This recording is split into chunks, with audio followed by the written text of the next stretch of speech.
Well, that's lovely, isn't it? That's beautiful.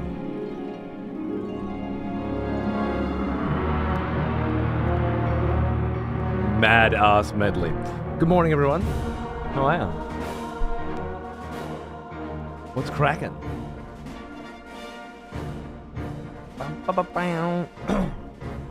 Are you pumped for a little fucking retro gaming today? I bloody well am. I missed the last couple. Not intentionally, I just... Arthur had shots, vaccinations last Friday, and then on Monday I was up in the mountains at the zoo. Quite a lovely little zoo, actually.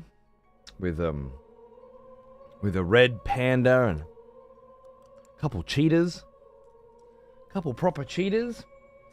The nice zoo because there's not too many people visiting, so it was quite, you know, I reckon there might have been 30 people in the whole place. Lovely. Karazan.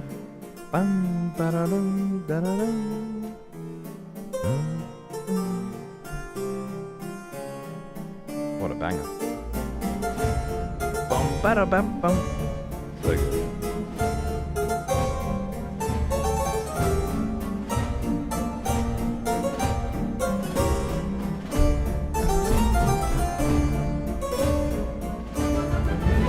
Hey gamer girl, how are ya? Feels like I missed so many streams. There's a lot of different streams at a lot of different times, doing a lot of different things. That's the idea for this year, you know? Rather than the old school way of doing things. Which was fine at the time, but doesn't seem sustainable in my current setup, so... This way I get to see a lot of different people as well, which is good. So don't stress if you miss a lot of streams. Hopefully you catch the ones that that appeal to you, you know? Should there be any. Last night was a Company Heroes, random as fuck Company Heroes stream with the boys. Which I hope was exactly the kind of fucking thing that a few people out there were vibing, you know? And the Path of Exile, over the course of the week, has been fucking divine.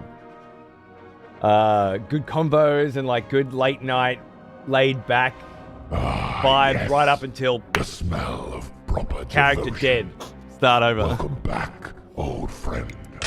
We've missed you. Noose. What's going on, baby? Noose. 2026 is all about multiple things happening simultaneously. Prime subs in here. World War fucking 3 out there indeed, bro. It is. Lots of things going on. And I feel like things are just going to keep ramping until the inevitable climactic conclusion of our age, whenever that may be. There has to be one. Don't know when, but it does have to end at some point. They all end. I think Trump takes Greenland, then Canada, and then the rest of the big players split up the rest of the planet. That's my prediction. See what happens. Thanks, mate. Thank you, Ram, as well. Good to see you. Thanks for 49. And some of the boys earlier. Cody, something interesting I noticed on the Twitch subscription page. Only the sub badges up to 8 years are visible, and it says I've unlocked them all. The updated 10-year one doesn't show. Really? Huh. That's an interesting little detail. I'd tell Twitch about it, but I told those cunts a while ago that on my VOD channel there were pop-ups and ads playing that said things like "Never miss a moment." Subscribe to EXP TV now. Now, anybody who's been watching the XP TV channel knows it's an ad farm channel. Subscribing to it doesn't get rid of ads. You have to have turbo for that. Now, I told them about it because it's especially in Australia, it violates some pretty serious advertising codes, perhaps even laws, where you're specifically saying, hey, if you pay $5 right now, in Australia, $8.50 or something, right now, you won't see ads on this channel anymore. Never miss a moment. And then you subscribe and it doesn't happen? Nothing. Couldn't give a shit. Ah, yes. They told me to check my settings. The smell of proper devotion. Welcome back, old friend. We've missed you. Meeky Chunky! Thanks for 28 months, man. What's going on, dude? Good to see you. How are you? What's cracking? Having a good fucking January, mate? Hopefully it's not too busy. Depending on which hemisphere you're in. I imagine you northern hemisphere motherfuckers are like all back at work and shit now? Is that how it works after Christmas for you guys? Is it all like life's back to normal? It's the middle of winter or whatever? Because over here, it's still like holiday season. Everyone's still fucking out and about. You know, you still can't get parking anywhere. Obviously, there's a lot of natural disasters around this time as well. In fact, a place not far from where I live on the Great Ocean Road was burnt out recently. A place called the Otways, which is a gorgeous, specific type of like red something trees. Absolutely stunning. And they have these beautiful walkways up through the trees, like a kilometer long, top of the tree walk, all fucking gone, all burnt to shit. And a couple of other places got burnt out pretty bad over the last week, and will only get worse as the summer continues because of a combination of dry lightning storms and hot winds that just fucking set shit up. But I just read this morning, my wife was showing me, simultaneously, those poor bastards down there just got hit with flash flooding. This is only a few hours from where I am, not even a few hours from where I am, along the coast. They're drowning, they're underwater. There's cars floating down the streets. What kind of fucking week is that? You go from being burnt out to drowned. Too much praying, I think, from too many people, one way or the other. Like, you want, okay, fine. Too hot? All right. Well, now. Anyway, other than that, it's still silly holiday season. Almost as old as me. Vegas. Dude, it's perfectly safe here. Just put that down right where it is. I'll look after it. I'll be super gentle. It'll be right where you left it next month, I promise. Cheers, brother.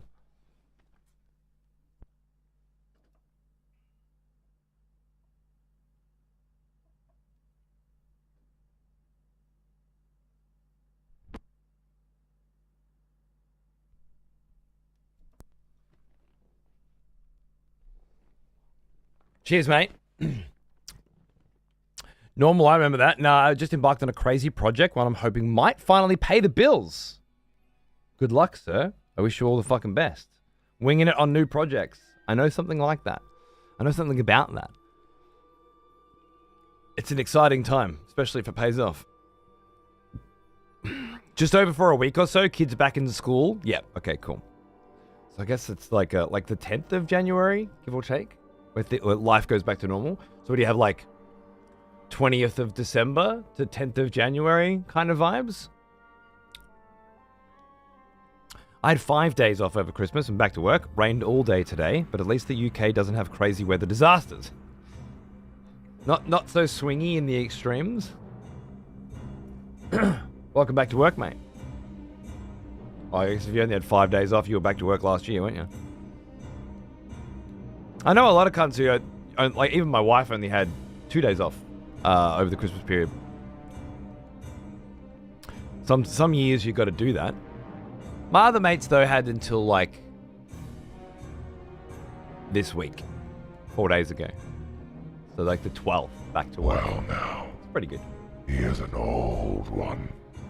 Almost as old as me. Snakey, how are you, darling? Good to see you. What's going on? About time I drop this off. Happy New Year. Thanks, mate. Glad to swing by even just for a little bit. Cheers, dude. I always get to hang out with you in Lance's channel and shit anyway, man. It's nice to be you're one of those cunts I just see around Twitch, you know? So, it's all good. Pop in here when you can. When the schedules align, my friend. And, maybe we'll get to hang out again in the future, properly. Cheers, brother. Live in Maine, Stephen King territory. After January 1st, it's straight into grim, dark ice world with no celebrations for months. Although today we're getting freezing rain and mist. Lovely. Awesome. Stephen King territory, man. Fucking, what is it, like Castle Rock? Castle Rock, Maine or something? And, Derryville. A few other Maine fake towns. Derry, yeah, Derry. There's a Castle Rock joint, though, that's like a lot of his places are set around there. Lose my voice already.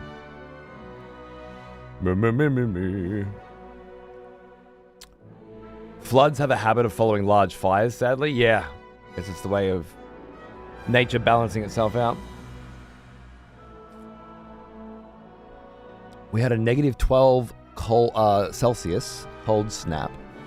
That was a wall of 4 days. A few years ago, we had a 44 Celsius summer. And that's about the limit of it.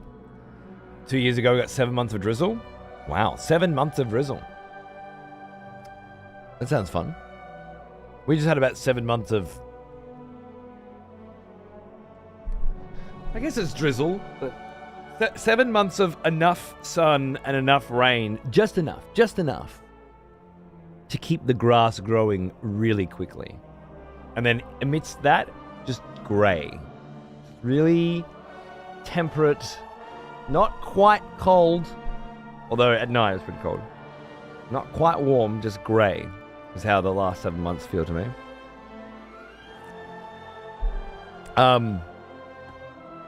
We've got some heat coming though next week.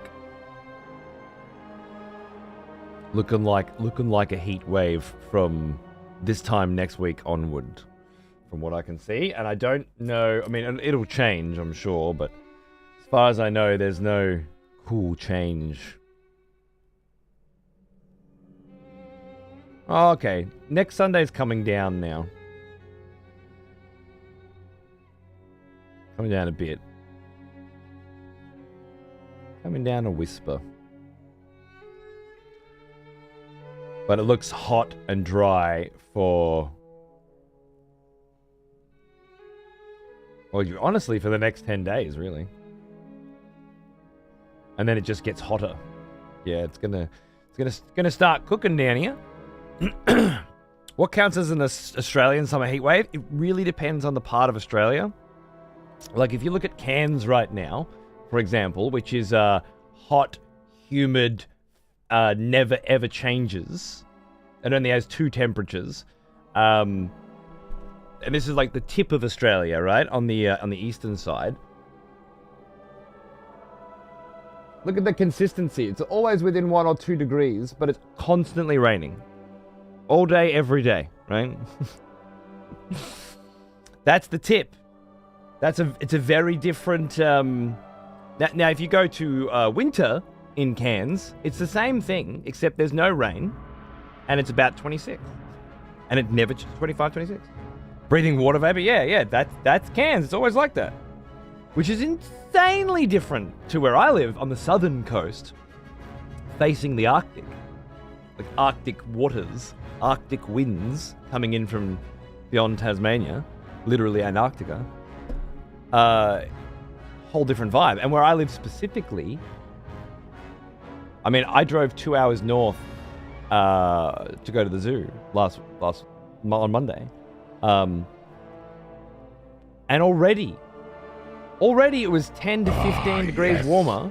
The smell of proper devotion. Welcome back, old friend. We've missed you.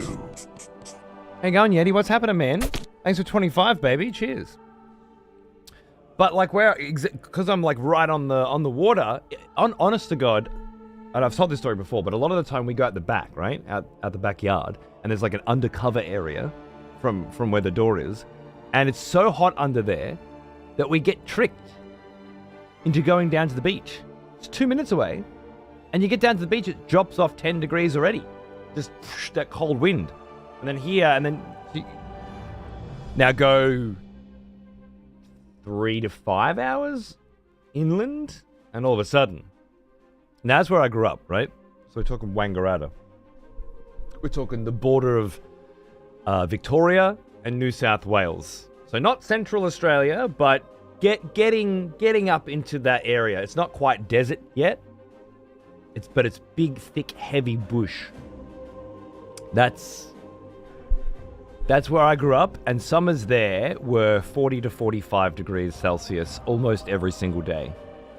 Summer was a big, bright yellow period of the year, where your feet were always burned from running around barefoot, and there were bindies in the grass constantly, but the calluses on your feet got so thick that you didn't even feel them go in, which are these little spiky ball cunts in the grass. You could walk straight on fucking gravel by the end of it, and you wouldn't even feel it. And it was, it was skateboards, and it was push bikes, and it was SPF 20 plus or something back then, and it was always wear a hat, and it was fucking hot. It was really, really, really, really fucking hot all the time. I remember once actually later on when I was in Holland, and I was playing StarCraft with a friend who was back here in Australia, in a similar area, and he disappeared. Mid-game, disconnected, vanished. It was Tob, actually, the guy who used to do the art around this site. Around this show. And he comes back a couple days later. Where the fuck did you go? Oh, me modem melted. I mean, before he went off, it was like fans, pouring on you. Modem just straight up melted. I guess it depends on where you live. If you go west as well, we're getting much more deserty, And Perth, there's stories about all the Brits that come to Australia and move to Perth. And there's a lot of Brits over there. And air conditioning just isn't enough. And I've never lived there, so I don't know what the respite's like. But I can tell you for most of the bottom right-hand corner of Australia, it goes like this. Please, oh God, please, let there be a cool change soon. So it can be 1 or 2 or 3 days of intense heat, but then a wind blows in and blows it all away, and then it comes back. And you just, like every single person in the neighborhood collectively opens their front door and their back door at the same time, and this wind whips through the house and just flushes out the fucking heat. It's a very dry, very arid, very like crack the ground open kind of heat. Whereas north, you go any further north and it becomes tropical. I guess Brisbane's not super tropical, it's just fucking hot. But Brisbane's just always hot. Brisbane's like Cali, I guess. It's like always warm. That's where we have the Gold Coast. Which is, again, a lot like Cali, really. Did you watch the RE9 showcase? No, I'm going to play it. I already watched a trailer or something ages ago and was like, yep, I'm playing that one. So I don't want to know anything more about it, you know? Would spoil the surprise for me. But what I know of it is enough to make me hope that they don't drop the ball this time. We'll see.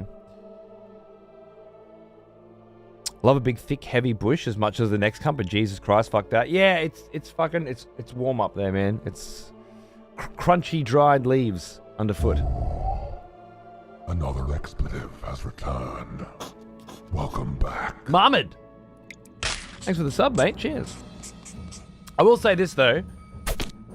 No matter where you are in Australia, well, at least in my corner of Australia, things feel different now than they did before. Temperatures are different. The swings are different. There's still your big extremes, but generally speaking, the heat seems to come later.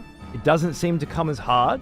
That doesn't mean that we don't get the bushfires and stuff. They're different things. But it comes later in the next year, and it keeps getting later. It's not as hard. I haven't had a 40+ degrees Celsius day in years. Does that mean there haven't been any anywhere? No, of course not. But there was a time I remember where it didn't matter where the fuck you went. There would definitely be a couple 40s. In fact, if you were really lucky, you might get a 46 in the middle of a heat wave. And there were plenty of those when I was younger, when I was a teenager, when I was in my 20s, and now, regardless of where I happen to be, because as I say, on the coast here, that's not going to fucking happen, but you don't have to go far inland for things to change. It doesn't seem to get that insanely hot anymore in as many places as often. If it does, it comes later, a lot later than it used to. I remember fucking hot Novembers. Now, I don't think Xander's birthday is early November. I don't think he's had a birthday that wasn't raining. But I remember hot-ass Novembers.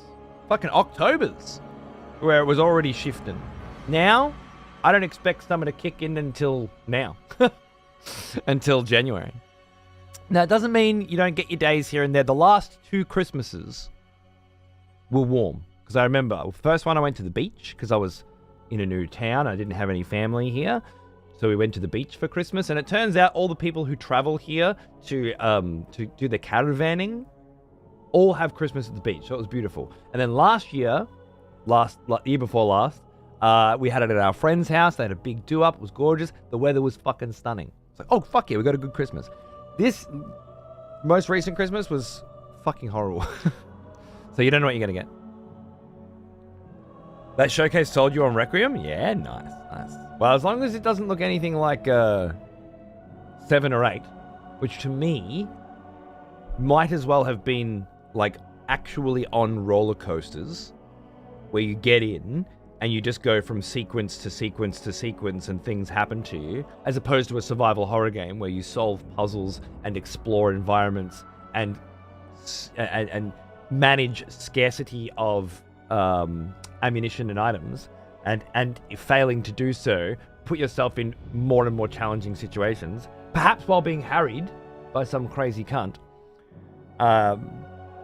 Yeah, exactly. Dude, light gun shooters is a lot more apt than survival horror for 7 and 8. As long as it's going back to the roots, and I heard it was, then I think I'll have fun. And if it sucks, I'll have fun shitting on it. Same here, the seasons are out of sync. It's exactly what it feels like here. I kind of feel that in the UK, instead of just being average, when it's hot here now, it's fucking hot, and when it's cold, it's fucking cold, and yet people still don't believe we've fucked the planet. It seems pretty likely that we have, but that said, there's also been 7 ice ages on this planet before we got to it, Snakey. So, I'm sure there is this large change in environs on a much bigger scale than we're able to track or comprehend.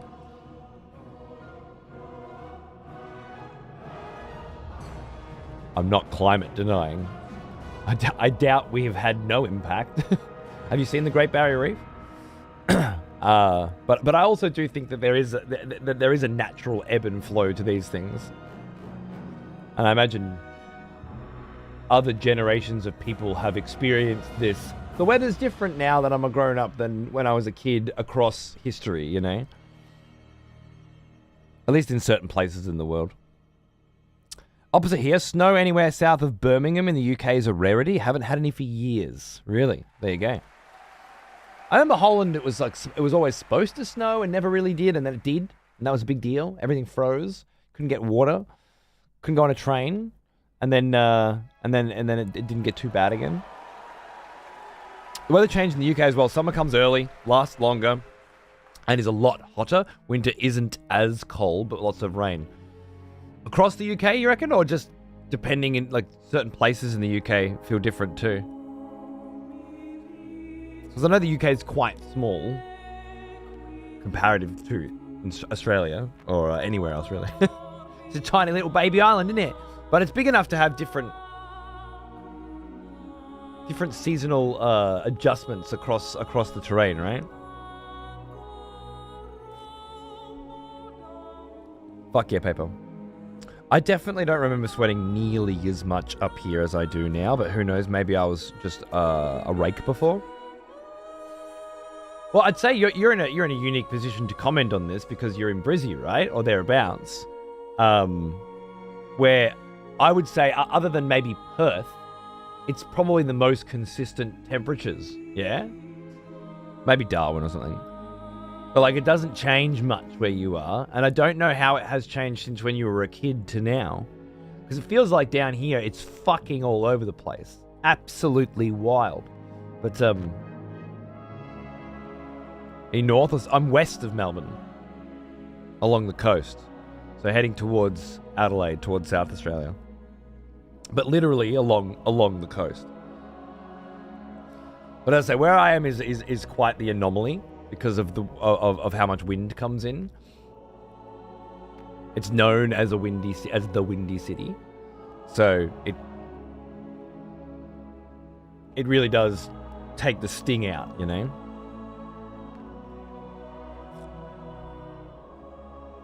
It's pretty consistent. It's just the humidity that fluctuates like crazy. Had 91% the other day. Jesus. Guys. Are you getting lots of, like, summer storms, rain sort of stuff to, like, facilitate this humidity, or is it just fucking constant? Because I remember a lot of, like, humidity down here isn't bad, but people complain about it a lot, especially as a kid. When it wasn't dry, hot, arid, it was humid, and that's where your parents were like, oh, these are the bad ones. The real muggy days, you know? Whereas me, I'm like, I like living in Asia.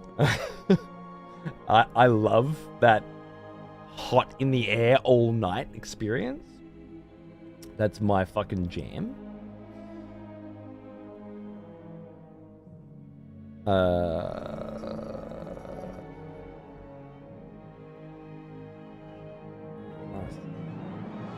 We tried to go down to the night markets last Friday, but we couldn't actually get parking. It was that bad.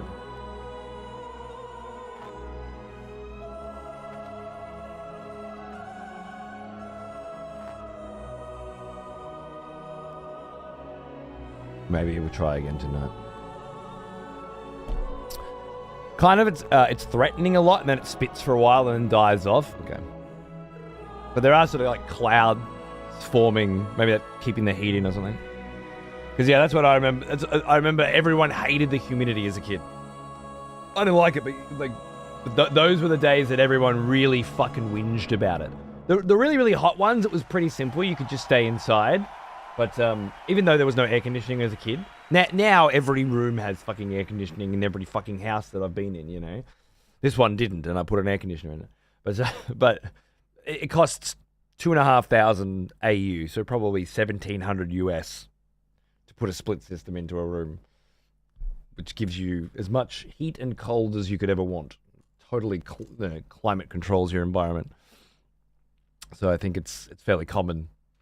Over the years, everybody just started putting these fucking things in everywhere.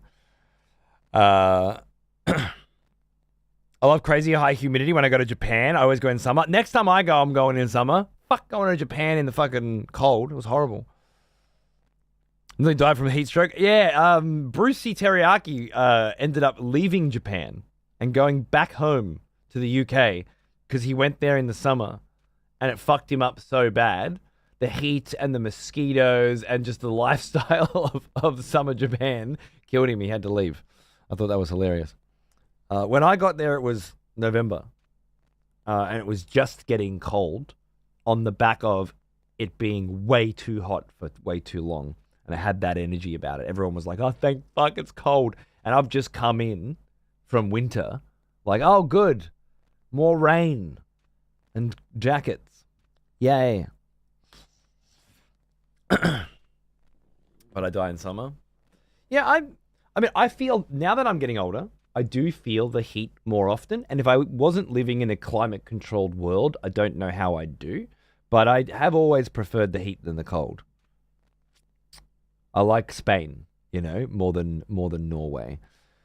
It's not just the heat, though. It's also the lifestyle that brings the heat. You know, I love this stay up late, stay out on the streets, eat little bits of food in between drinking and party all fucking night. Lots of people and conversation and sweat.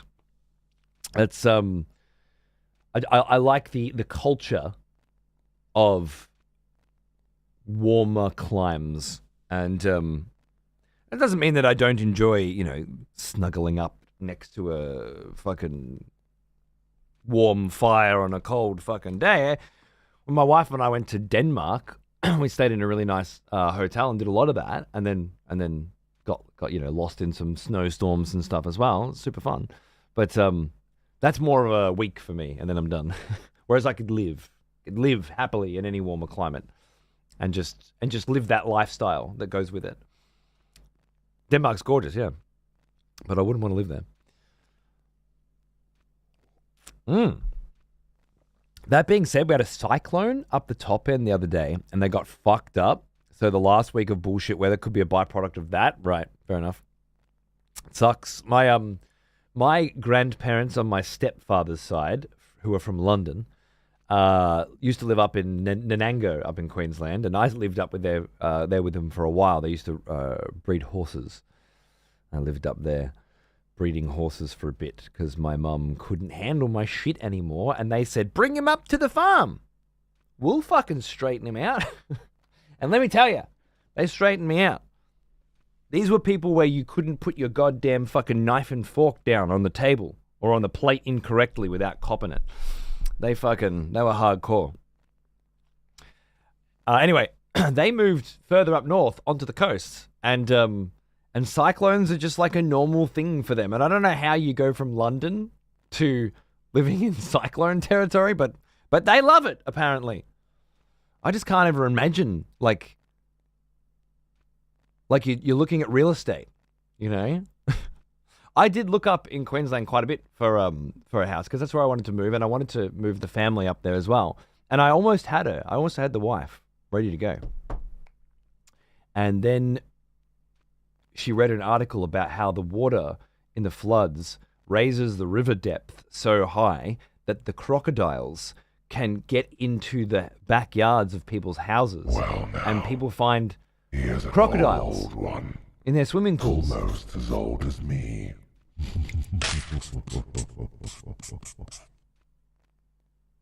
And that was it. There was no coming back from crocodiles in the swimming pools. I was never able to broach the topic seriously about moving north again. And so here we are on the absolute southernmost coast of Australia, couldn't be any more crocodile-free if it tried. Dice, what's going on, dude? 8 fucking years by the look of it. That's a big one, isn't it? Cheers, mate. How you fucking doing? Out past Ipswich. Yeah, look, I'm sure it's like some rare freak occurrence bullshit. But like everybody does have a pool up there. Like every single house has a swimming pool. I couldn't find a house that didn't have one. And yeah, if they've got a swimming pool, then they can quite possibly have a crocodile in them. So wasn't going to happen. I think that the idea of like the top 10 most deadly snakes in the world also just being localized to that one area of the world as well. Bird-eating spiders, which I have seen one of those myself, hanging in between 2 trees through a pair of binoculars, which is right about as close as I ever want to be to a spider that's this big ever again. That happens here in Louisiana with alligators. There you go. There you go. I don't think it happens often enough to be a thing, but you read one article and yeah. But yeah, I can't imagine how my grandparents looked at property in this. They were like, oh, cool. Yeah. Like I love the sea views and the humidity. Love the humidity and the cyclones. Right. Yeah. And all the houses are built on stilts because of the, yeah. How much? Let's go. Bird-eating what? Oh, yeah. Bird-eating spiders from North Queensland are horrifying. And they eat birds. Only the wife needs to worry about bird-eating spiders, though? Why? Do they not cause heart attacks and sudden, instant onset death to other people, or is it just wives?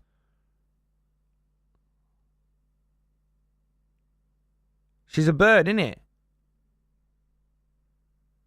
All right. That actually took me a second. Because we refer to chicks here as birds. We probably call them birds because of chicks. We refer to women in this country as birds. Oh, check out that bird. Yeah. Right. And they eat birds. Yeah, no, that's a good one. And I'm embarrassed that it took me more than 2 seconds to clock onto it. Expletives. For one of our executioners is returned. Scum! Take up arms, Scum! warrior. The battle rages. My tasty Austrian treat. Look at ya. Look at ya. Beautiful fucking bastard. I love you, mate. Good to see you. What's going on? Thanks for the huge fucking sub. Where would I be without you, huh? Looking after me all these bloody years. I hope you're doing good. Happy New Year, mate.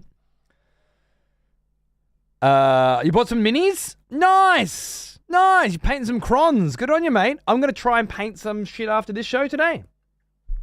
Although the idea of skipping the painting show yet again and going to the night markets instead sounds great. I'm going to try not to do that. I'd like to do some painting. So if I'm going to do some painting, we better do some fucking Soul Reaver first, eh?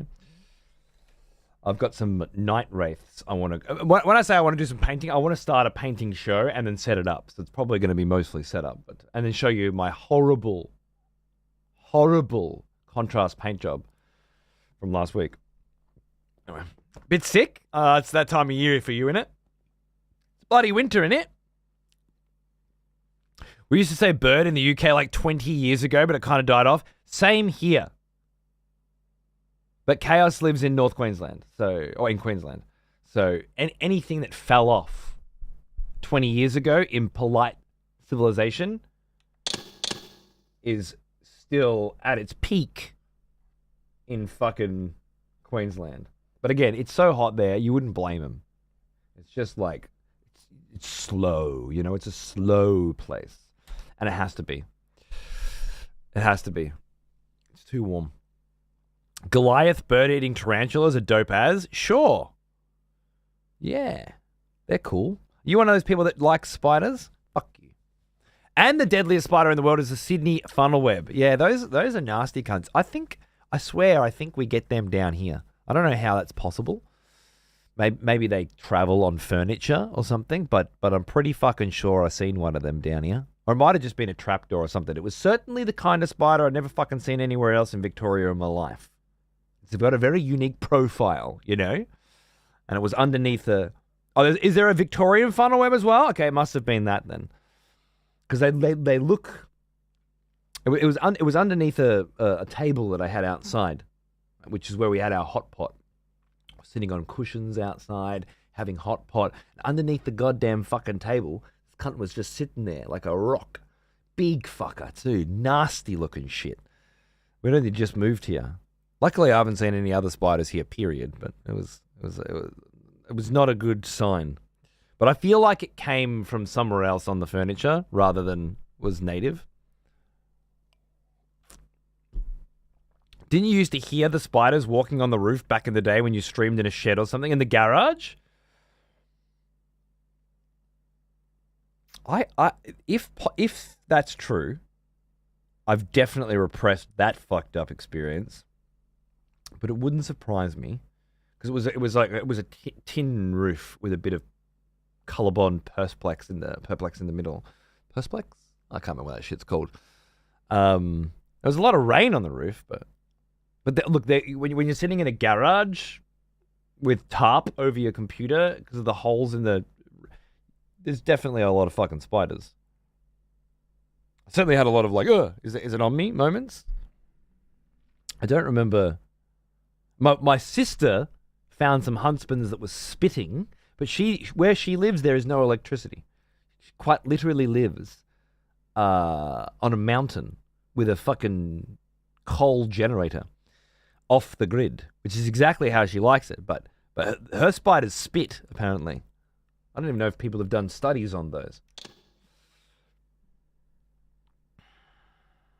I know we heard the rain. Yeah, I don't know if we heard spiders, but like it could have been. It could have been. An Aussie bred python, 3 meters long, but he passed away last year. I'm sorry, mate. I do love snakes. I got no fear of snakes in even the slightest. Weirdly enough, not even a bit. I see him out at this old volcano, inactive volcano nearby, where it's like a wildlife reserve now, and there's snakes everywhere there. I love them. I'm not going to pick up a fucking wild snake. I'm not fucking Steve Irwin, but I can look at him from a distance, from a bit, and go, oh man, that's cool. And the ones at the zoo, I love having on me.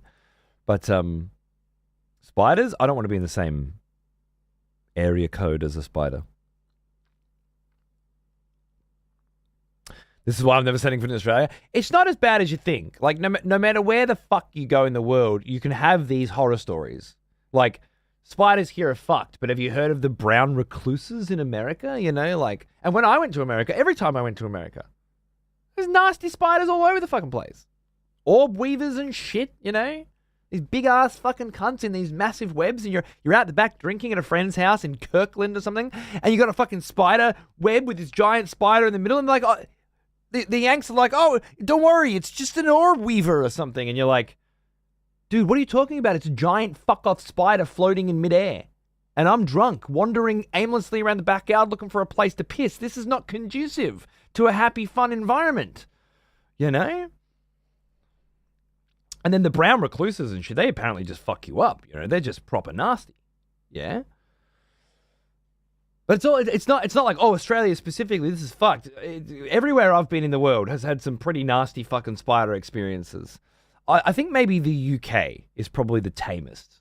Like, if you're a Brit and you're fucking afraid of coming out of the UK because of bugs and such, sure, I can, because the UK really is the least livable place on Earth. This cold, dry, derelict fucking island, you know? It's fucking nasty, that place. And nothing wants to live there, not even bugs. So it's comparatively, you come out, you feel like you're being attacked. I don't even think they get mosquitoes in the UK. I was in London for a week. I didn't see a single creature. Not anything. I don't think I saw a bird. It was just human beings driving very expensive cabs. Most I see is a general house spider. We have the most tame wildlife. The most we have to worry about is foxes getting in your bins. Foxes are cool though, you know. Yeah, you wouldn't be scared of a fox if you come up against one in a dark alley. You'd just kick the fucking thing, wouldn't you? We get foxes out the back here. We were gonna get chickens, but then we didn't get chickens because chickens attract snakes, and then foxes come for the snakes or some shit. And I was like, oh, that's too much.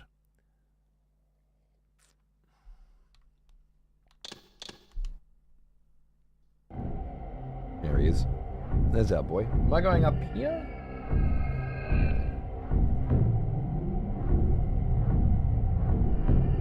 I've said, yeah, a lot of people do think spiders are cute. And look, I get it. I do. In a weird way, I understand it. Because they are furry and cuddly, and they have lots of little googly eyes, and they're... But for some reason, when I think of a spider and see it move, there's something about the way a spider creeps, combined then with the fact that they're silent and everywhere. And I've had too many experiences growing up of spiders being in uncomfortable places. And films like Arachnophobia, where they're underneath the fucking toilet, you know. And I've had a spider inside the toilet roll recently, you know. Not a particularly big one, but big as big as my thumb, and enough for me to be like, no, thank you. I didn't need this. Now I have to check inside the goddamn fucking dunny roll every time I use it for the next fucking 10 years of my life. Thanks. You know?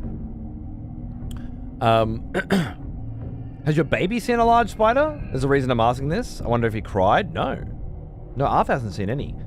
Xander was so infatuated with the first huntsman spider on a window that he saw that everywhere we went, I've got photos of him looking for spiders at other people's houses, hunting for them. So much so that once he saw Spider-Man and made the connection, it quite literally became his favorite fucking thing for years. And anybody who's watched this show for a while will know Xander was a Spider-Man freak for years.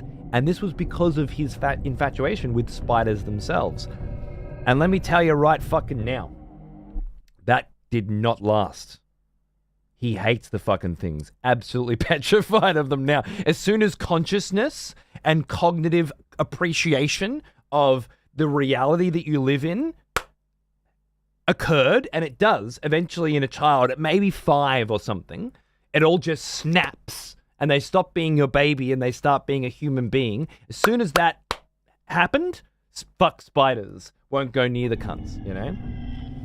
Although there was a pretty nasty one in the hallway, I don't know, a few weeks ago. And he come tearing back down, like he runs down the hallway. Dad, there's a spider in the hallway. And he made me put it outside rather than kill it.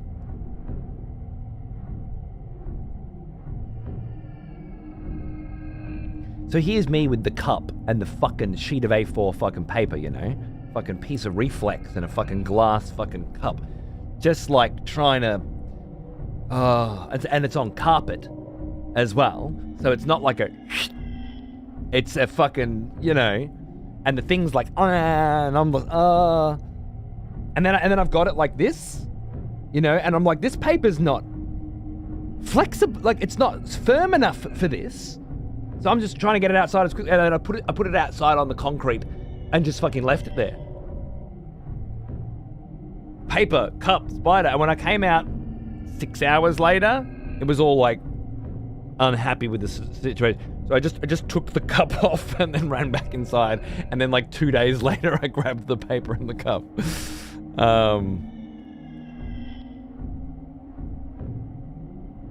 But I'll be real, I just spray the cunts and run away.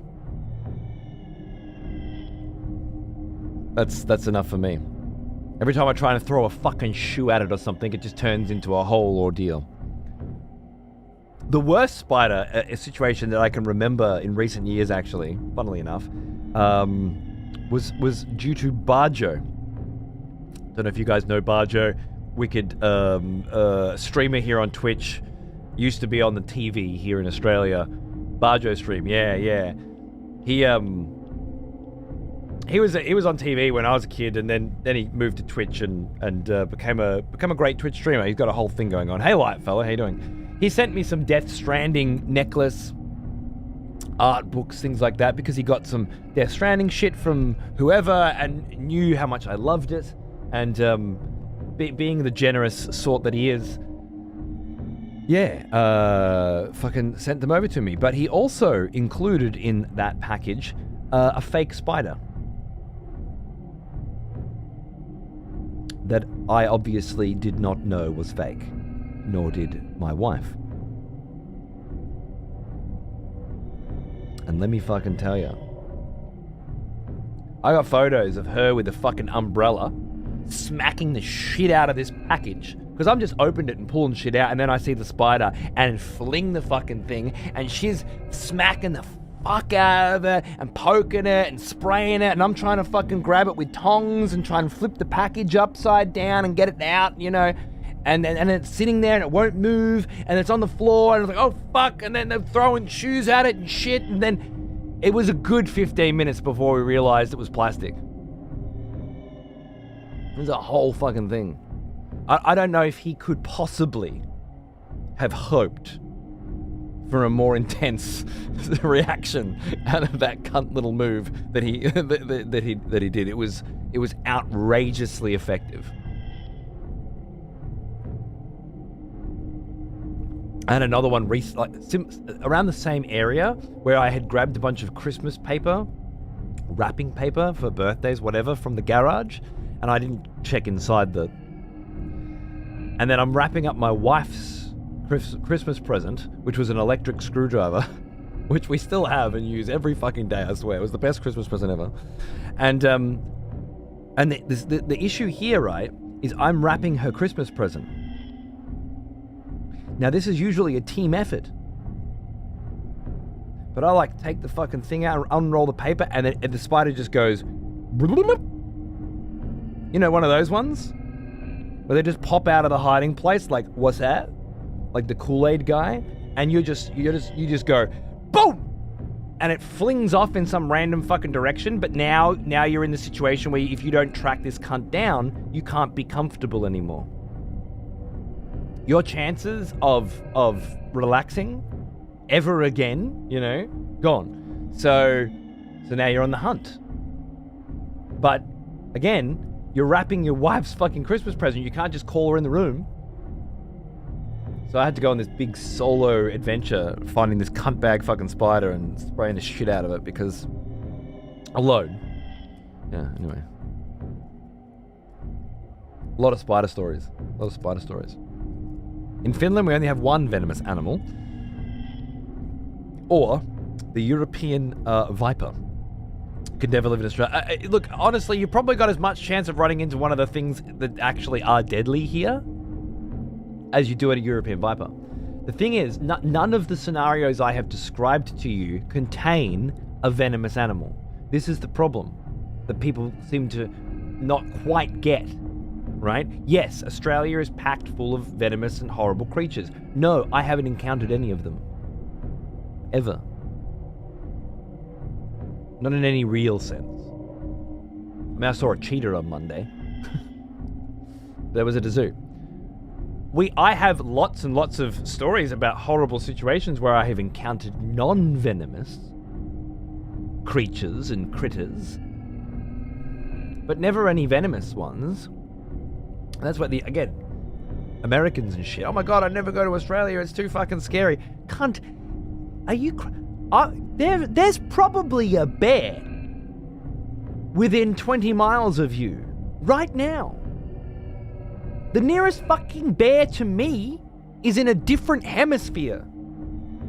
Literally on the other side of the globe. That's as close to a bear as I ever want to fucking get. Or a mountain lion. Or a hyena.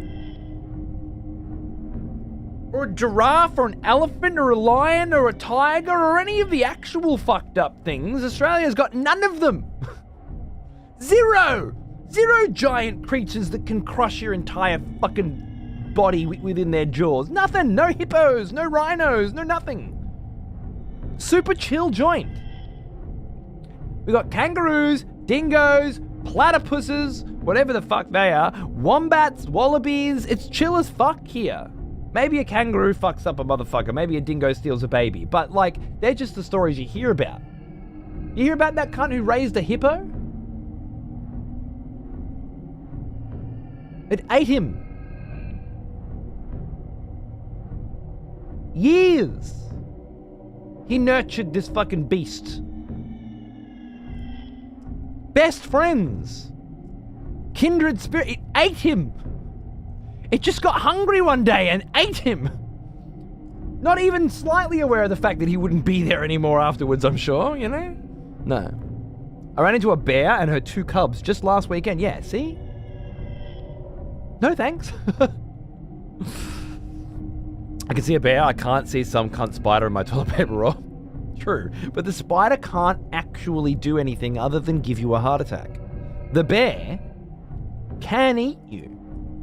Even the little black ones can fuck you up if they want, you know? That's why I don't get it.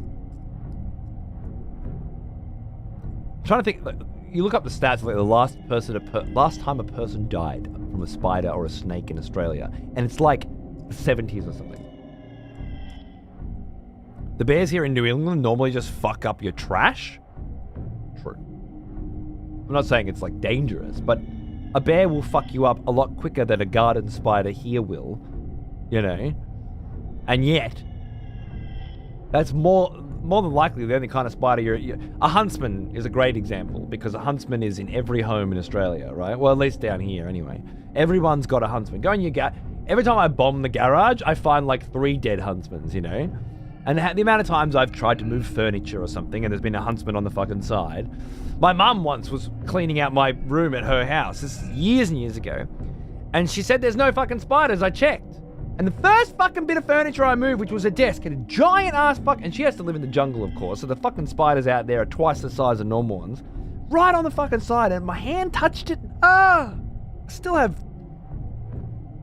I once wrote a short story that gave me a high distinction at school about being trapped in that very bungalow by a spider that was sitting on the fucking door. I couldn't get out. It was a great story. Terrifying, horrifying experiences, and yet none of them involved any deadly creatures, any venomous, nasty shit, you know? Just me being a pussy of these comparatively tiny little crawly creatures that I could just casually walk over to, really, right? And slowly press the palm of my hand without even putting any real force. Like, I don't have to even punch the fucking thing. I could just do this. And apply a modicum amount of pressure. And the whole thing would just be a paste. That's it. That's all it takes. No matter how big the fucking spider, right? I could fucking flick it and give it brain damage that it will never recover from. And yet, petrified.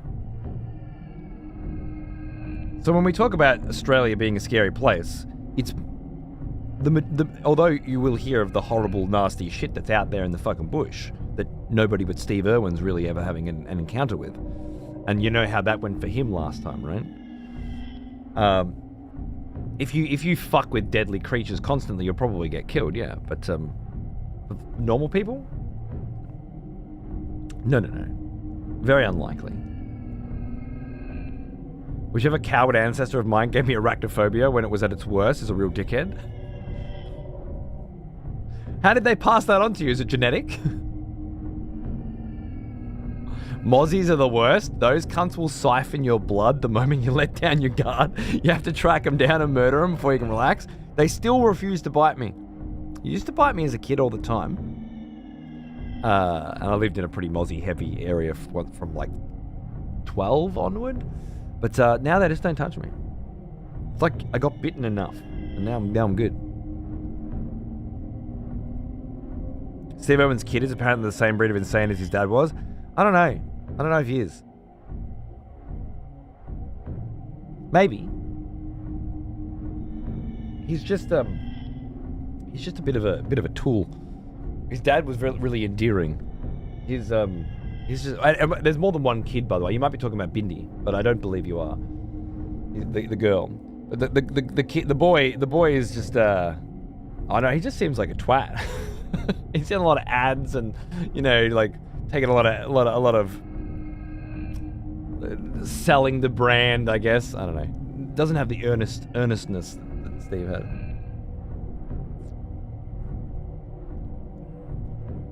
A product of marketing, exactly. He's a bit punchable, angry.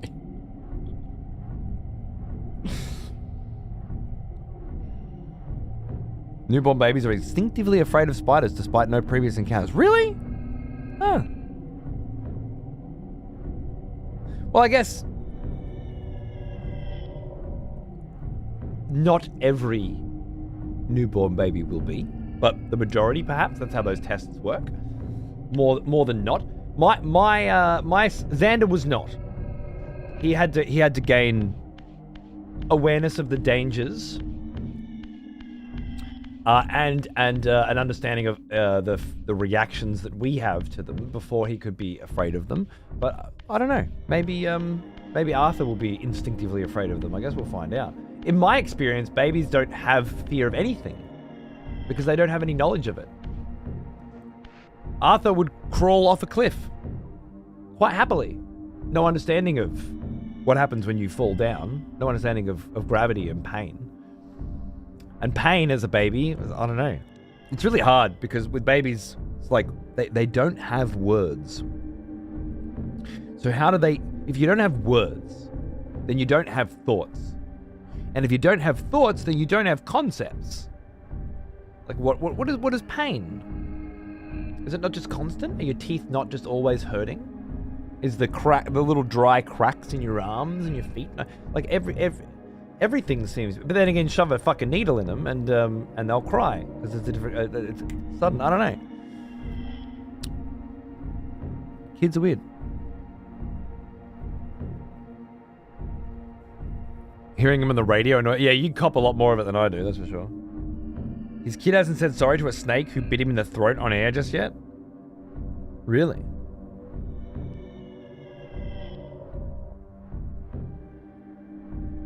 Taking a shit? Yeah, just watching him take a shit.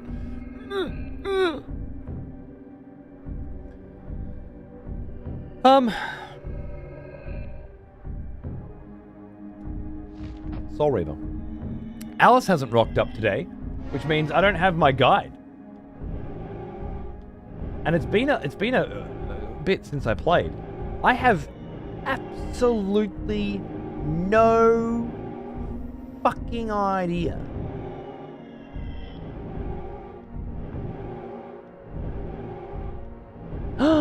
I remember. It's that one.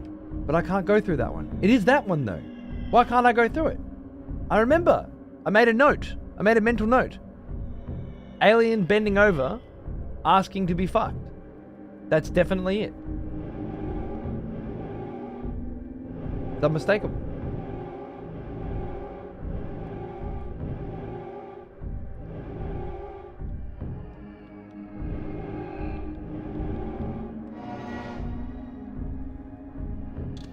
Yeah, alien goats. There you go.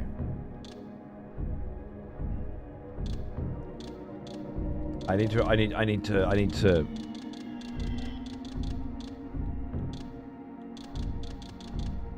The Sarafan tomb. The drowned abbey.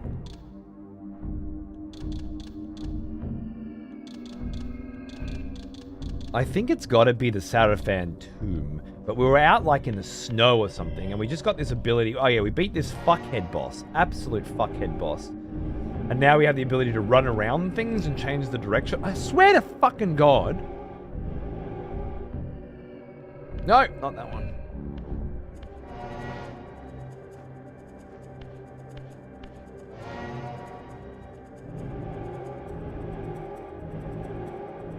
My memory must be wrong.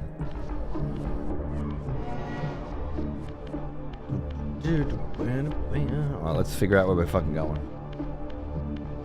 No worries, Anubis. It's my pleasure, mate. I love hanging out and talking to you cunts is, well, one could say it was my job. And one would be... Right.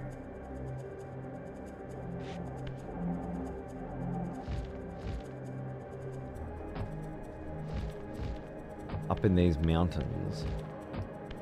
I'm just going to get my bearings again. Apparently I don't have the portal I thought I did. Could it possibly be that I loaded the wrong fucking save file? No, I just have the one save file.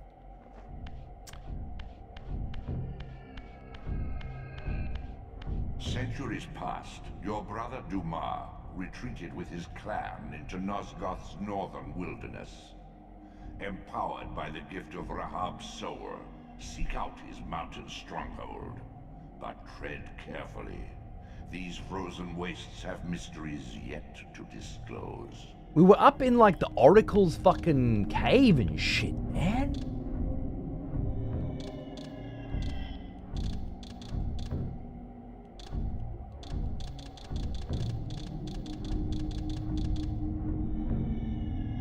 Some decent news. I might get a handful of surgeries done and the vascular surgeon clears me for having good enough blood, not having good enough blood flow in my foot. More like a brutal recovery than the previous 4 surgeries. Wow. That's crazy. Let me know how you go, mate. Fuck. I'm happy you're good at your job. Thanks, bro. I like my job. I'm focusing more and more on the parts of my job that I like, and less on the parts that make me sick. And so far, it's been good this year, you know. I'm gonna keep doing it. I'm gonna keep just trimming the fat off this gig.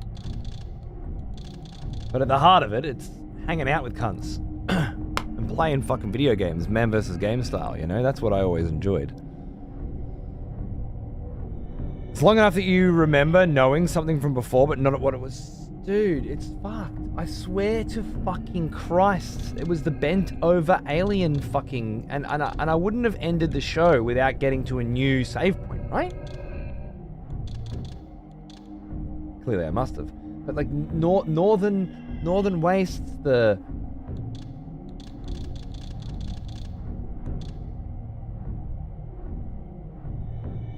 This feels not at all Northern Wastes. It was the bent over alien, right? So then why don't I have the bent over alien? There was a bent... I remember there was like a door, and I had to run around the door, the sundial to make the door open, and it was like around there. And the door had a bent over alien on it. So maybe I'm thinking of the door and not the teleporter? I spend most of my time playing this game trying to fucking remember where the fuck I was last time. Does anybody have a better memory than me and remember where I was?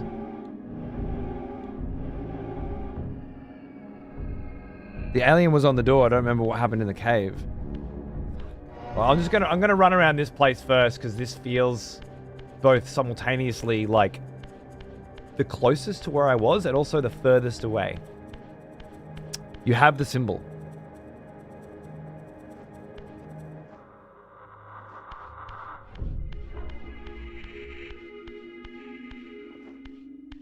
I do?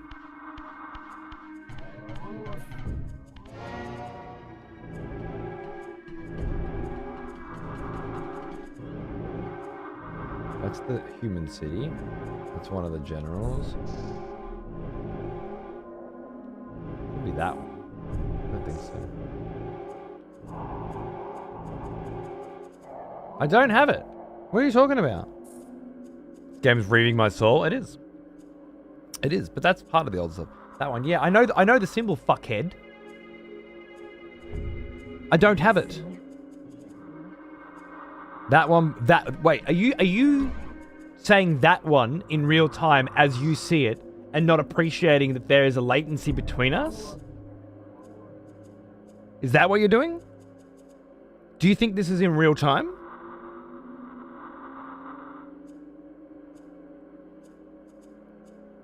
Or did you think I had this symbol but I don't have it? I'm just gonna get frustrated if I keep talking to you, I think. I'm gonna have to wander around. Sorry, I thought you had it. Why would you think that? Are you saying you thought that you saw it now? Or you're saying that, like, you thought I had it because I got it last time?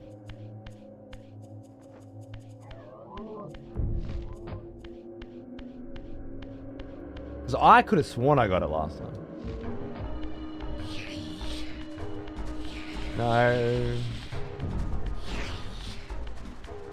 I'm not fighting any of you.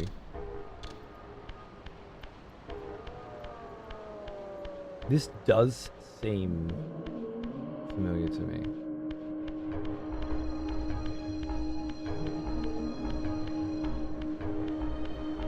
I remember being up there, coming back down. Maybe I got what I needed out of there. Last time you left off in that room saying you had to go to that one symbol. That's what I thought. That's what I fucking thought.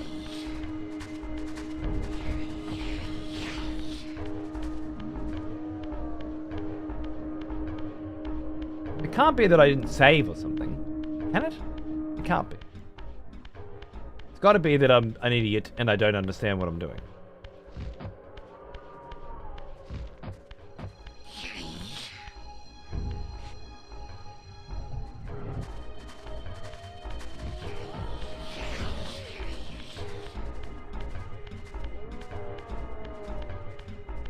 A glorious yeah, I remember that shit. The before low latency. Oh wait, do I have to be human for this? I guess I do.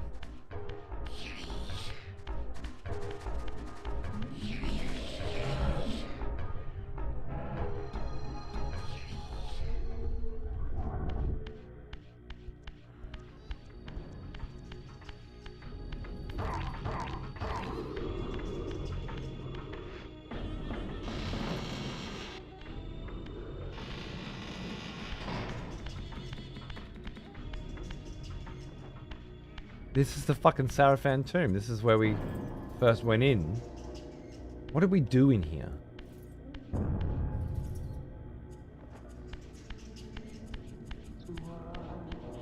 I feel like this is this is...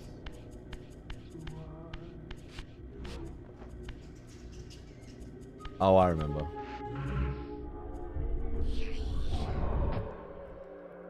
This is the thing that I did before the thing that I'm supposed to be doing now. Did it glitch and not count it? I don't know.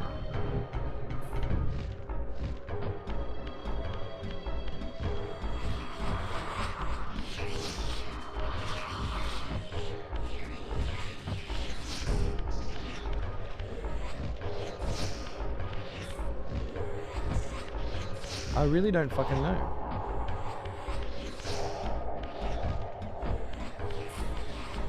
I got the ability to swim, and then I got the ability to run circles around things. I assume I still have both of those abilities.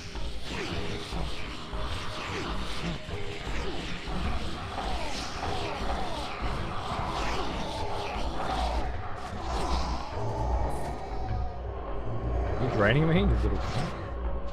Can you die?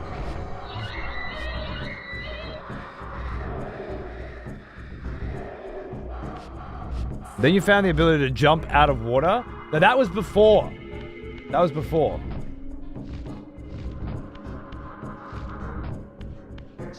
Definitely before.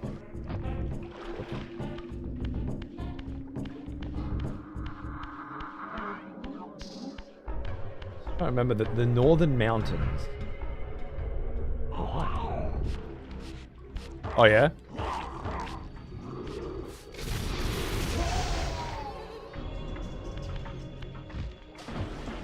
I can definitely swim. Jumping, the ability to jump out of the water was never an ability that I got. I always had that. I just didn't know I could do it. The next ability that I got was absolutely... You're fuckhead.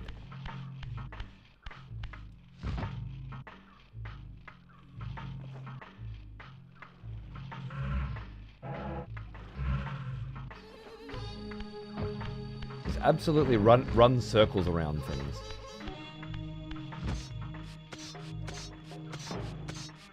Nick, yeah, in this game, if you don't have full health, you don't have the Soul Reaver. So if you get tapped by a cunt, then the combat engagement with that cunt and subsequent cunts becomes about 3,000 million times harder and more annoying.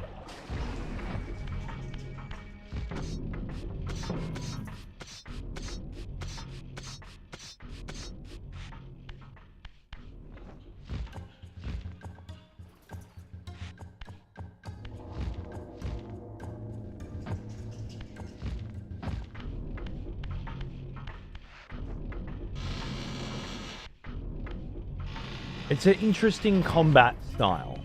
I'll give it that. I can't get through there unless I'm in the other realm.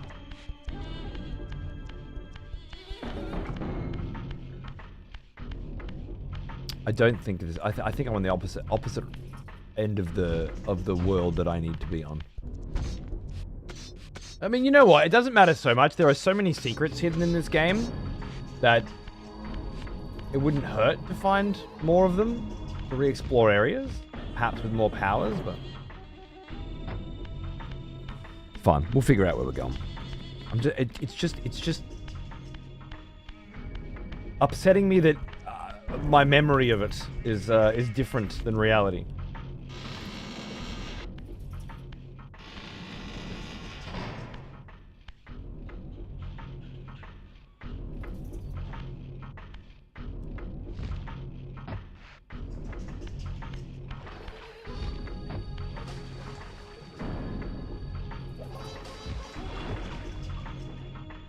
I feel like I'm just walking around in circles in this fucking game. Everywhere I go, it's just another circle, another loop that I'm stuck in. I know I've been here before. What's this rock here? Oh.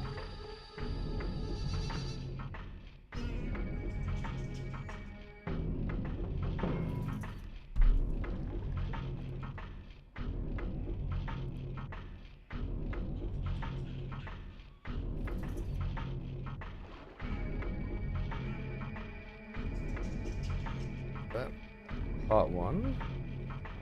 I swear there was a 6.2.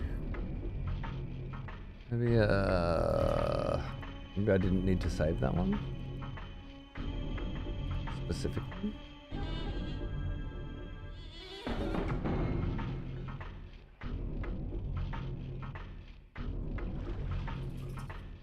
Okay.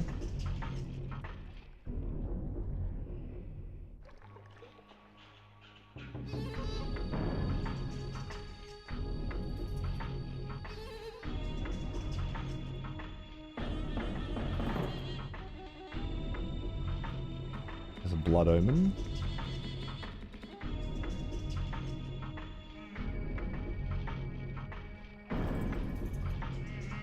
Where are we? Just give me a minute. You went and killed Damar, and I know you got there by doing the leap out of the water trick into a platform somewhere that had a moat. Very helpful, thank you.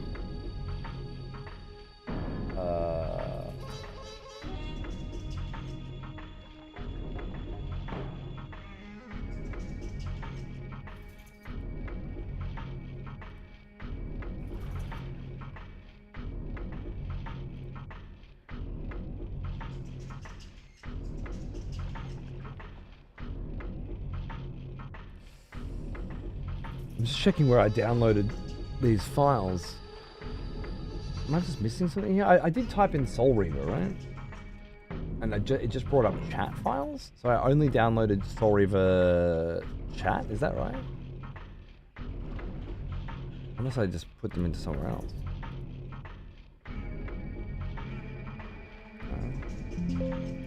No. Here I just grabbed that one, so I must have downloaded all the other Soul Reavers somewhere. What have I done with them?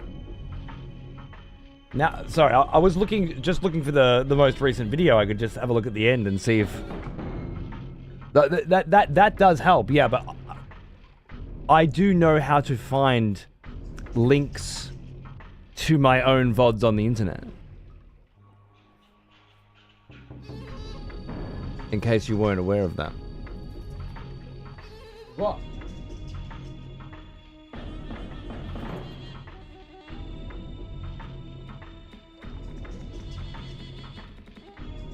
I don't know how to fix that. No. Are you playing with Nate? Yeah.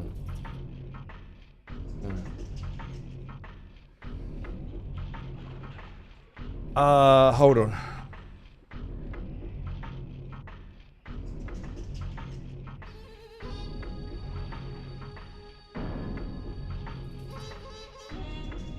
Sorry. Yeah, no, I do know how to find my own VODs. Thank you.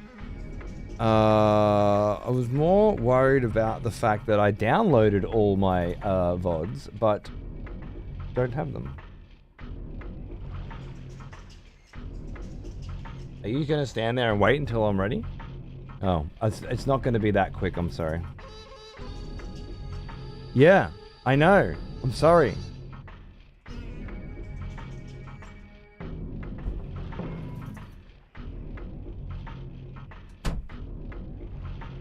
Sometimes he's got to learn how to solve his own problems while I'm trying to solve my own problems. So what's happened here? I've downloaded the chat files for all the Soul Reavers. Now, if I've downloaded the chat file, I download the chat files with the videos. So if I downloaded the chat, then I've downloaded the videos. But I don't see the videos here.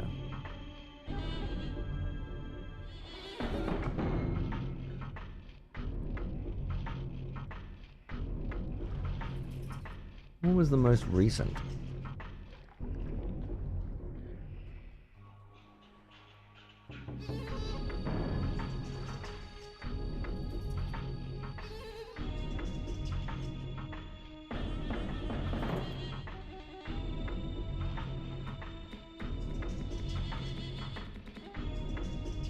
New Year's Eve piss up?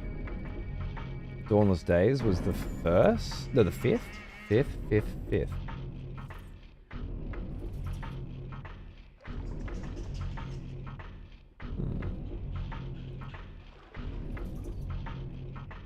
So I downloaded all this shit on the 5th.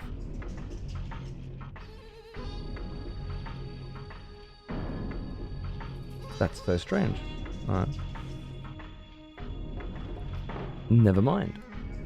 I will look into that after work today.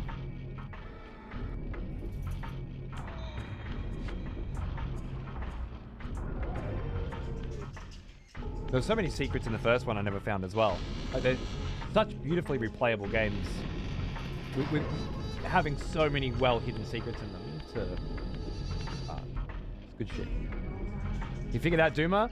Half and half. I had the right idea. I got a nudge from chat. Say, hey! Keep getting him to follow you. That was enough. That was enough to know exactly what to fucking do within 2 seconds. That's it for today. That's it. We've got a save point. It's the alien bending over, about to take it up the arse. Save point. I won't forget that. Means I can come back on Friday. Fucking alien in the arse. We're straight where we need to fucking be, and we can figure out the next day's worth of finding Kain in Mobius's cabin. That sounds fun. Which will be Friday.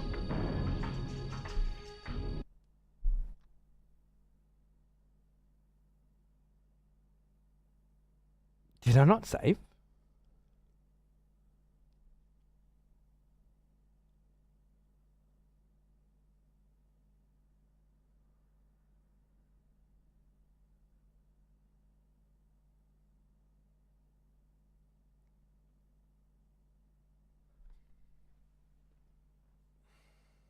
Is that it?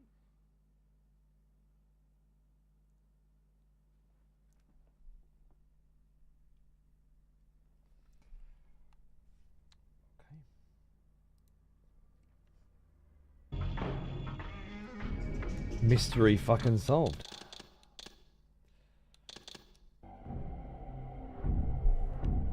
This playthrough is cursed. I'm telling you. You know why I wouldn't have saved as well? Because in my mind, I was like, I just hit a save point. They're not really save points. I just call them save points because you start the game at the beginning every time if you don't find one of those points that you haven't saved, right? So I've somehow just like in my brain going, oh yeah, no, that's a save point. Again, only could possibly happen in a game that starts you back at the beginning.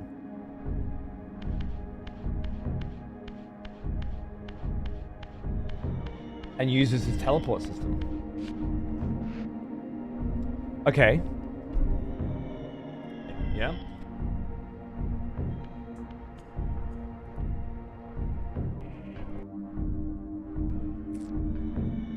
What are you gonna fucking do? That computer was left. Which is very hell.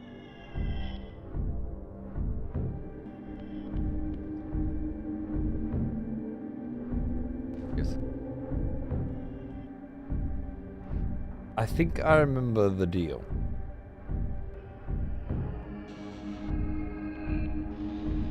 Blowing out the cobwebs by training hard for 14 hours a day. Where I want to go. That's a fucking teleporter. It is here. Thank fuck. Okay. I've not been... There's a way?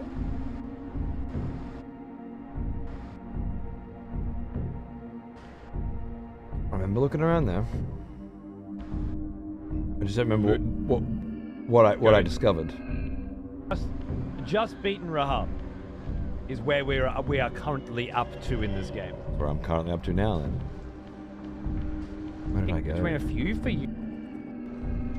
While you're at it. This is the human area. So there must be another... Wrong. Bad.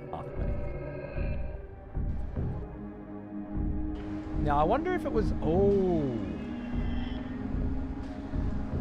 Is that it? That's where I'm up to? That's what it is. Thanks a lot, fellow. Another mechanic that isn't explained to you. You'd be reading a fucking instruction book that this didn't fucking... So, that I remember that. Okay.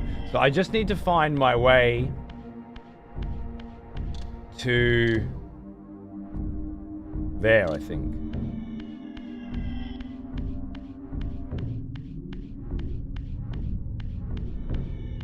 Alright. That's... looking at the chat too, nobody clocked that I didn't save, right?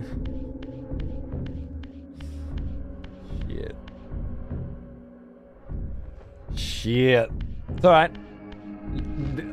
This playthrough has been fucked from the beginning. I think it's this way because it needs to be this way. It needs to be contrast filter for Blood Omen.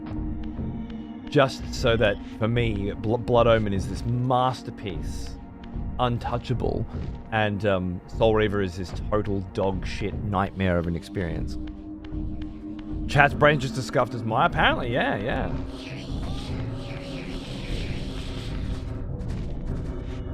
This was one of the most highly requested playthroughs from so many people over the years.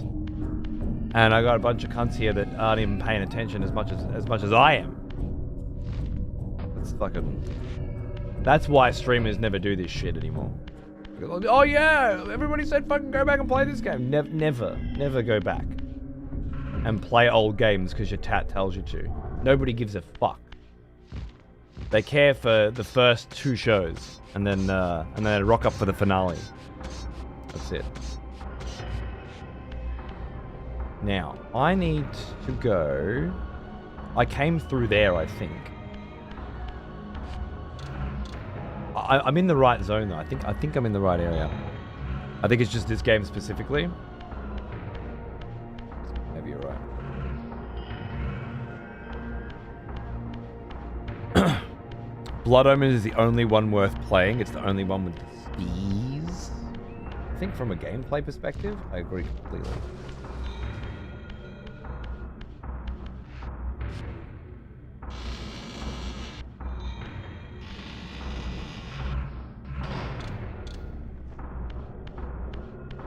Now, I do remember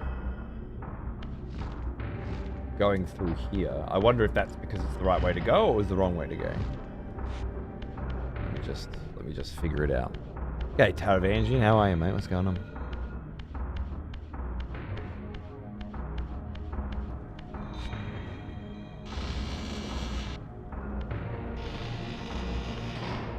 That's the Pillars of Nosgoth. Not the... Yeah, see, now I'm here.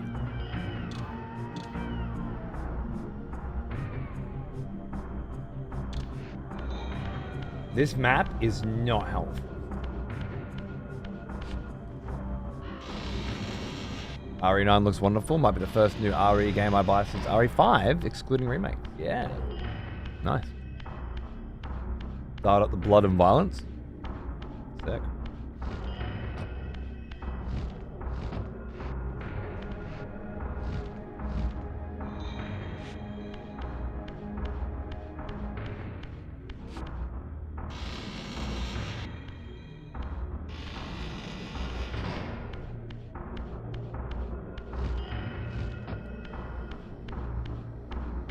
Thanks, Charger.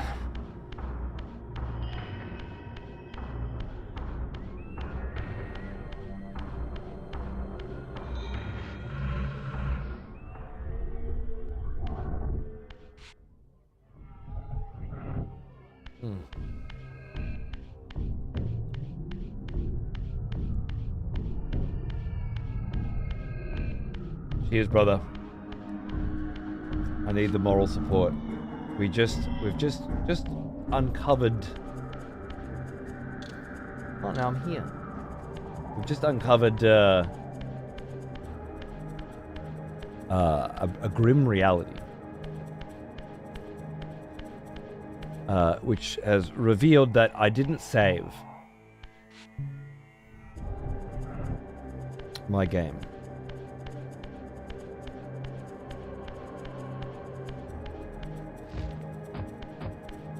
The last time I played this.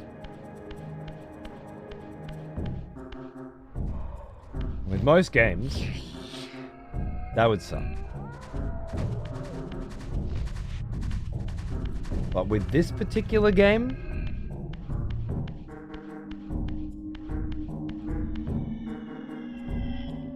I really can't think of anything worse.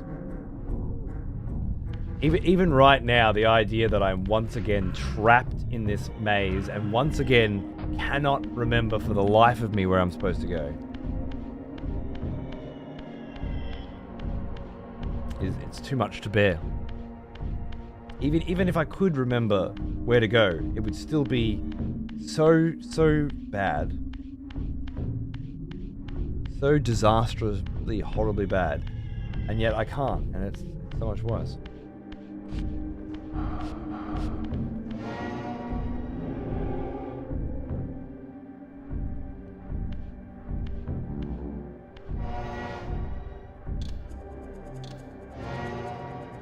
I think this is the first one, so maybe it's near there. I don't know.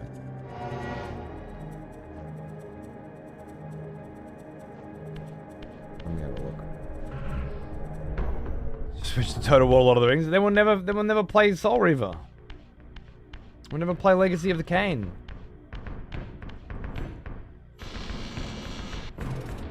I had to do it now, or we never do it, you know?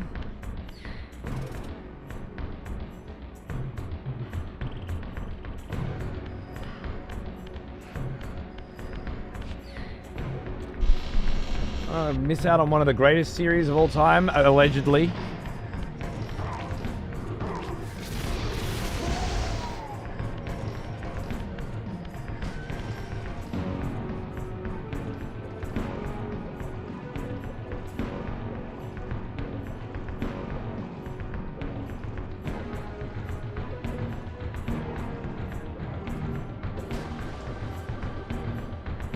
Don't do that. You muppet.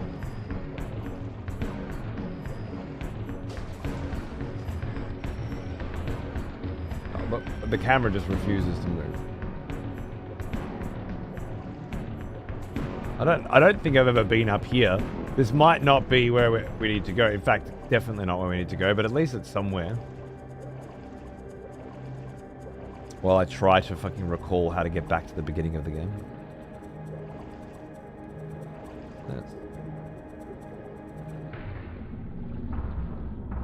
don't know where this is.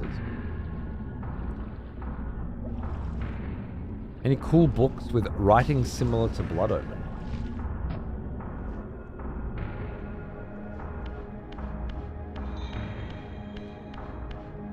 I don't know what similar to Blood Omen writing is. Do you mean just good writing? Because there's a lot of books with good writing. I believe they referenced Wheel of Time as part of the inspiration material for writing Blood Omen, if I remember correctly.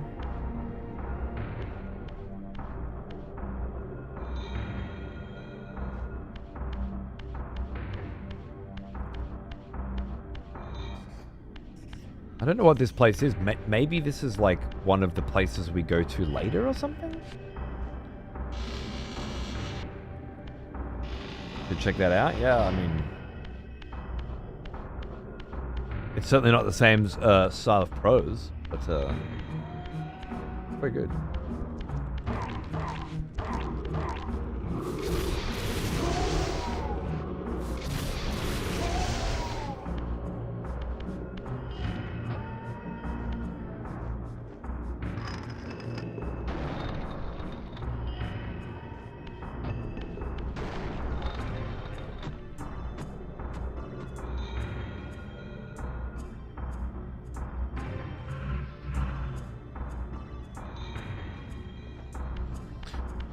Bit to start with the time. I think I'm doing the audiobook version. I shit on the 4th now, Chaos. I didn't know that. I don't think I have the power to get through there. I've got the first 3 that she did, but I didn't know she did the 4th.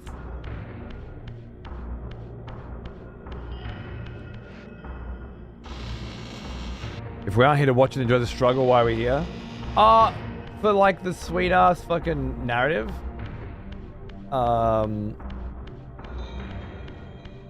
Apparently. I gotta say, it's been pretty amazing.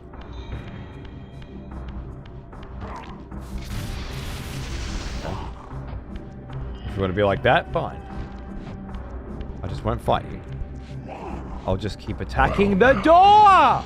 He is an old Because attack the door is the same button as fucking open the door.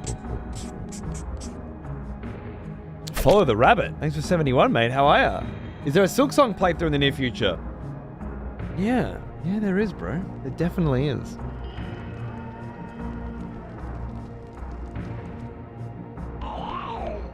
I haven't quite decided when I feel like the right time to do a Silksong playthrough is, where like people have finished it but haven't had their fill, you know? Because I gotta wait for everybody to finish playing it and then also be ready to watch it, if such a thing exists, you know?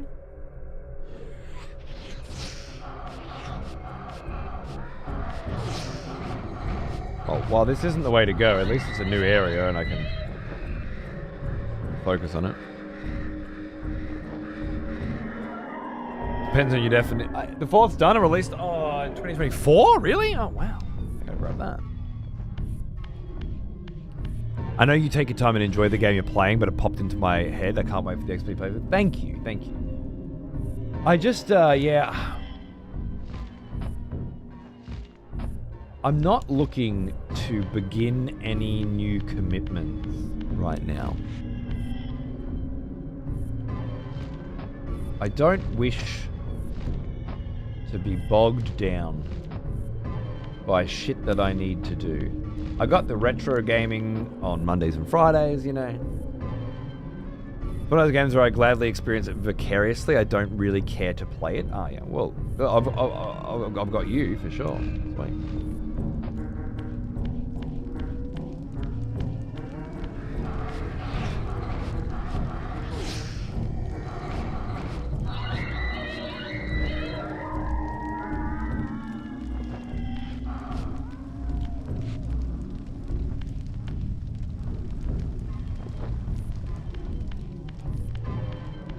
Maybe this is just another secret area?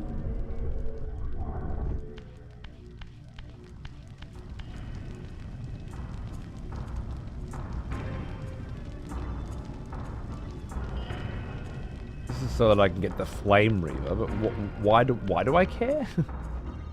Yay, I got the Flame Reaver again. Woo! Am I supposed to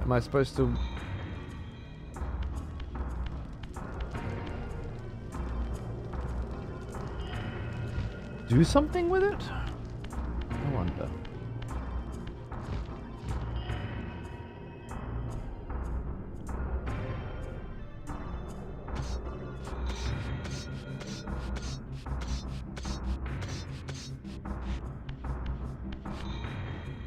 It feels like a lot of work to upgrade my weapon temporarily.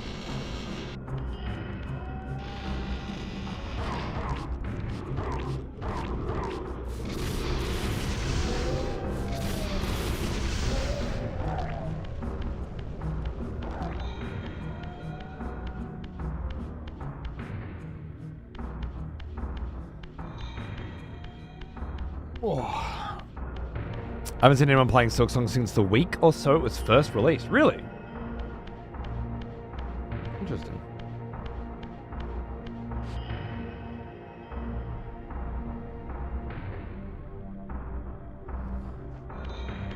Might as well keep checking. I can't.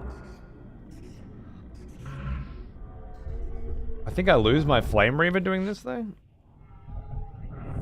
Which, yeah, I just don't understand what I just did or why I did it.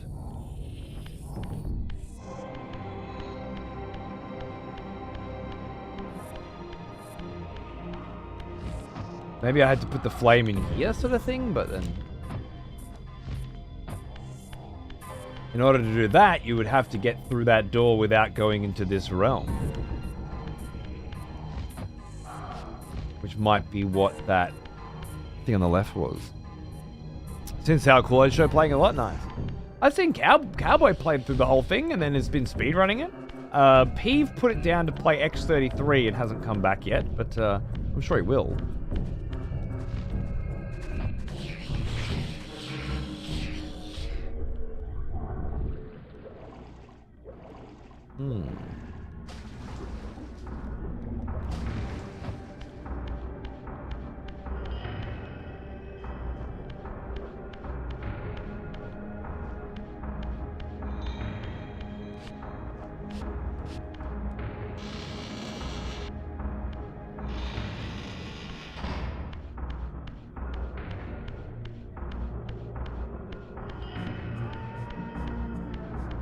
Burning these guys wouldn't do it. Yeah, alright.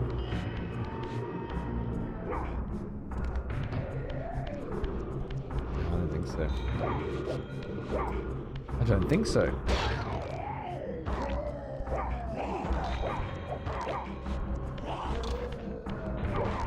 Oh, shit. That just brought him back. I can't remember what I'm supposed to do. So I'll suck him up.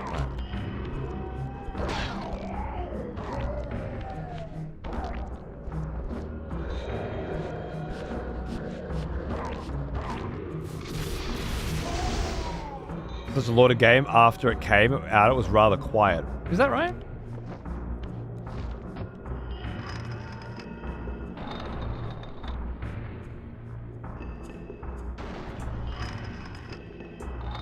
Can I hold this? No. I need some way to like stop time or something. Likely from the Oracle. Alright, well, I know this place exists now. That's nice.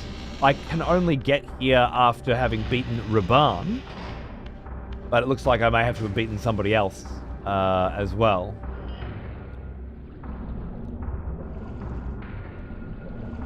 Still, I know where it is. It's more general Soul Reaver game knowledge, that's good. And I didn't have to repeat the same area over again. I'm trying to remember how much shit I did last show. Beating the boss won't be hard again, but getting up to the boss again is going to be a fucking schmozzle. Now, I went in there. means there's another path here, right?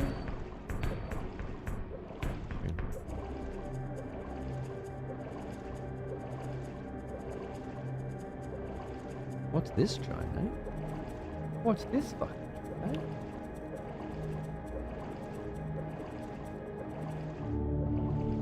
Oh, we've got snake boys down here. Rabanians.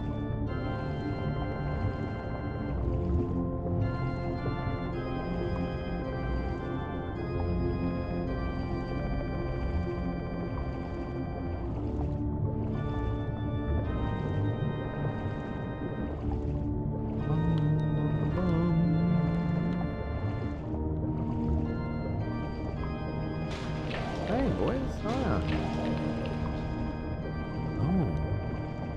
Oh. Oh, no. I know exactly what... This is the way out.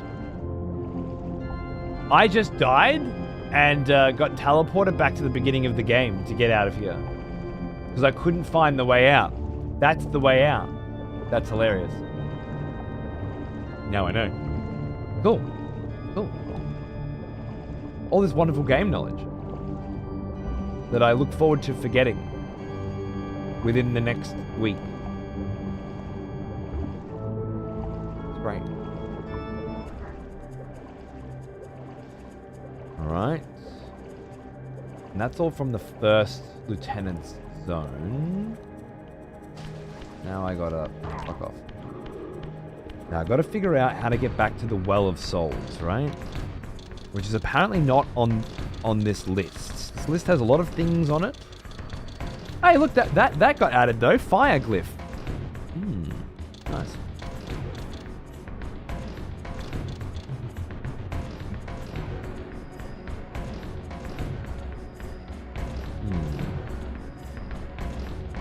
Underworld. Underworld exit. Sanctuary. Lake of the Dead? Lake of the Dead. That feels like where I want to be. Right?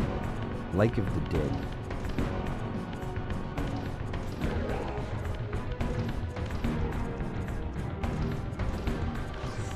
The controller fucked up. Underground Frequency, what's going on, cunt? How are you, mate? Good to see ya. Cheers, brother.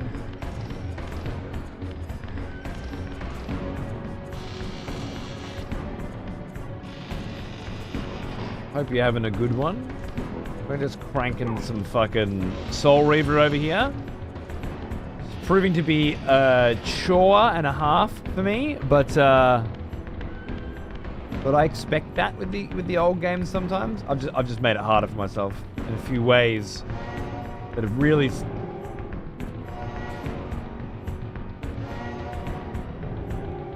put things in perspective.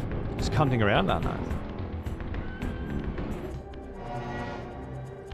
Right, this is the Lake of the Dead. And if this is the Lake of the Dead, then where I want to go must be here.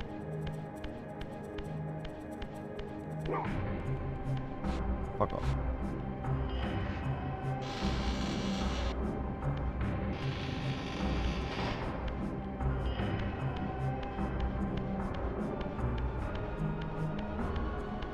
This way, or it could be that way. Maybe like 10 minutes. Yeah, I bet when it came out, it was a gem. That's Pillars of Nosgoth. I bet when it came out, it was a gem. It isn't anymore. I'm afraid. It's a nightmarish piece of garbage that doesn't make any sense in any of the ways that the game that came before it, Blood Omen, did. This is it. Devolved into a fucking turd. And I forgot to save last week.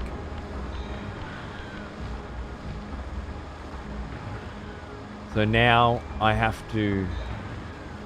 As if you can't climb that, you fucking... absolute moron. Now I have to do it all again. If doing it was bad, doing it again, oh, I can't process how much I hate myself right now. It's so bad. In 99, we had this, Tony Hawk 1, and Sticks to play with, yeah. And Tony Hawk 1 kicked the shit out of this, man.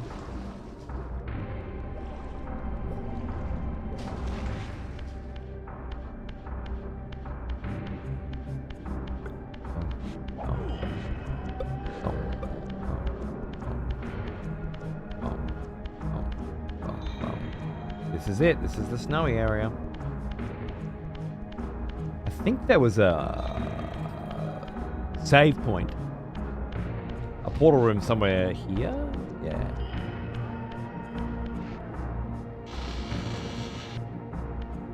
I remember fucking around in Abe's Odyssey and it felt a lot like this. Really? See, my memories of Abe's Odyssey are pure perfection, you know? I love every bit of it. Alright, new rule. When we come to one of these, we click save. So as not to put ourselves in any horrible situations. Dudes, I hate you. I just thought you should know that. I hate you. I hate video games. I hate life. Just in general. But most of all, I hate Soul Reaver. I'm going to go get a cup of tea. Actually, I'm going to get a cup of coffee. And see if I can help Xander solve his little problem with his computer. Because it's the school holidays, and that's something you do on the school holidays. While you listen to some music for 5 minutes, and then I'll come back and we're going to play through everything you've already seen me play last week again.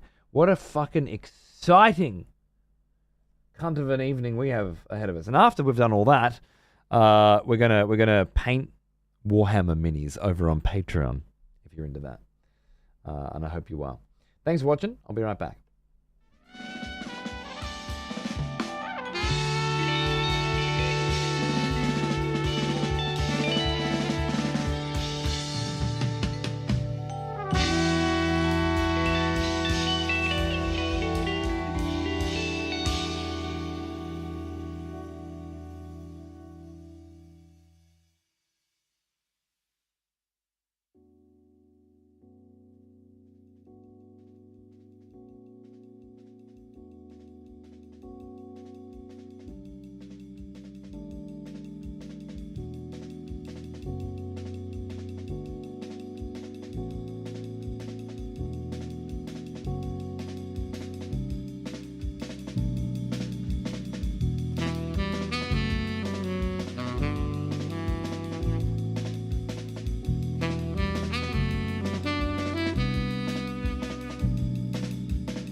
I don't know this track, dude.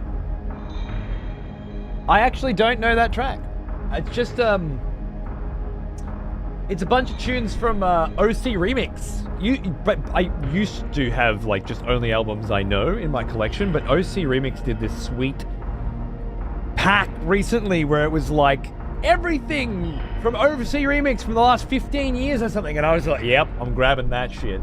And, yeah, there's just fucking heaps of tunes.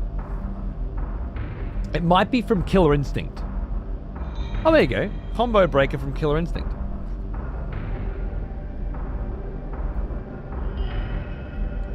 It doesn't sound like that to me, but it's an OC remix, so it's probably not meant to sound like that.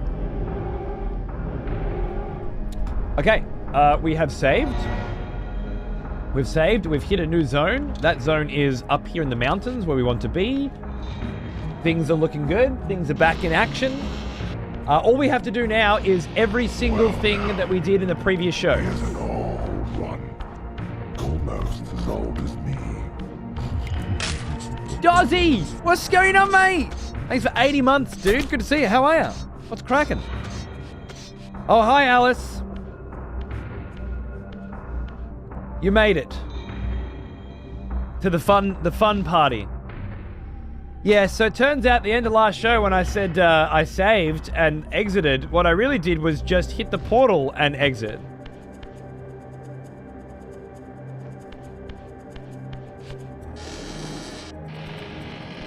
This city once teemed with the life of my kind. Could it be that other clans had suffered the same fate as mine? In his madness, could Kain spare none of his brood?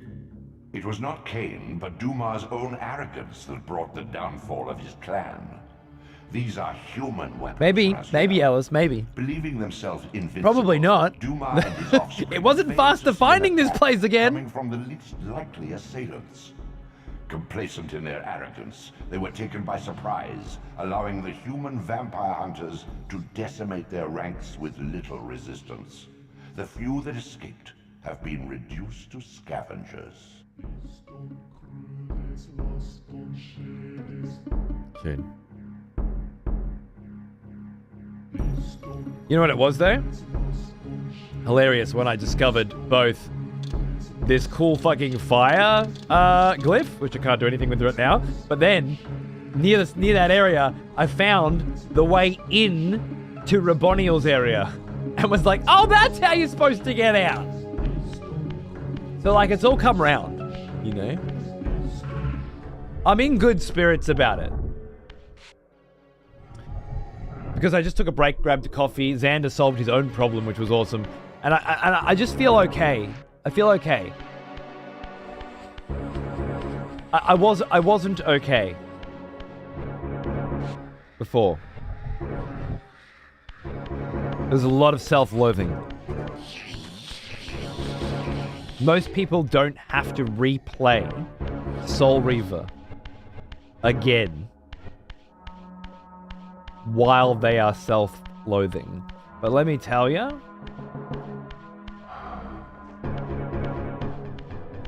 it's a doozy.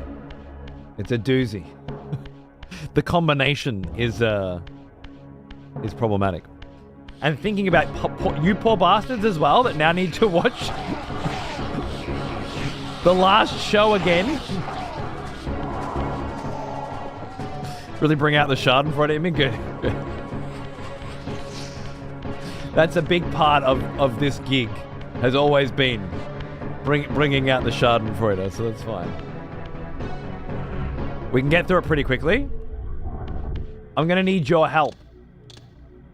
Okay? Because I don't remember how to do anything. Ever. So just guide me. I do remember something like we're knocking this block around. That was a big one, right? Oh, I can't even aim the fucking thing.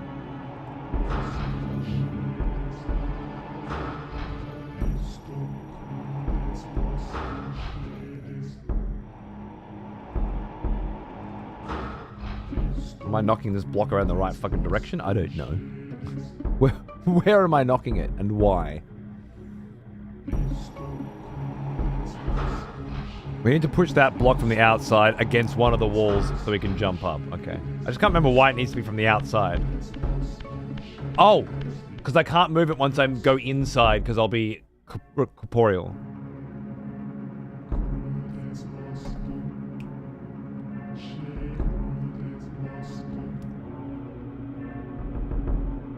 I remember this room changing and being a fuckwit of a room.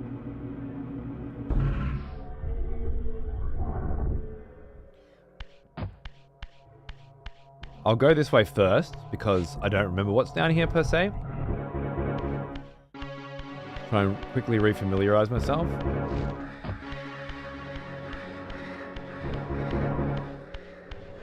That block right there caused some problems as well, didn't it?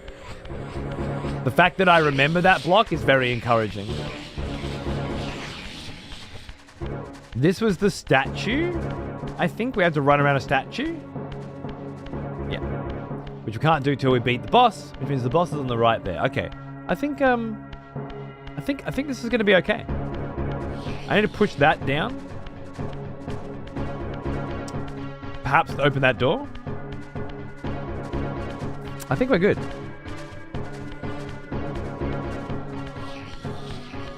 I think I've got the main beats of this horrific zone.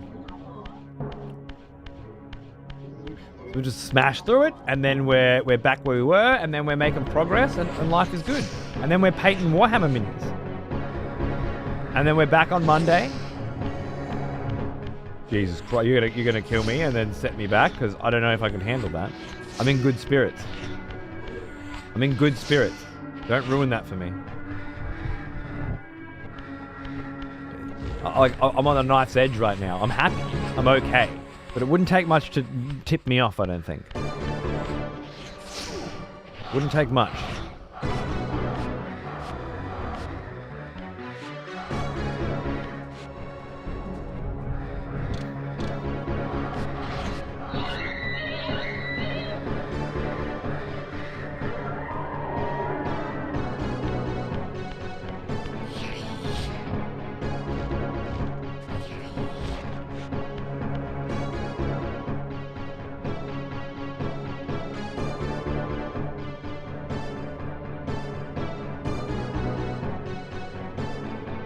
Maybe that one?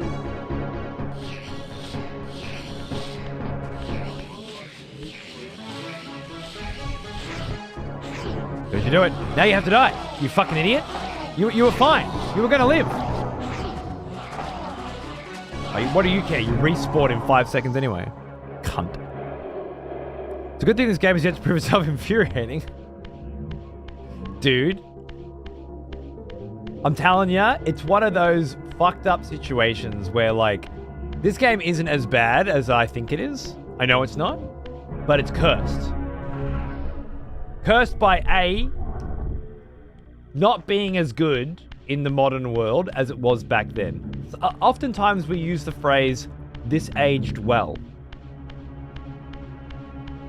Nobody's using that phrase on Soul Reaver.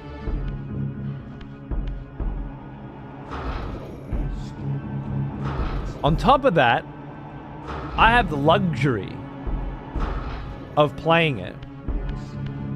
I might be up there that I'm supposed to go, but I'll check here first. I have the luxury of playing it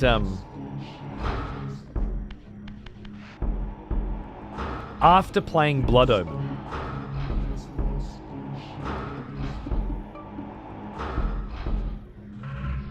Which is so good. It aged like a fucking wine glass filled with vampire blood that looks like a fine wine, you know? This was not the right way.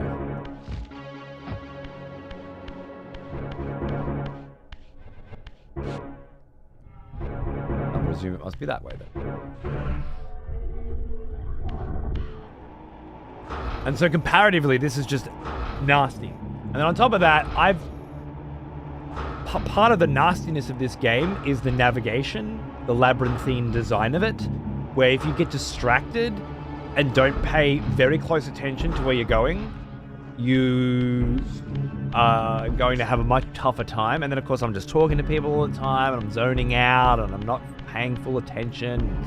So I've made this otherwise challenging labyrinthine experience even more so.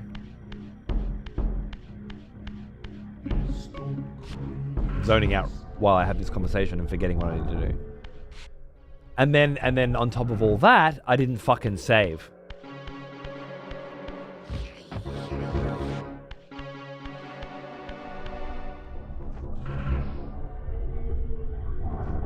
Which is outrageous.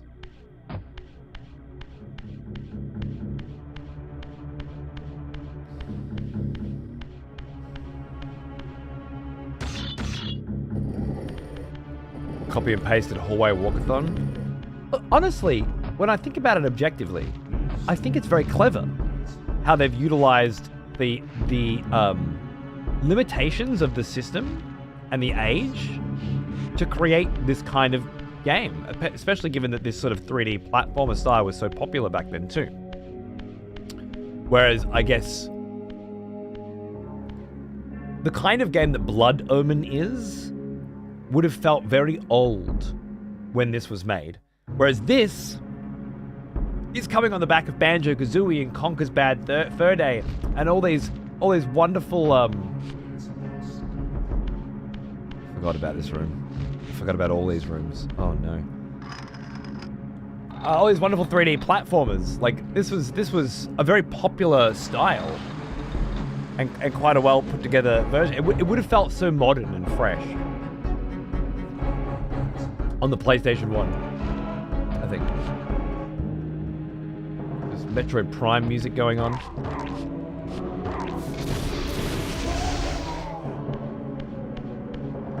Oh, I can't just walk through this again. I have to solve this again. The way that I did it... Okay, where did I come from and where am I going? I'm going there. Right? I need to push blocks up and over here so I can climb over there. That's the game. You didn't die. Why not? Why didn't you die? Now I've got to fuck around for 5 minutes. Because you didn't die. You're supposed to die. I punched you in the face. You're supposed to be dead. What the fuck are we kicking around for here?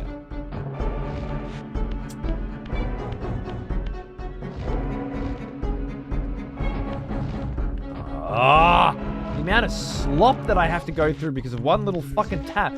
Oh. Infuriating. Thousandth block puzzle.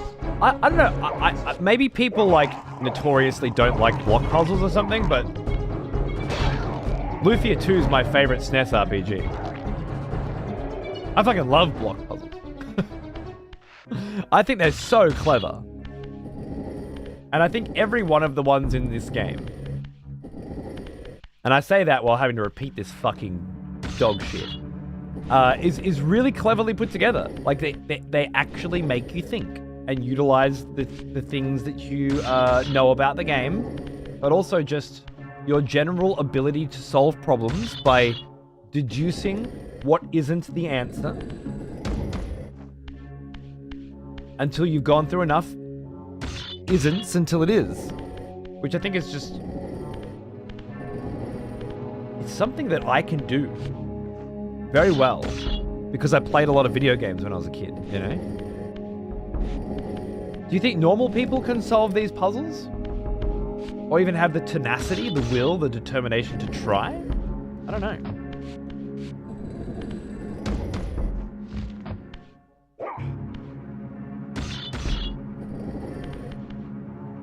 I think they're very clever. Zelda's a huge one because Zelda was as much an action game as it was a puzzle game. It didn't feel bad at all on the PS1 in its time period, but man, it does seem terrible now. It's not everything ages well. Ironically, I think Blood Omen aged so beautifully.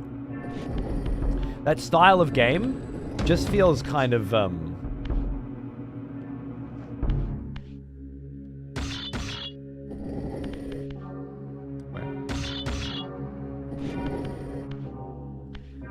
The style of game that the Blood Omen is, as I say, which would have felt very dated when this came out, and this was a weird time. Castlevania Symphony of the Night came out at this time, you know? It's a weird age.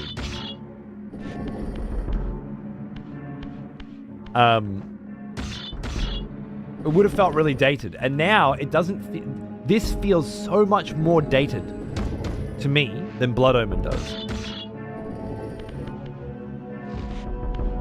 which is a strange thing to say, isn't it?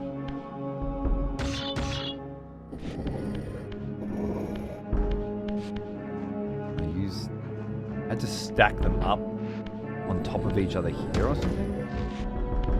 It's not really that strange, to be honest. You don't think so?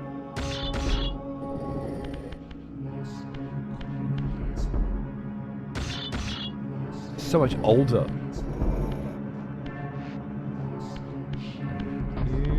Can I put one up there and then... No. I cannot get another block up here. One there.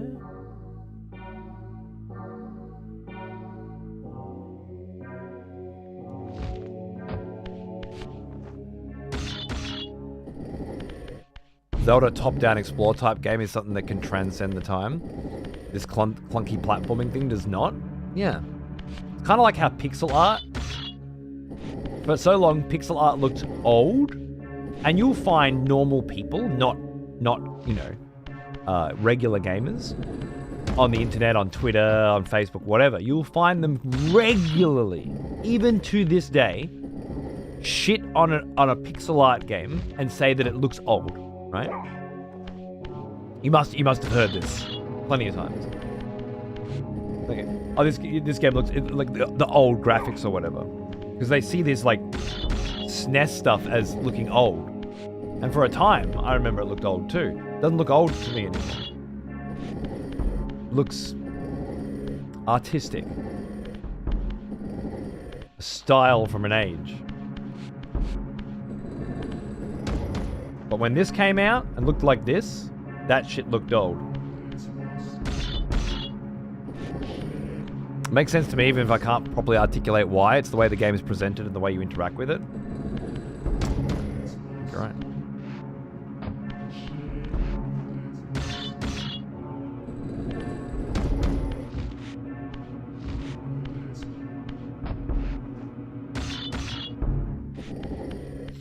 Luckily, I do remember this puzzle. Once you know you need to build this tower up here, then the puzzle's done.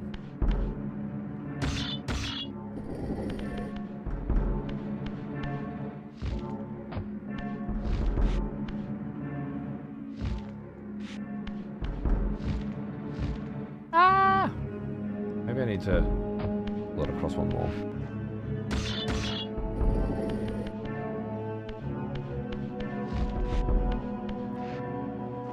Kain himself, Raziel himself, the writing, etc., is all just as timeless in this as it is, as Kain is in that, right? I think so. It's just the gameplay mechanism itself is so different. Is this the flame room? Yeah, cool. We know all about this room.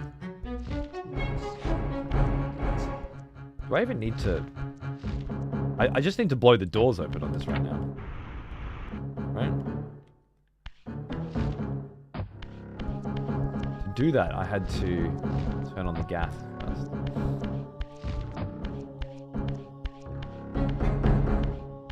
At least the music's fucking amazing in this shit, huh?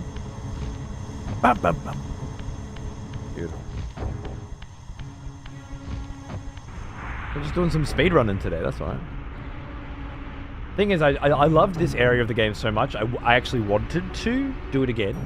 Subconsciously, I think. That's why we're here. If you're having deja vu, do not worry.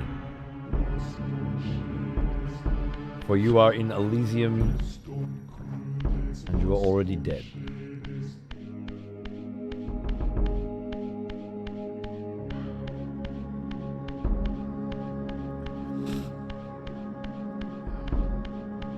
Shortcut back, I think.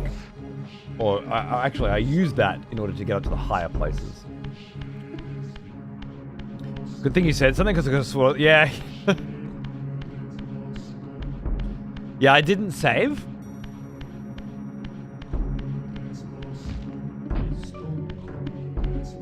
And again, it's not that I forgot to save, I'm an idiot. It is, obviously, but it's more that the way this game is designed makes you feel like the teleporters are save points.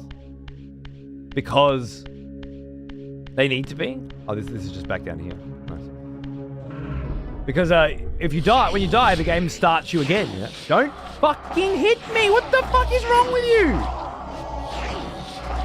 What are you doing?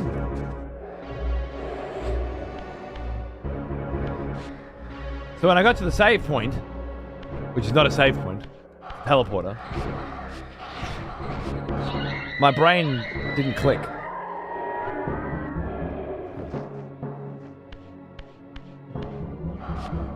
Problematic. I pushed this down. Ah, yes.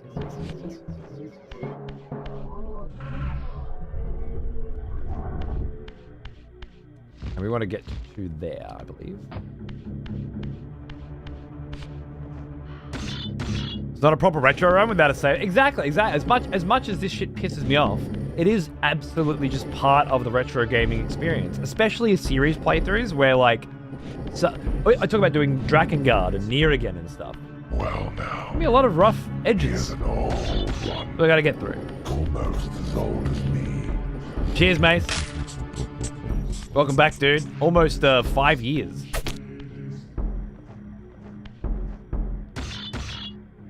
It's a very long time to be pissing away your money on some cunt playing games on the internet. But I really like playing games on the internet, and I can't do it if you don't piss your money away here. So, fucking thanks for that, man. Much appreciated. The last boss of Drakengard is terrible. Yeah, I can't wait to hate myself.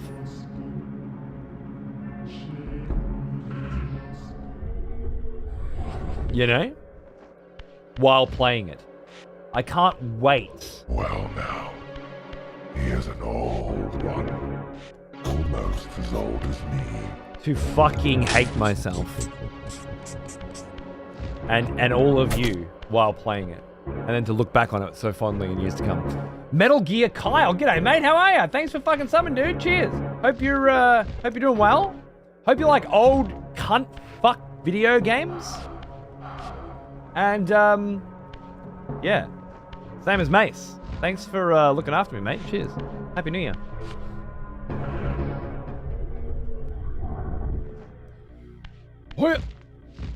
I remember missing this jump 15,000 fucking times last time as well, and just really, it was really rubbing me.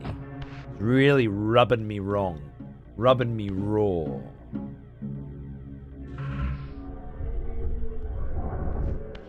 Because of the whole rigmarole that I needed to relive. Every fucking time.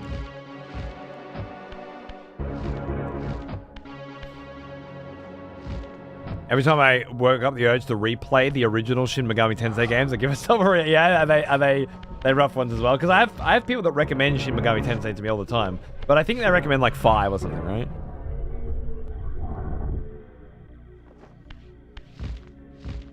Please do it. You didn't do it. You actually... Okay, do I need to... I thought the idea was I don't need to do a super jump there. Maybe it's not. Maybe I do need to do the super jump there. They're wonderful but difficult.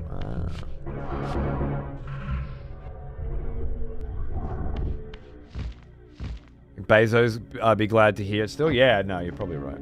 I did it again, didn't I? Yeah. So Right. We'll sit here all day. Do this again. 'Cause I'm a fuckhead. Is that good? I can make it back that way just fine. And then when I do the exact same fucking thing here, I can't make it? Grab the fucking ledge, you cunt! Thank you! What the fuck? Waiting for that Suicode M12 run? I've still got them on the PlayStation right here, bro. Ready to fucking rock, mate. Ready to fucking rock. PS3 copies.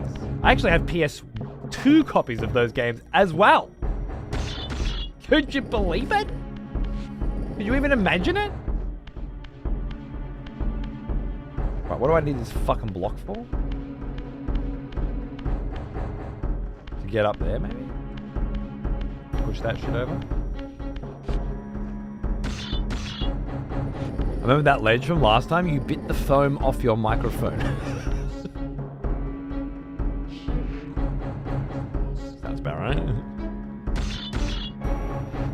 The hole in the ceiling because of the light above me. Yes, the light. I forgot.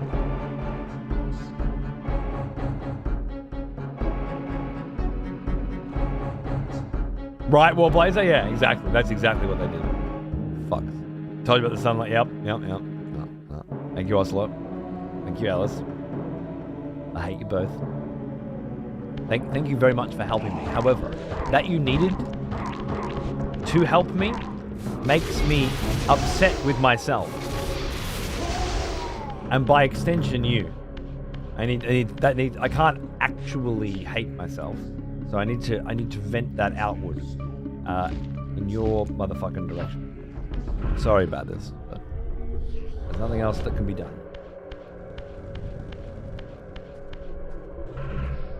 It's just the way it is. Shit, no, I know. It's just, that makes it even worse, Ocelot, because I already did it.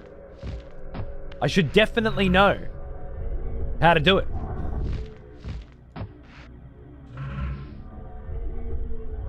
And yet,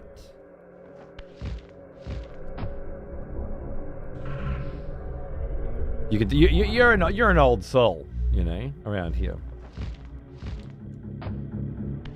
Ocelot's not ready.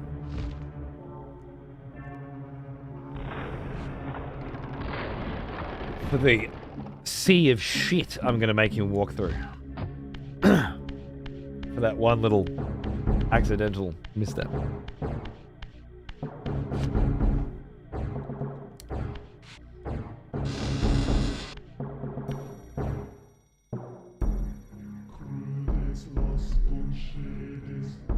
My brother, Dumas, a powerful warrior in life. He would have burned with shame to have me find him here like a stuck pig.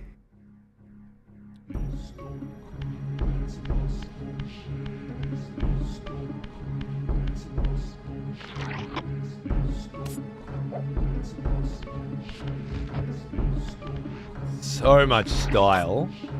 So much steez. Ugh. How can you hate this shit, you know? I mean, I do. With every fiber of my fucking being, I hate it. And yet, it brings me back every time with fucking steez, man. Feels like a month ago? I think it was only 2 weeks ago. Because it wasn't last week, was it? Was it last Monday? Was it a week ago? Not Monday. Monday before that. I thank you, brother. A week and a half. Your thanks are premature, Dumas. I have not forgotten whose hands bore me into the abyss. The centuries in limbo have honed my strength. Not even Kain is my equal. Even the strongest vampire is vulnerable. We shall test your thesis, Raziel. Shut up. My bloodthirst Amel has been superseded by an even darker hunger. I will consume your soul before this day is done. That's your new name now, Amel.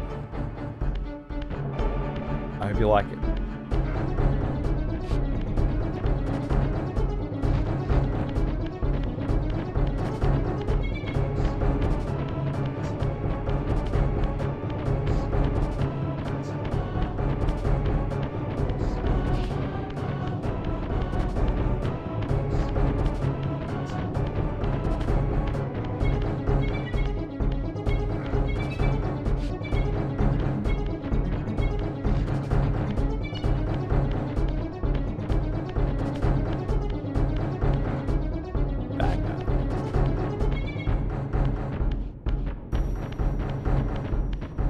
Almost worth doing all this again.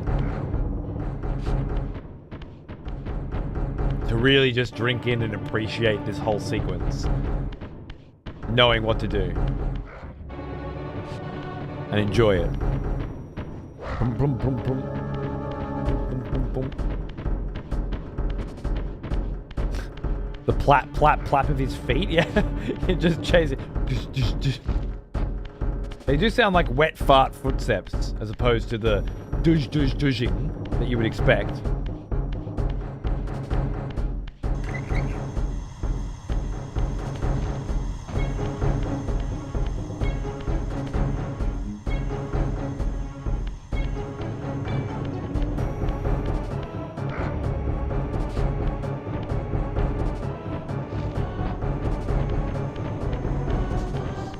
So shit.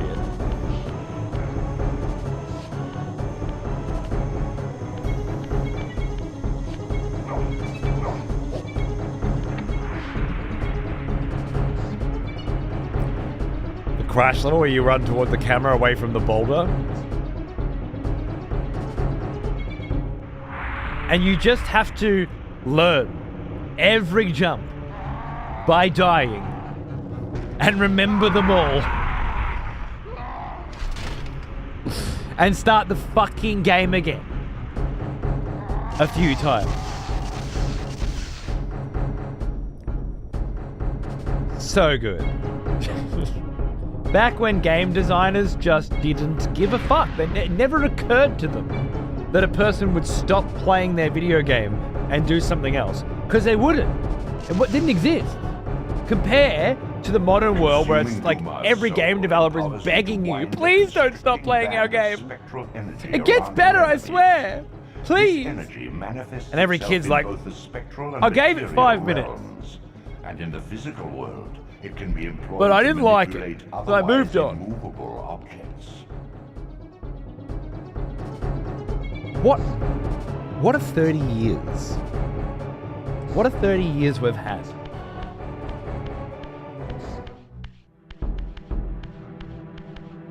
What a wild 30 years. Stop playing this one game I got this year. You could stop playing it for a day, maybe 2, maybe a week if you were really hard, but you will come back whether you like it or fucking not. And then you get past the shit you were stuck on, and all of a sudden you couldn't fucking imagine doing anything else other than playing this fucking masterpiece right up until the next fucking wall. 3-day rentals of videos. Oh, you really wanted to play them more too. I always mention it, but the one that fucked me up, I should play it again. The one that fucked me up every time was Lord of the Rings on the Super Nintendo. With its big password panel too, so you had to write down 30 fucking letters of the alphabet and then hire it again.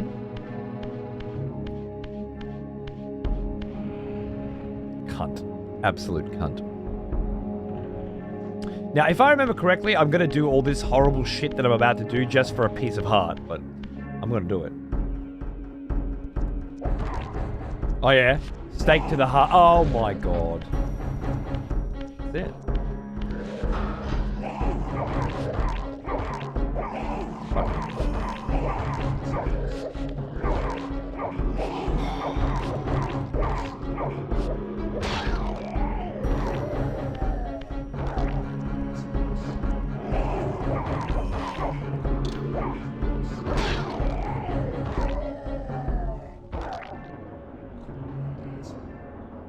This game would be too easy if you were playing it every day. That must be it.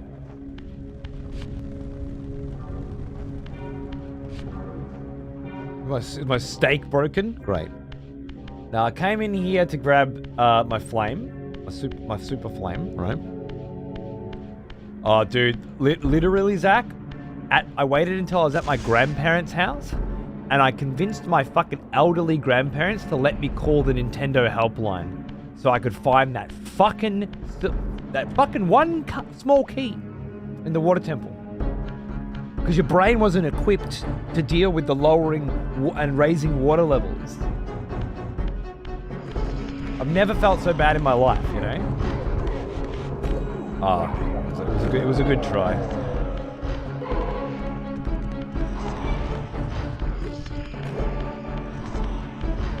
A fucking weapon here? No? I feel like I remember punching these guys took a very long time. Oh, here we go.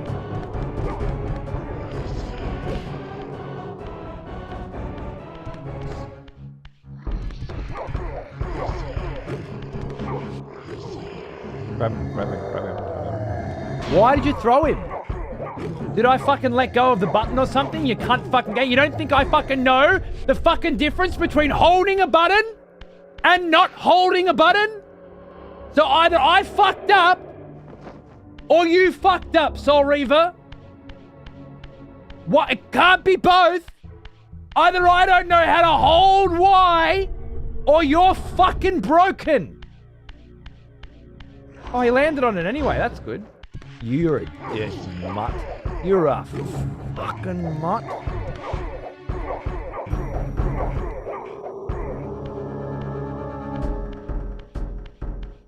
I could try 100 times to do that throw again from across the room and stick him on it. I wouldn't get it. Someone has conscripted new voters for the next execution. Wonderful. Stick your new voters up your ass, Taravangian. Nah, thanks, bruv. How you going? Smacky Willy. Cheers, brother. Hope you're enjoying the show. Best hate fuck this side of the hemisphere. Indeed. Yours was Turok 2 on the 64. Man, that was a brutal game. What did I come in? This is the room I didn't need to come into at all, right? Yeah. Should have remembered that. I got the piece of heart. I could bail.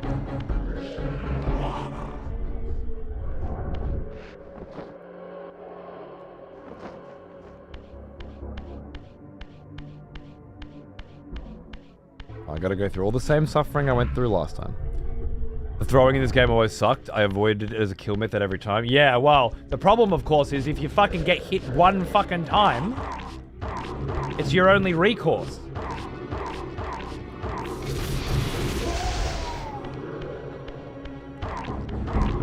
There's no other items in this room. You either nail it like that. Hey, get your glyph energy back. Yeah, for all those cool glyph spells that I've got. Really fucking hated throwing? Yeah. Yeah, I see why.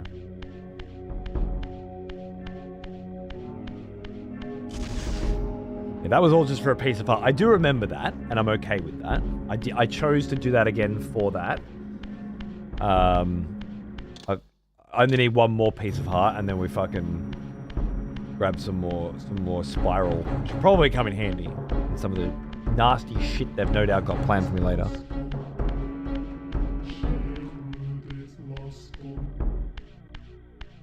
Attempting 0.00 time in Final Fantasy X's Chocobo race. That thing cost me a PS2 controller. I don't even remember going for that. That's crazy. I remember like Chocobo racing in 7. I don't remember it in 10. I remember wiping the sphere grid and hunting fucking monsters for clear spheres and shit like that, but... I remember getting Lulu's fucking little attacks to do 9999. But I have no recollection of the 10 Chocobo races. Is that fucking Jamalki up in here? Is that fucking Jem? How are you, mate? What's going on, brother? Have you slept since we last played Company of Heroes yet? Hey, cunts from Jem's channel, by the way. Good to see you. Hope you're doing well. I'm doing retro games on Mondays and Fridays now, so we're in the midst of a Legacy of Kain series playthrough. We're currently in the middle of Soul Reaver, which I very much hope is the worst of the series because I'm losing my fucking shit with how bad this game is. In fact, it's so bad that I straight up forgot to save when I finished last time, and now I'm redoing everything I did last week again. And let me tell you, it's not helping my opinion of this fucking video game evolve. Yeah. Yeah. It's just gone to shit. Exactly. It's just gone to shit. Luckily, I've made it back up to where we were almost now. But even just figuring out that I didn't save. Like, I walked into the save room and I unlocked the new save zone, you know? And then in my brain, because in order to save in this, because whenever you turn this game off and turn it back on, you start at the beginning again, but you teleport around.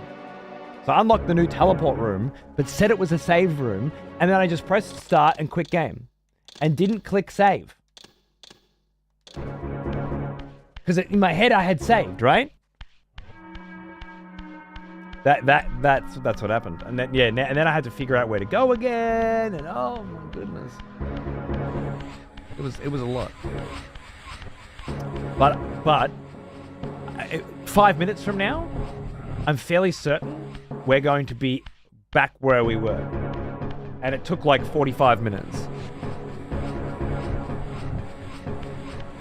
Hi, Ms. Joe. How are you? Never seen this game? Neither had I.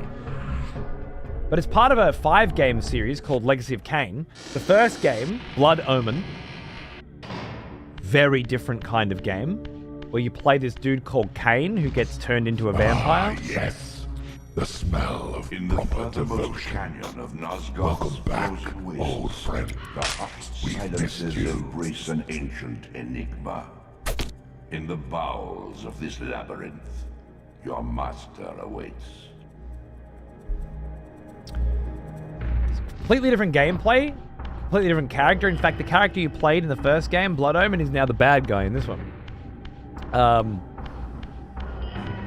But the one thing that they all seem to have is this incredibly amazing story, cast of characters, and voice acting.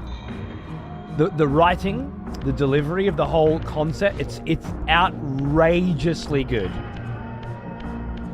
And there are fucking 3 more games after this too. He is an old one. Almost as old as Sage as well. G'day, mate. How are you? Thanks, boys. Oh, dude, Dex. This game did not age. Blood Omen aged deliciously. Deliciously. This one, there's no way for it. It's like Conker's Bad Fur Day, you know? Don't play that again. You will ruin your memory of it.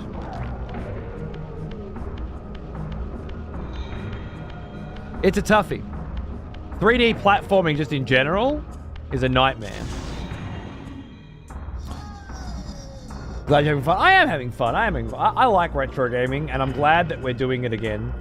A little bit differently than how we usually do it, but things are happening, you know? Ooh, open. Nice. I'm pretty sure just up here. Telekinesis, my rock. Little bang bang. Love it. Fucking shit up. Just up here we should be progging. Yeah, you liked it, Tater? Good on you, mate. Hey G, what's going on, bro? Are we playing Company of Heroes together or what, mate? Oh, I saw that coming.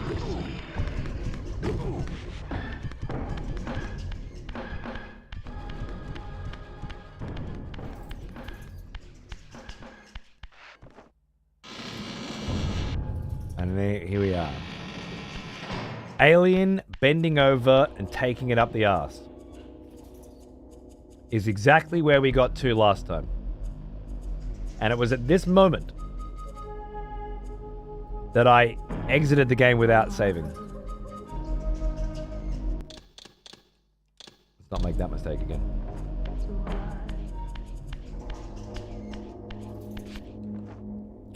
Took me 20 minutes to fucking even realize what had happened, you know? I'm like, I swear to God I fucking made it to the alien bending over. What's going on? Maybe I fucking doubting myself and shit. I had to go back and check the VOD. I shit you not.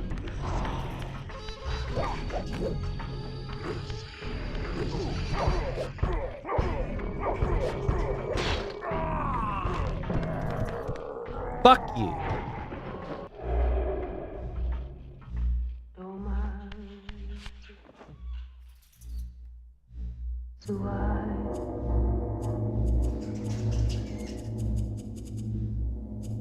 No, you're good, Sage.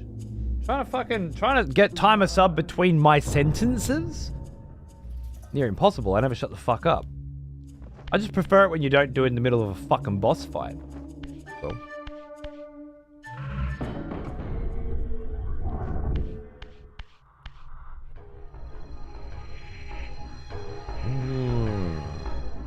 I seen ya.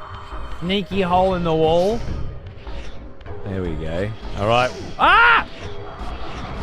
We're making progress.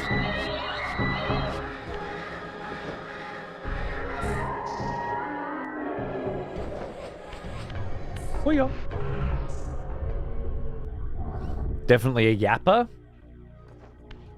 Always have been.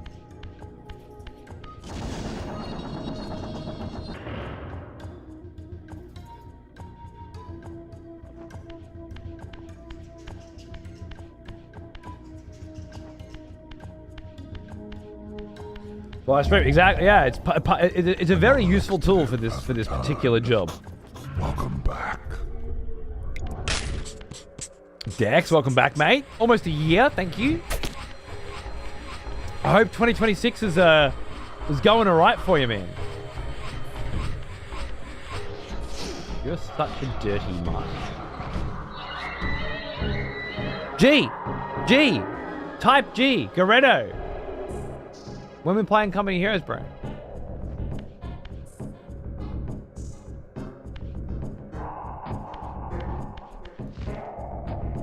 What's happening? When we accompanying some heroes, brother.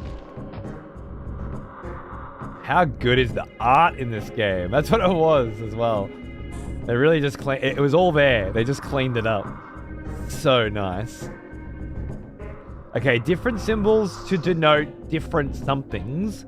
Different gods. Different Sarah fucking fan. Different vampires. I don't know.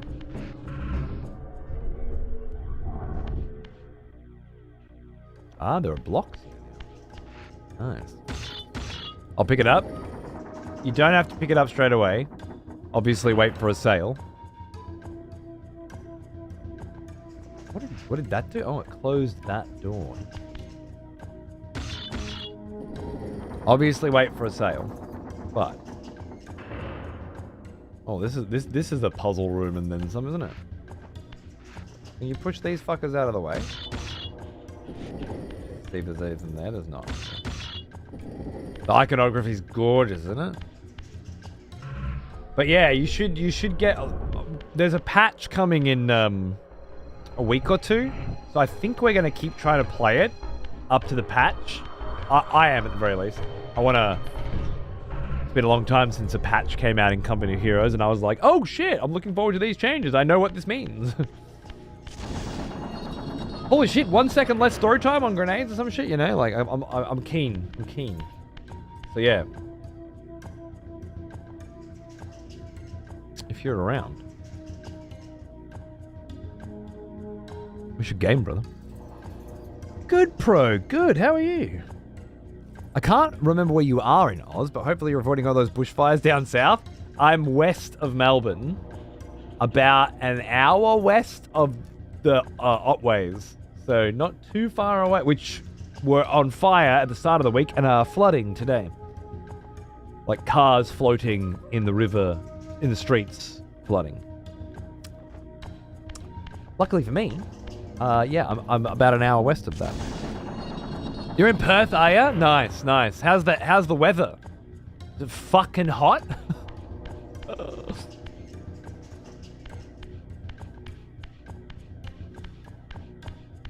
The only thing I know about, I've never been to Perth. I just know it's always fucking hot.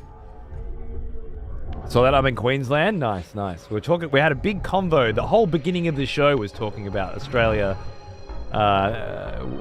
weather conditions, and Queensland was a big part of it.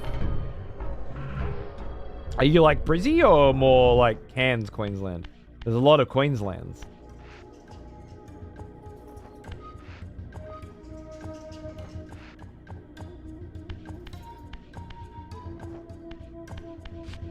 I was hoping there'd be rocks here. Okay. think I'm starting to see a pattern. Our west of Brizzy, our Esquay. Oh shit. Land of the boring. Yes, my house is a conventional oven at the moment. There's no aircon in this rental. Perth with no aircon in this economy.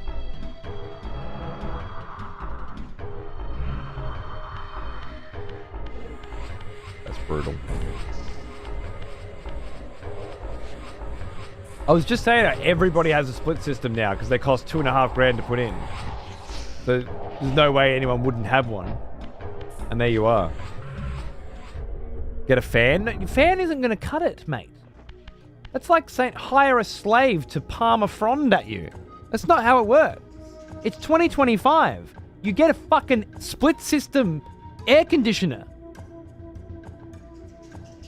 That's the only option. This isn't the Roman times, you know? That's the other one. Ceiling fans. Fuck, that makes me think of the 90s, you know? Wild. We could try to be Roman. They say air conditioning is what killed those motherfuckers, remember? That's what they say.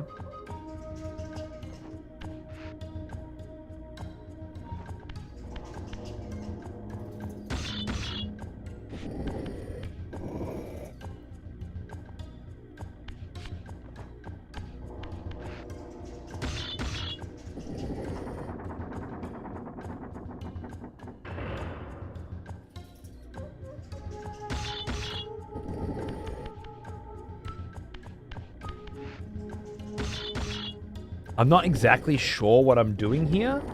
I'm just completing tasks that can be completed so that I can kind of start whittling down the list of possible options that are available until I get down to a few and one of them has to be right, you know? Kind of where I'm at. Is there any point going down this way now? I'll just check, because I can go through the middle as well. I think this puzzle is one of, if not the last block-based ones in the game. Really? This is it, huh?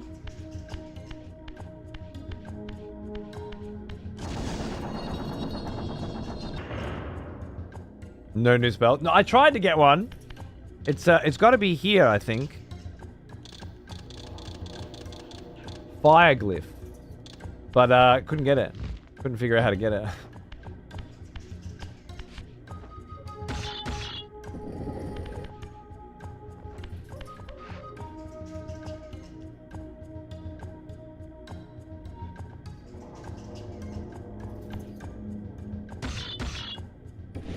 Enjoying watching you start this one out? Great.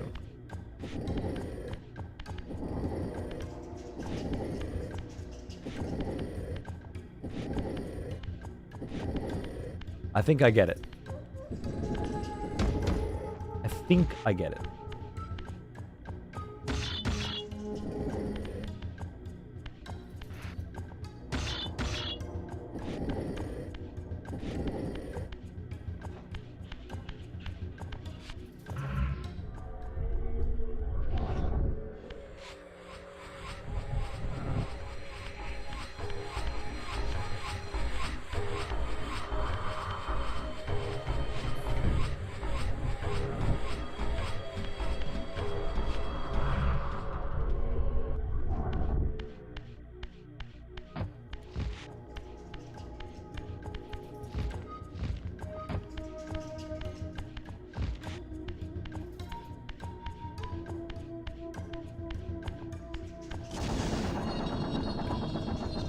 I've played enough fucking Zeldas, I think, to be able to piss this one in.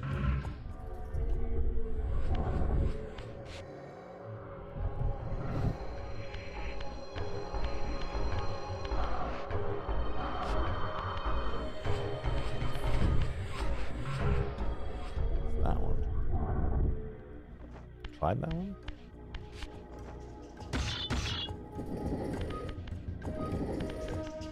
Not what I expected to happen.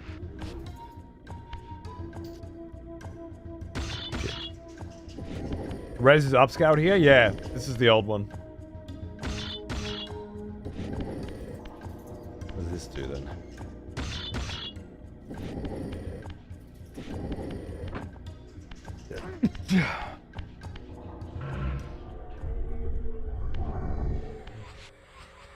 It's not just res upscaled, the models have been redone, for sure.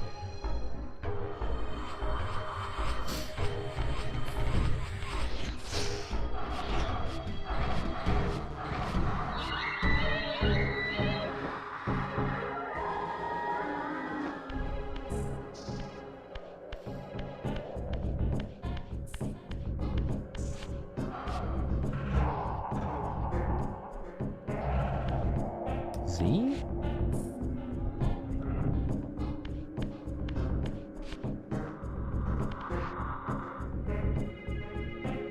O and Z?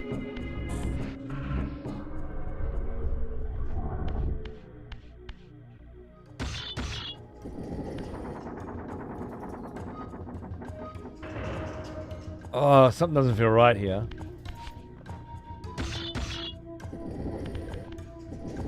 Have I tried putting... Look at that wall art, G.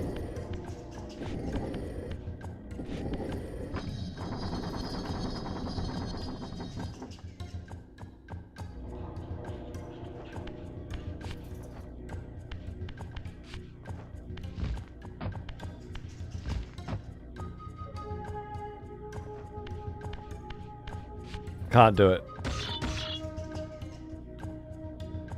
Wait, it won't come back out. I was thinking that there's like a symbol here, right? I don't think...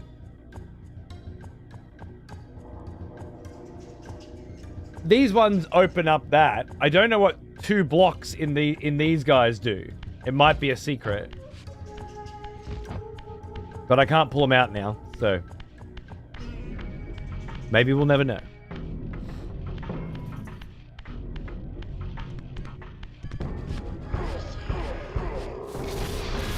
Fuck. Bitch.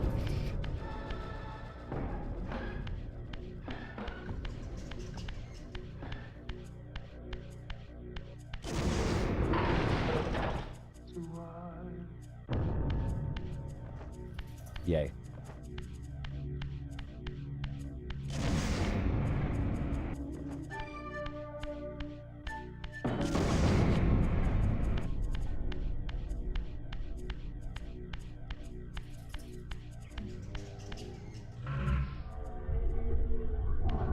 I don't know how we used to have the patience for these games back then. We didn't have other options.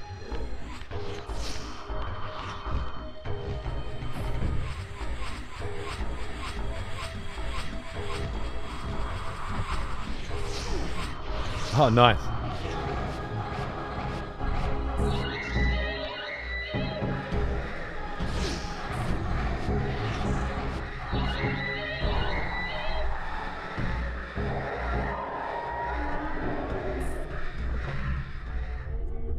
What a more badass story. That's a good point too. I remember playing through the really hard shit in a Final Fantasy to get the cutscene. Hell, I taught my little brother, you know, how to play video games, how to read. Playing old, like Final Fantasy 9. And him just, actually it was 7 initially. Him wanting to see the next cutscene, wanting to see what happened, wanting to know what happened in the story, and me encouraging him to learn how to read. So it was a big part of it. This one going to Game Facts at the library was the very last resort. Yeah. Only if you had to. Only if you absolutely had to. I printed out the Final Fantasy VII Game FAQs guide at school, actually. I had to borrow other people's print passes to get it done.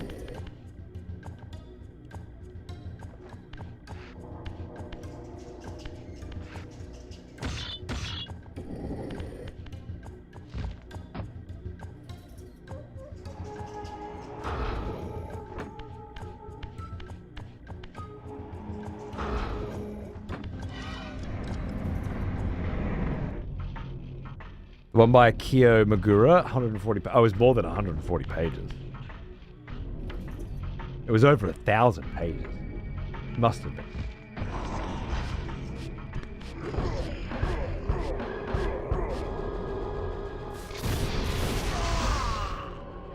Printed it out at home. My mum was so mad at how much paper we ended up using. I had to staple that shit together. I had a binder. I had to punch holes in it and bind it.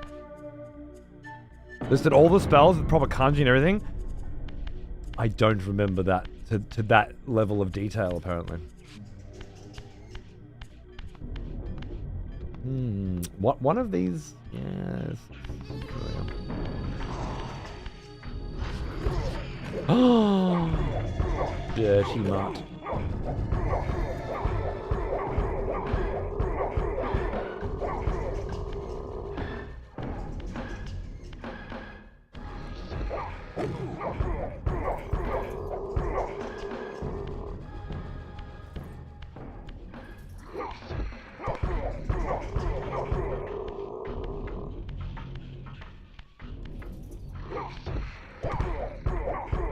It doesn't need to be this way.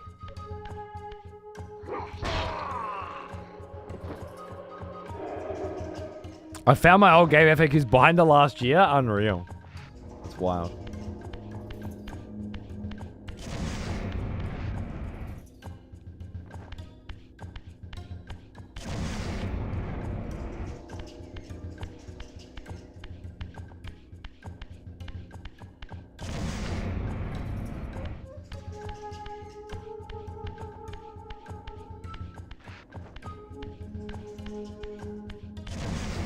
Oh, I went the wrong way.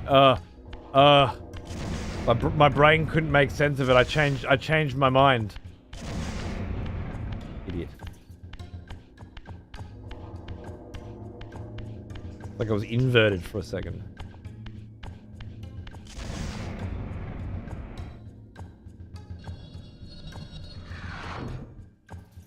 Nice, Gero. I retweeted a instruction manual yesterday that somebody homebrew drew for the original Legend of Zelda.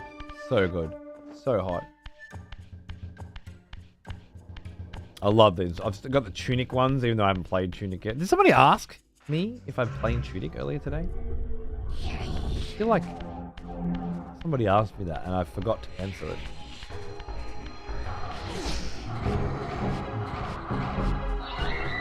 Been staying off Twitter? Yeah, fair. Probably a good idea. Yeah.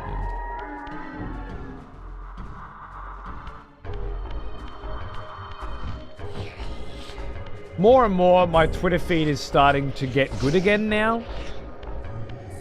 Starting to be basically just video games and movies and stuff. But there was a pretty wild rough patch there for a bit, eh? This way.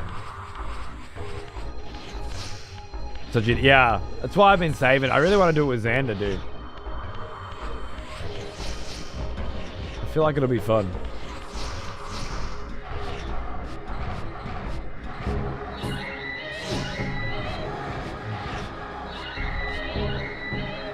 Forgot to tell you that I beat Ace Combat 7. Yeah, dude, the last fucking couple missions are insane, right? Super fun game though, yeah? Are you pumped? Are you pumped for 8 now? Or are you like, fuck yeah, I need that shit? Oh, I didn't need this shit. Actually, I am, yeah, I thought so. It's so much more than just a aerial combat shooter, right? Like it's really got a unique identity and a proper vibe about it. Beautiful.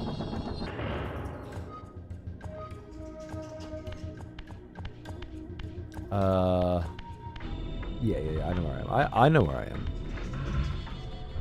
We turn left here, and there's our door. Boom. Boom. As do the... Yeah, I've got 1, 2, and 3 on my Steam Deck. I haven't put too much time into them, but I plan to. The Oragon's Cave. There it is! Kain's first fateful meeting with Mobius occurred. Mobius played the role of a doddering soothsayer, stirring his pot of visions while dispensing enigmatic predictions to gullible visitors.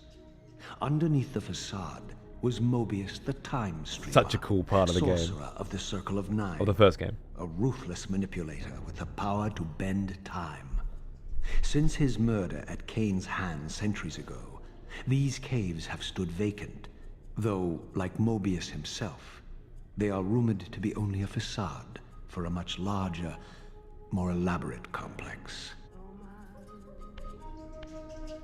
I sensed that Kain was here, and Another at that moment, expletive has returned. I would have plumbed the Welcome depths of back. hell to find him. Benny for 65 and Soul Reaver 00. Fucking welcome back, mate. I bet you're having a good day for it. Cheers, guys. Much fucking appreciated. Hope you're doing well.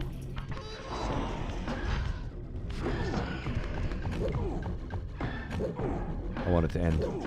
I want the game to end. I never want to think about it again.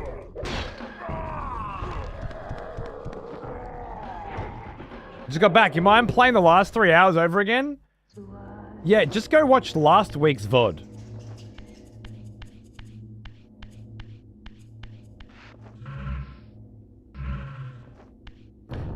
Yeah, so it turns out I didn't save.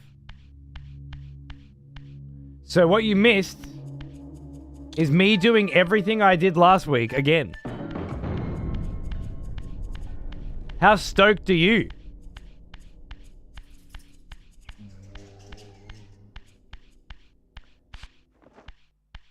I'm very confused now, as usual, because this fucking cunt fucking gamer just went through all that shit, all that filth, and then I come out on the other side. Oh, cool cutscene, sweet.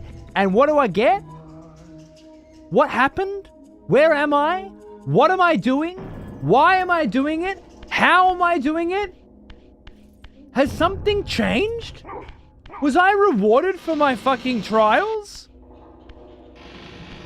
Thanks for the trip down memory fucking lane.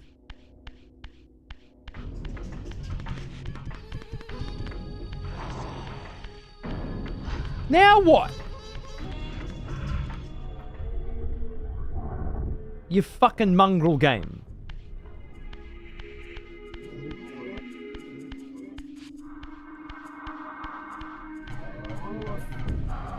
Crisp Pie 5?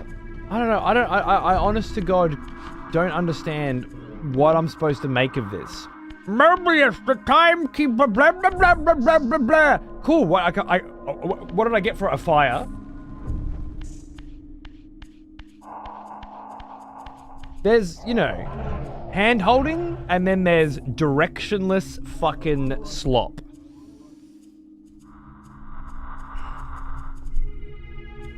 Guess which one this is. Guess I just gotta wander around and think or something.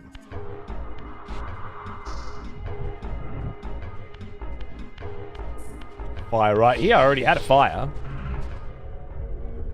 It's a dumb mechanic, is it? Because there's been a lot of those in this game. Like, you can jump out of the water and you can aim your psychic fucking powers. There've been a lot of... Why is he alive?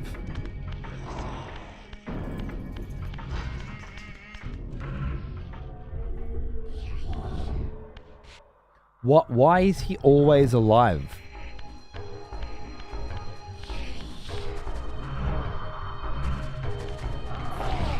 Why can't I kill him and he stays dead?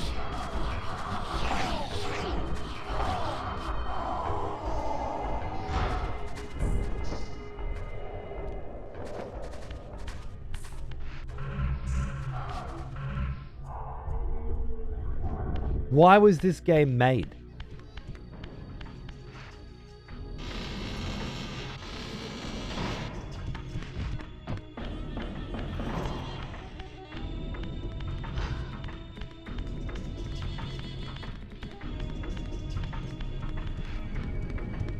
Games are fun.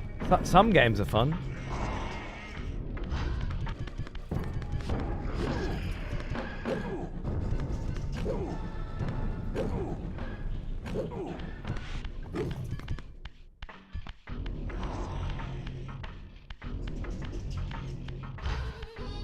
Yeah, I'll bet you fucking did dexterity. You went from absolute pure genius to trivialized labyrinthine slop. And for what? Why? 3D platformers are so in right now. We had to change fundamentally the design of our entire game concept because of popularity. Which is exactly what happened, right? That's the only reason this game looks like this. Popularity. Some fuck was like, no. You're not making another game that looks like that with my fucking money. Fuck off.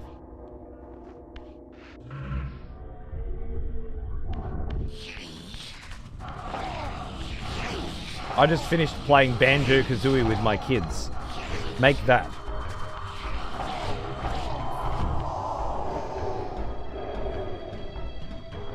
Ellis. You said, oh no.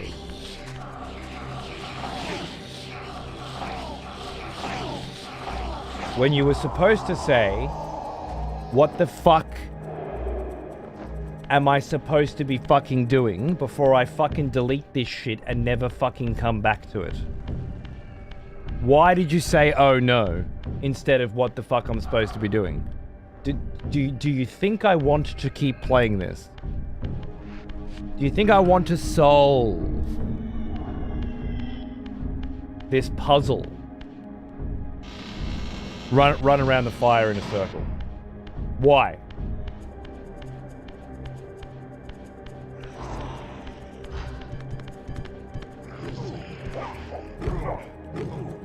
Why do I want to do that? It's the opposite of me. I wanted to get in the blood home when I was a kid, but I couldn't. I did after this game. Wild to me. Because it's there's a circle on the ground.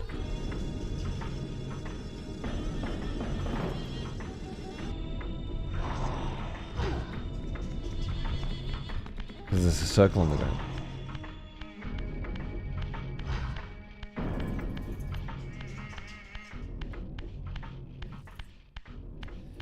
Mobius has a hidden entrance to his labyrinth, and the secret to entering it was right there, and I just didn't see it again. I don't know how you were supposed to see it before. Must be the man himself, the time streamer, Mobius. That's him. He seemed not at all the impressive figure I had imagined from Kain's boasted exploits. Would you think he'd be a barbarian? Even this cold image radiated a certain undeniable power. Did it? Should I read into that as well? Oh god. Oh god. Alright.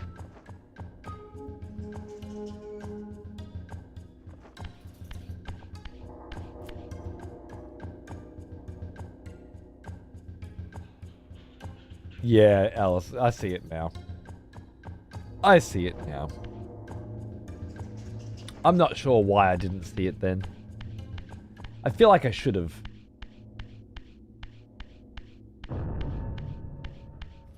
But I guess I got through the last 6 fucking rooms without any trouble, so I was gonna get stuck eventually.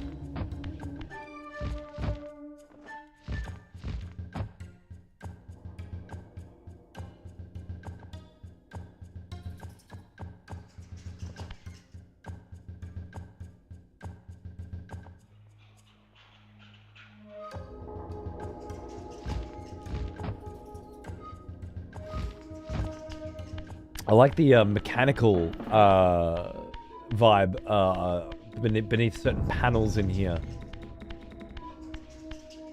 Like it's from the future. But made to look like it's still in the past. You may have seen it on your own, but to be fair, that Turilim cunt constantly respawning and taking away your Reaver has driven you right. It really, I can't stomach it. I can't get over it. I don't understand why it has to be that way. Why does it keep respawning even though I killed it?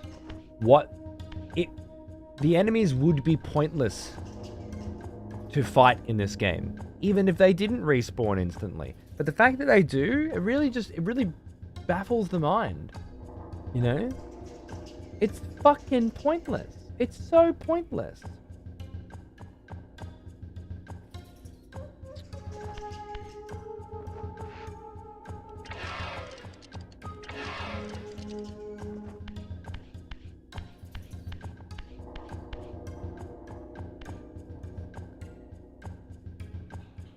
So the hands are moving the lights down there.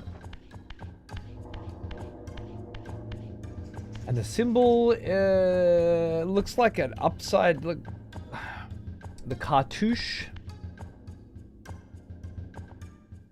So down at the bottom, there's like this, kind of like a Z on every pillar. And then at the bottom of this, I think this is upside down. And that symbol at the bottom there is supposed to be at the top. And it's supposed to be this kind of like Z. Now, I don't know why it's supposed to be that way, but it does absolutely.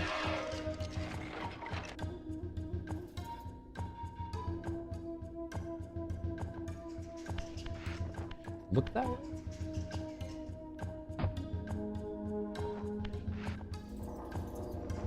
Okay. So, beam of light, prisms, symbols. Oh, baby. Okay. Oh, fuck. Let's spin them around. Alright. Fuck, this takes you Indiana Jones reflect the goddamn fucking light off the fucking symbol fucking to the next level, doesn't it?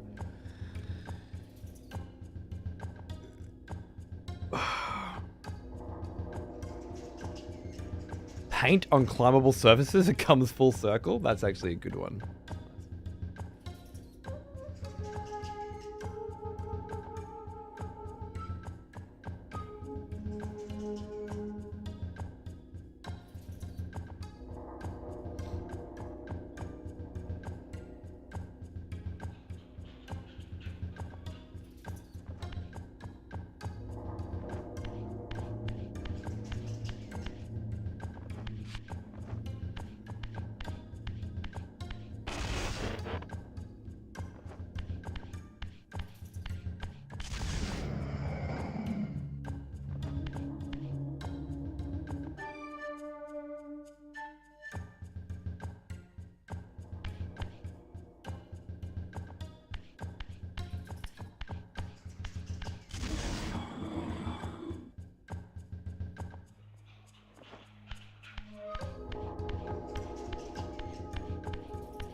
That removed the symbol? Have you? Yeah, this is going to be red, green, blue primary colors combined together. Look, it might not be as complicated as it looks.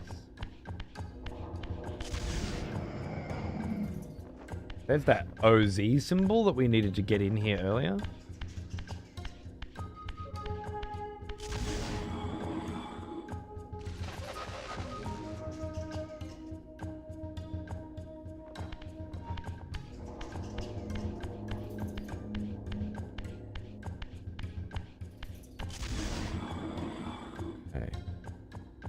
So now it's a simple matter of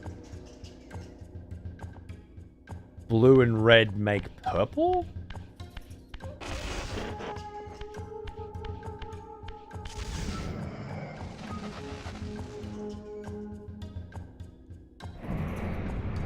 Okay, that's not as bad as I thought it was going to be.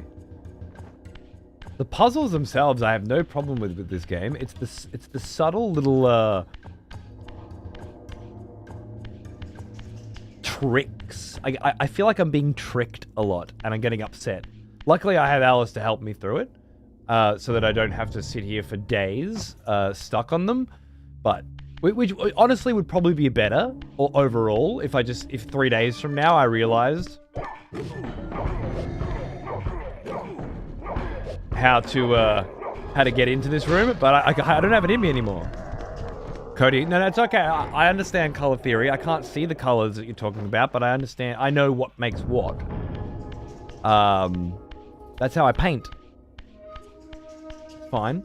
I can't see purple, but I got a purple dragon tattooed on my arm. Right.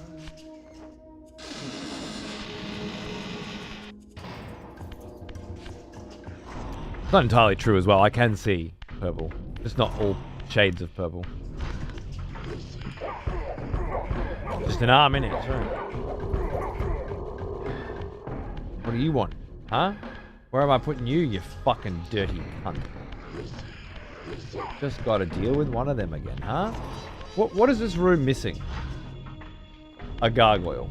Yeah, you're right. God, this room would be so boring if it didn't have a gargoyle in it while you're trying to solve the puzzle.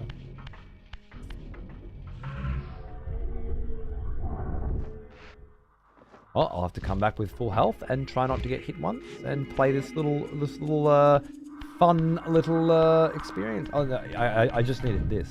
Damn, I just needed that.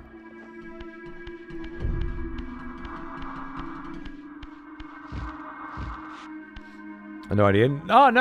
It's all right. It's not as bad as all that. It's really not.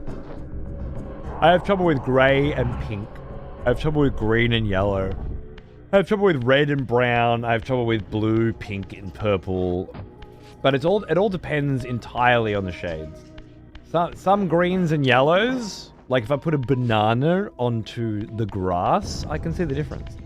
And yet there are hundreds of shades of green and yellow when put together that I can't see the difference between. Reds fuck me heaps. Yeah, I don't give a fuck if you. I don't need a Soul Reaver to kill you.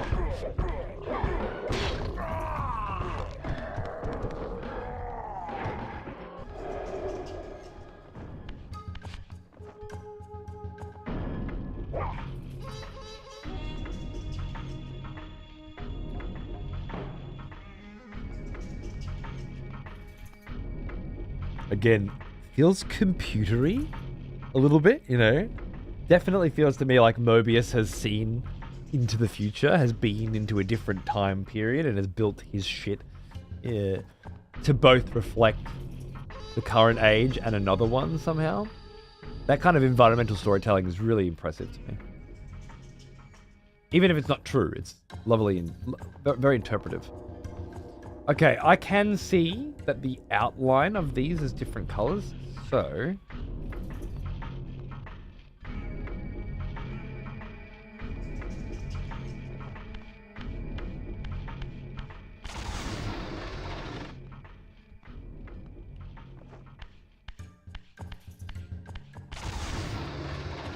Can't see any red in that bar? Exactly.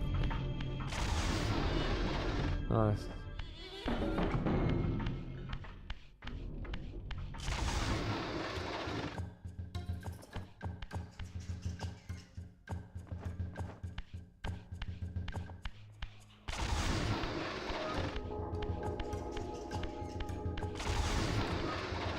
I'm moving the wrong color, but that's okay.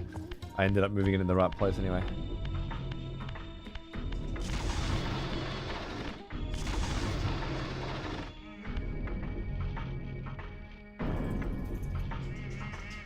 No, I didn't. Why did I think I did?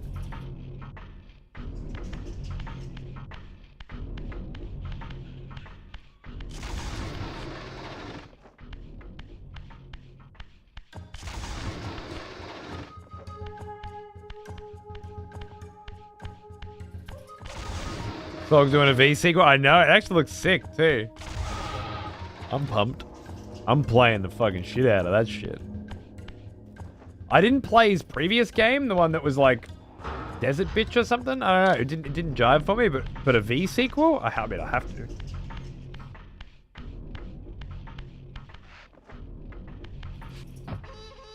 Dash!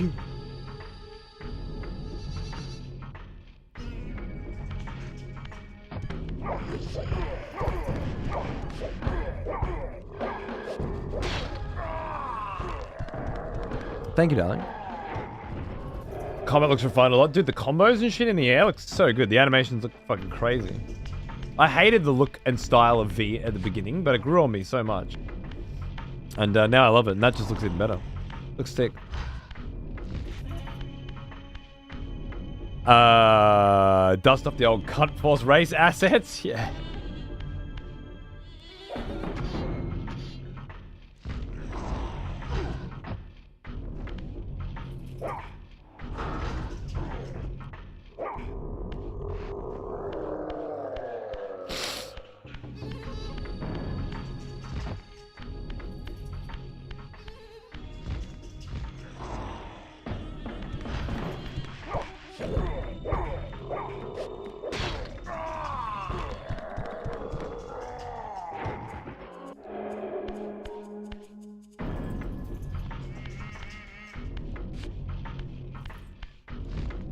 A bigger labyrinth indeed.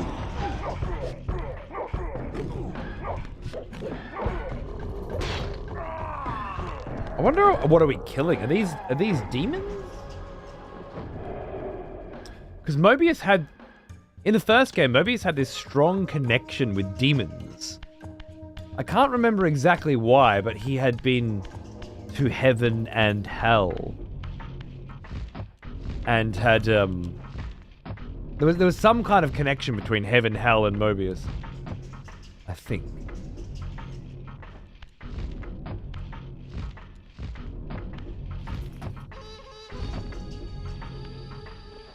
Turilim still the same offspring as you got the telekinetic power from? Oh, okay.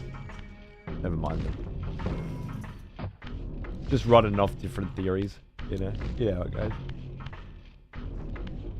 What the fuck is this?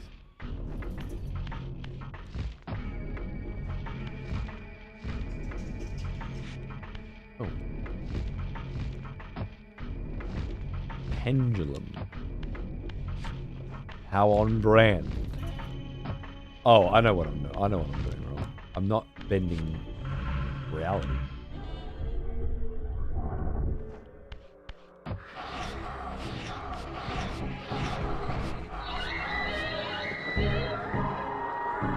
You can always use it when you come here.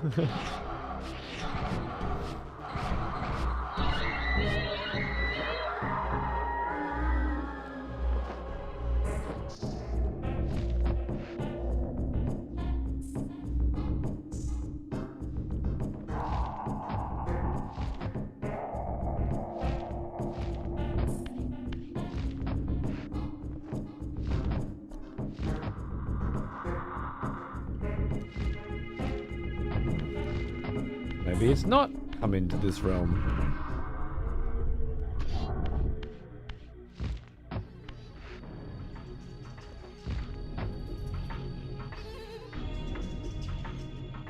Ugh.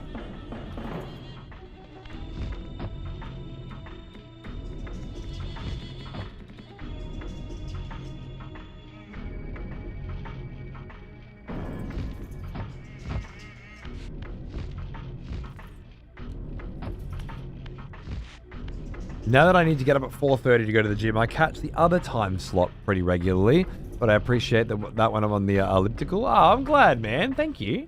Thanks for watching. I'm determined to keep 2 time slots active this year,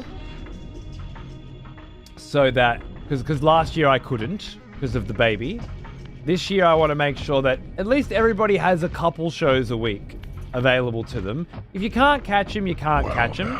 The Patreon should hopefully help alleviate that, but Almost as old as me. a couple a week. Patty, thanks for 81, mate. How are you, dude? Good to see you. What's going on? Who else is watching during the evening wank? Oh, man. The old Twitch during the evening wank. I love it. I can't do it on this schedule, but on the other one. Absolutely. Beautiful. Alright, well I certainly can't jump my way. I'm literally trapped in this room, huh? Unless I figure out what to do. This looks shorter to me. Oh. Fucking pendulum?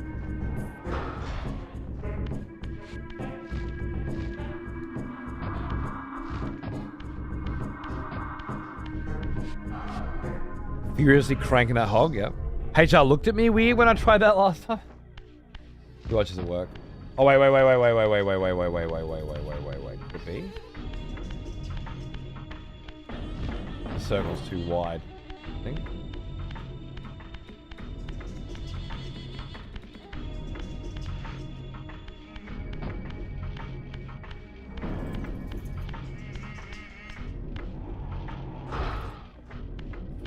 Wow.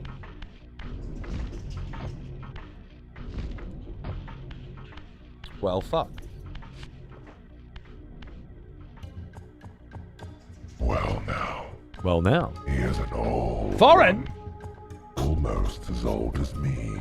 This dirty fucking dog. How are you, mate? Thanks for 89. Good to see you, dude. Happy fucking New Year, mate. I hope you're crushing it. Oh, Alice! I've had enough. I'm not having fun anymore. I don't want to do it. Help.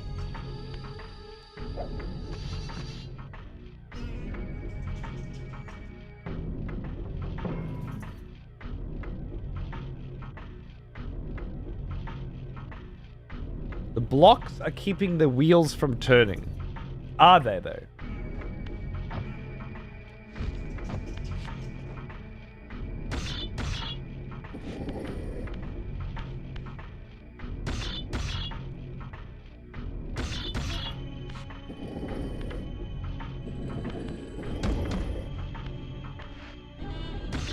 Thank you, darling.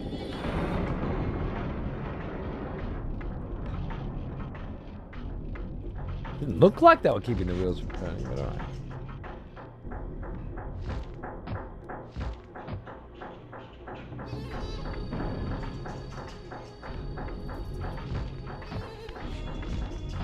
Anytime? Oh, I'll take you up on that. Where did I come in from? Did I come in from here?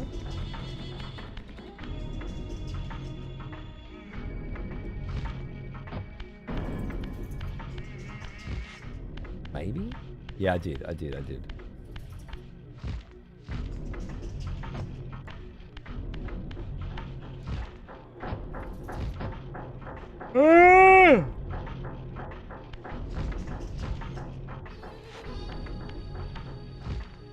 Nice. We're back. We're back on the flow.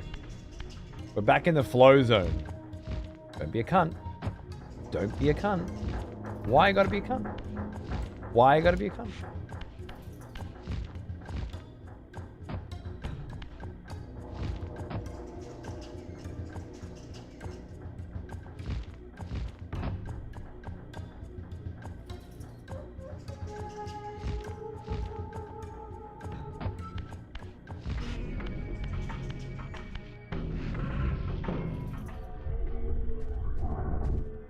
Well now. He is an old one. Almost as old as me. Loving the old school playthroughs as I make my way through DO2. For the first time, here's to many more great games in the future. Thank you, darling. Great fucking game. I haven't finished it myself, so you'll be further than I've ever been soon. Very exciting. I hope you're loving it. It's a masterpiece for sure. At least what I've seen of it, which is the first act twice. Yeah. I'm glad you're... Sorry, all of a sudden I can't stop yawning. I'm glad you're into the,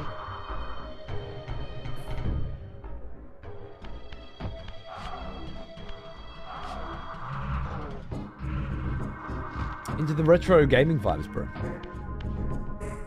I started 2 weeks ago. It's taken over my life. Really? That's great. That's great to hear.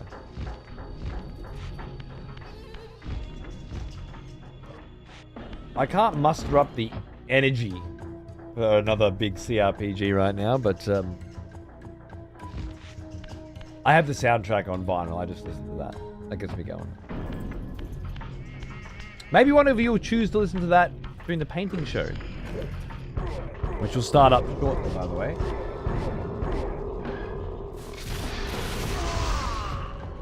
Which will be free. It's on Patreon free to watch for anybody. But those of you who are subscribed to Patreon can pick records. Because I got no other way of giving you something that I can think of. Your little painting show perk. Pick some tunes. Ooh. If I can stay awake for it. Just kidding. I'll get some coffee going. What do we got here? Block puzzle. Ocelot? Do you remember that time you said, I think this is the last block puzzle? I think you were wrong about that. So, that's what I think. Forgot about this one. And the one in the previous room where I had to move blocks to solve and needed to get help. Forget about that one too.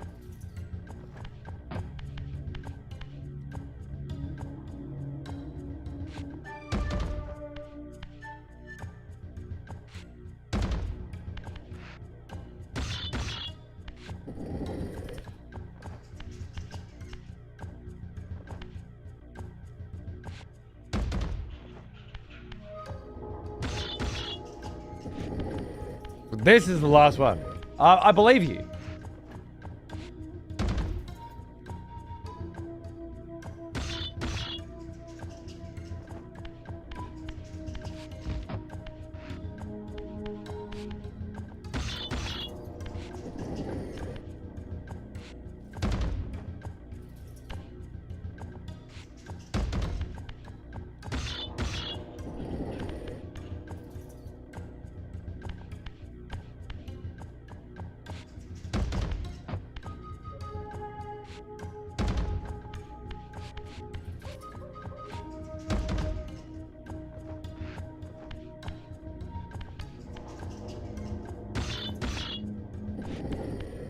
What the fuck am I doing?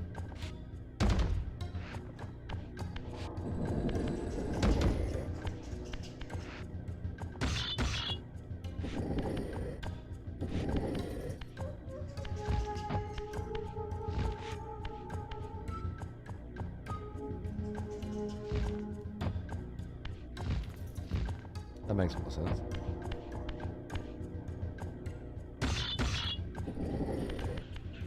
Don't worry, Remy. Don't worry. Everything's gonna be just fine.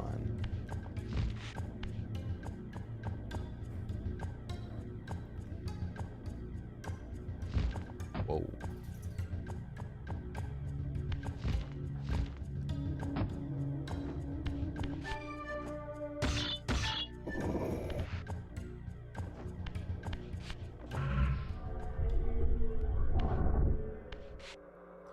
I've started up Rogue Trader like 5 times, haven't been able to do it either. They're great, but I need to be in the mood. Yeah, I also feel like I need to be in the mood.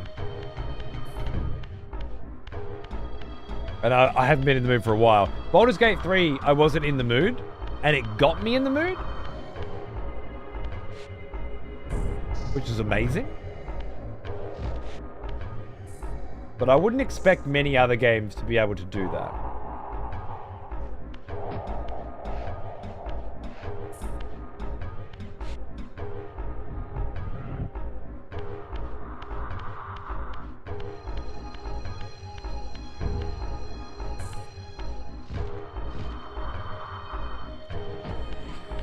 Decision paralysis for BG3, haven't been past the halfway point.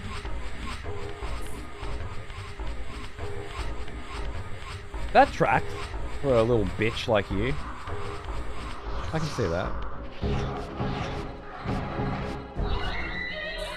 I made it into Act 3, and then I'd had enough. I definitely had enough. And now I'm sort of poised at the Baldur's Gate.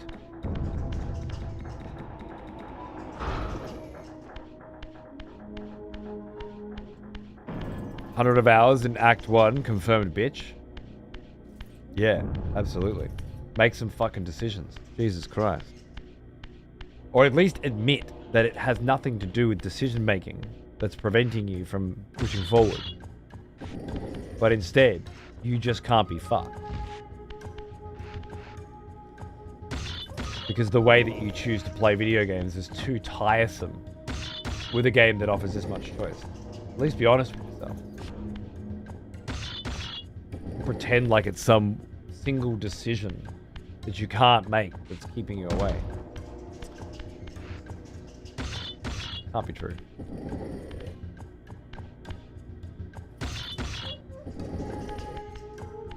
Alright. Get up there. Think, think, think. Think, think, think. I did stop there as well, but I came back and finished after 4 to 5 months. I should probably... I could probably handle it now. It's not like I've forgotten what happened or anything. It was such an intense and awesome experience. I probably forgot how to play, but I was playing on normal, which is not like me at all. I just figured, at least if I play on normal, there's a chance I'll actually keep going.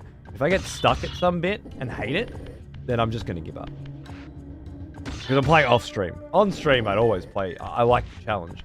The irony is, if I had played it on a challenging difficulty, I might have finished it.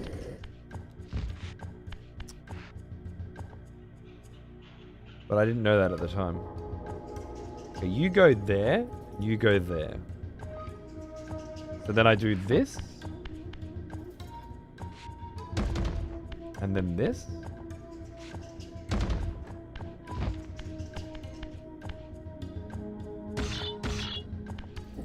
And this.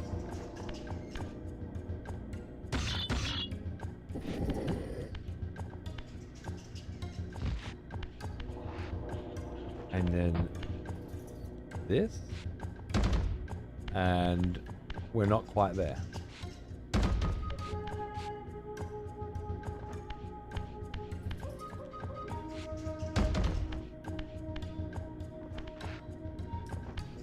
It is a testament to the game, and it's a hell of a fucking game. A video game that will keep me engaged just with its the feeling of progression that it offers. So, like you every time you make a decision, you know there must be 30 other fucking permeations to it, you know? It's crazy.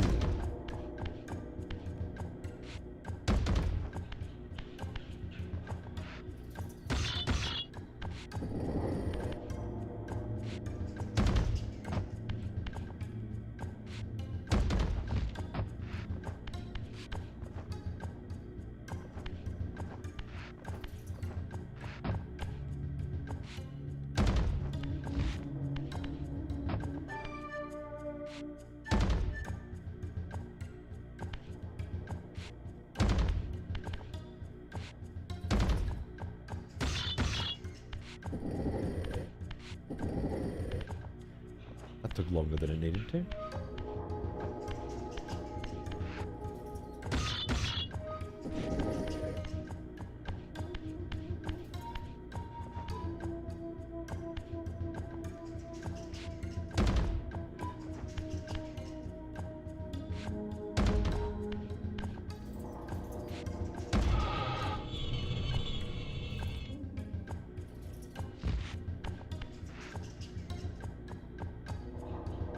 Which way is the door that opened? Are there any markings to? You a door? You're a door. All right.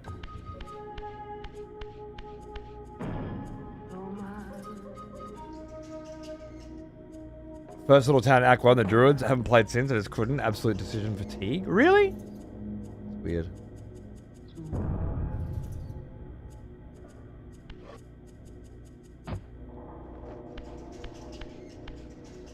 Weird.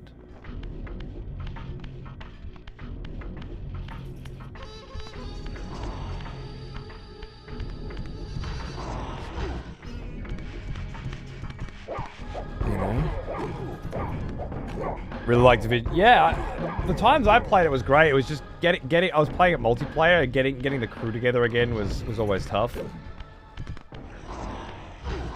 But it was fun. I did it with Divinity and Darius was one we did. Right?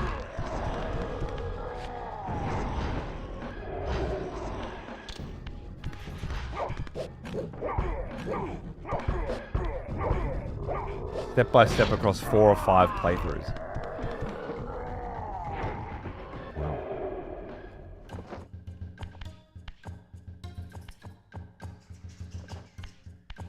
Is it like some desperate need to know everything or something?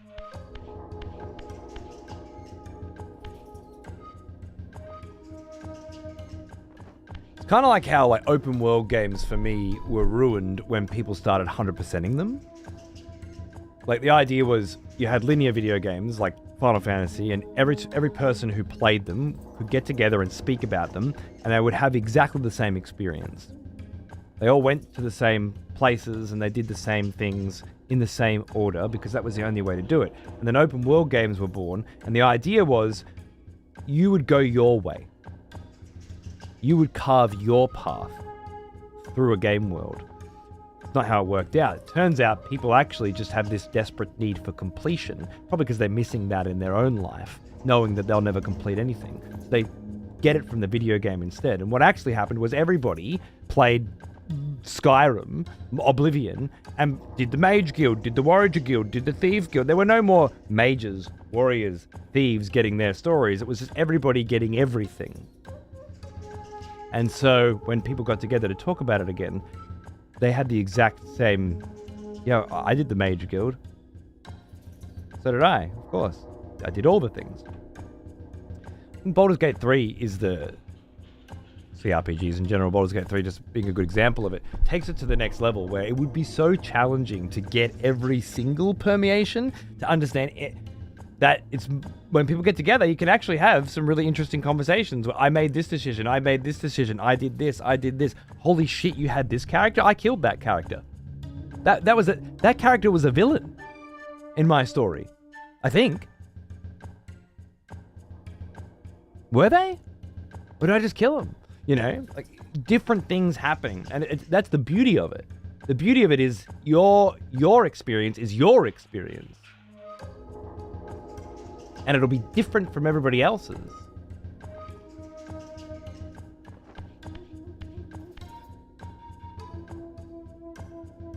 That's what I think is most beautiful about it. You make your decisions, you tell your story, and you don't think about it. What choices didn't I make? That's for other people, not for you. You focus on what you did do. What journey you went on, And in that way, we can all get together and we can share our tales as was intended. We can be the antithesis to press start and read from the list. All of the things. We can be the antithesis to this. I remember See that? you.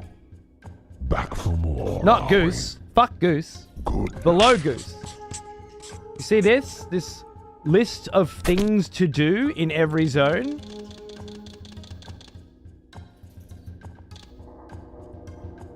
So that we all have exactly the same experience every time?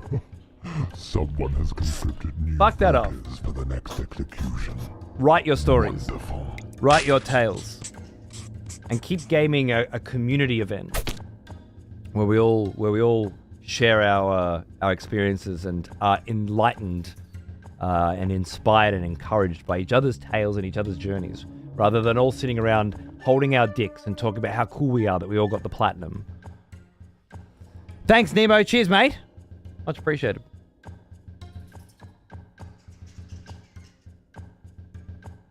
Same, Hex. Same.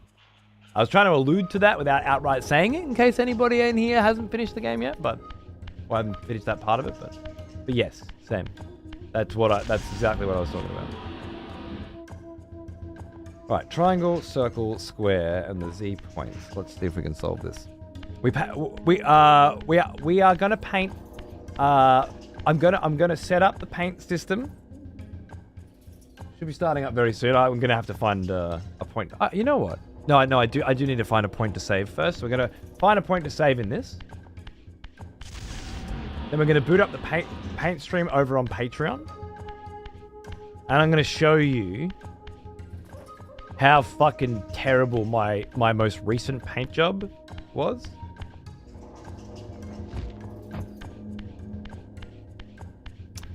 Because for the first time since I very first started painting, I tried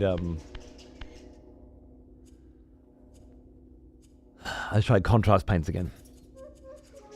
Not Necrons, no. I bought a Nagash, and I'm building up to Nagash for the release of Old World in Total War Warhammer 3. So I'm doing Night Wraith. Should be very fun, which is why I started contrast paints again. And yeah, well, we'll do a little contrast experimenting, learning, and discussion. It's a tough mini to paint. Yeah, well, we're gonna lead up to it. I wouldn't call Nagash a mini either. It's literally as big as my head. Okay, you onto the cross. You on the cross. You on the cross. Not the cross, although that should be on the circle. I think it was. No, it was on the triangle, wasn't it? Hold on. You on the cross. You on the cross.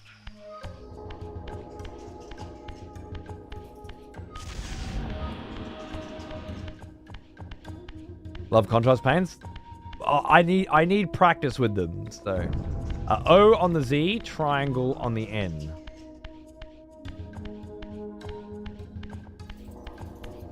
And please do, G.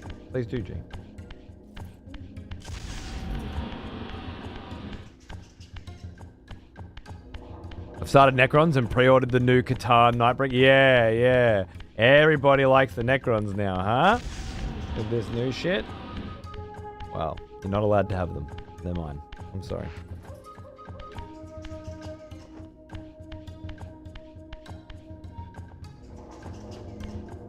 This didn't work. Oh no.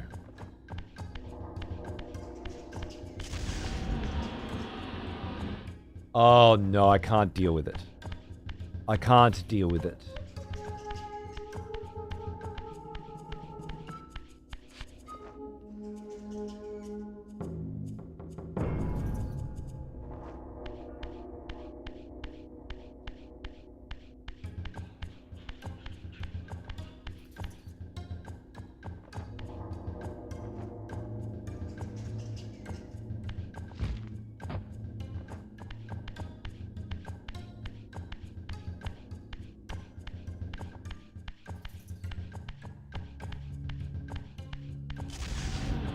Upside down.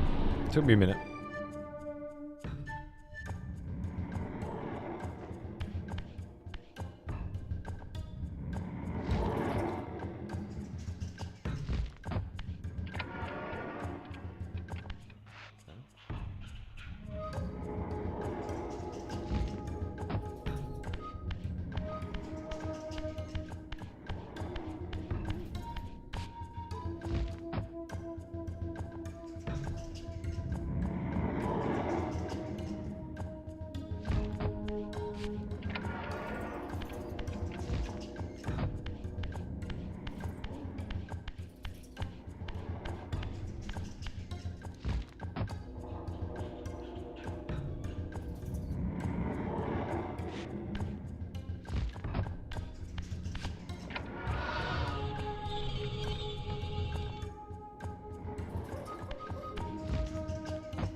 Oh, really, Chaos? Sorry, I missed that. That's awesome.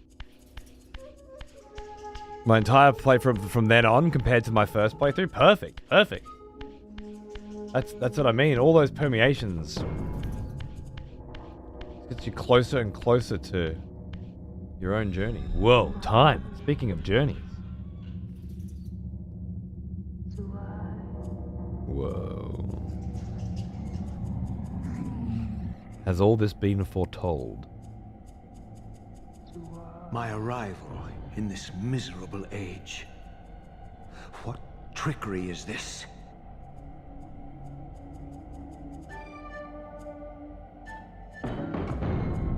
It is no illusion, Raziel, but a glimpse into the currents of time itself.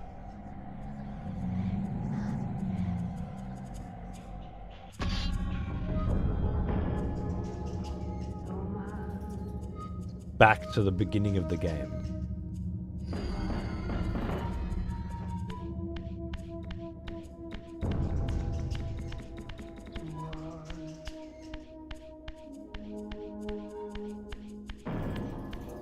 There's a pulsing. Oh, goodness.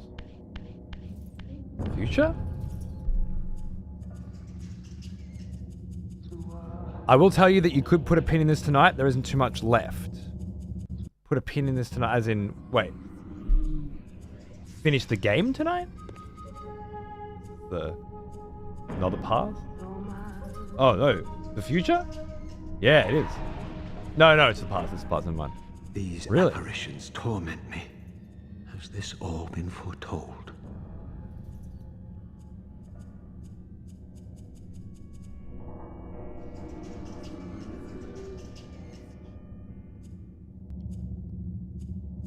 How much are we talking?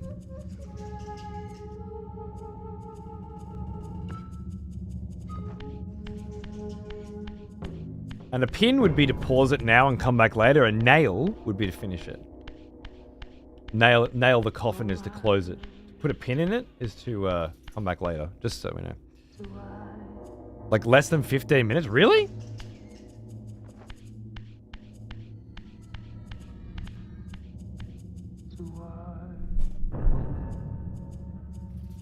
Oh, well then let's finish it up. I didn't think that was the case. Shit. Honestly, I felt like there was another fucking 10 shows to go.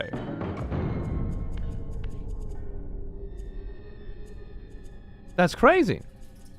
Impossible. This must be one of Kain's deceptions. I was a Seraphim. The suffering could end tonight. Well, let's finish it and then we'll paint after. That's fine. Why not? It means we can start Soul Reaver 2 on Monday. Yeah, exactly. Fuck, if I hadn't forgot to save last time, we'd have been done. It was all meant to be. It was all meant to be, I think. You know?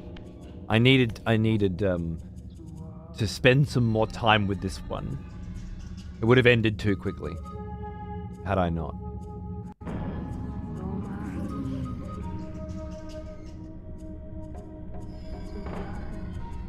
My mind reels with conflict. Does Kain await me moments from now? Or in some century yet to come? Wonderful thought. Lost in time.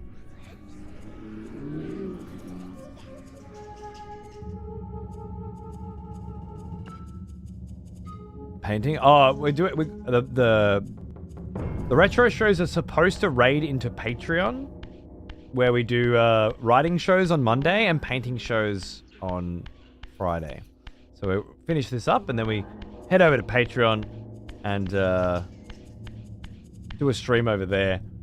Just try to branch out into different platforms and not have all my eggs in one basket, you know. And we paint some. We're gonna do some night raids, or night haunts, I should say. Fuck around with some contrasts a bit. This cannot be. What madness does this scene portend? Killing. Kain must think me credulous to suffer these lies. He killed that chick at Nosgoth. No. She died beforehand. She told him what to do, and Kain ignored it and changed the fate of the Earth. And now I need to kill Ariel. That's it. I need to kill her.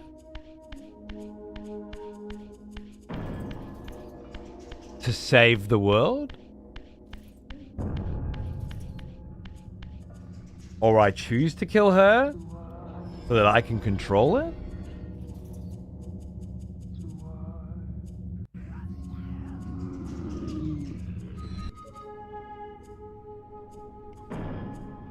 The red? Is this phantasm a conjuration of my mind, or an echo of future events?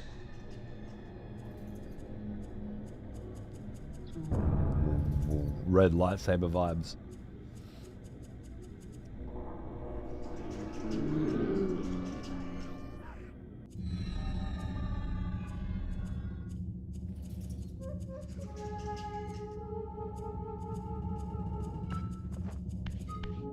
I don't remember which way I came. I'm lost in the time ways and the tunnels of time.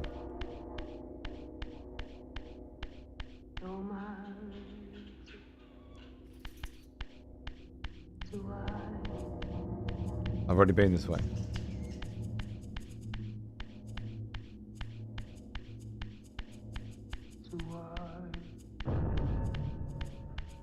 Haven't seen that shit up yet. It's always when. Well, there you go. Yeah, we're gonna head over there shortly and check out a little painting. I haven't done a painting show yet. I've only done a writing one.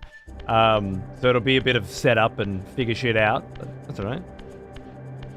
We'll get something going, I'm sure.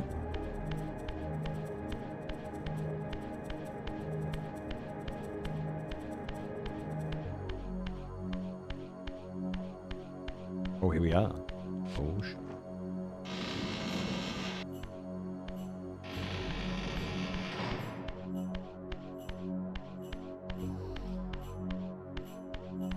Time. Beautiful.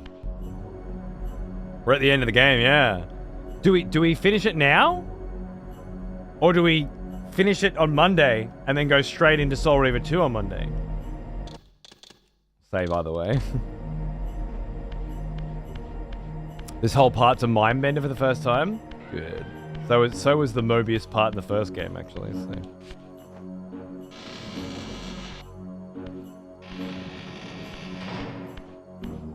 I say, yeah, finish it now and jump in. That's what I'm thinking. That's what I'm thinking.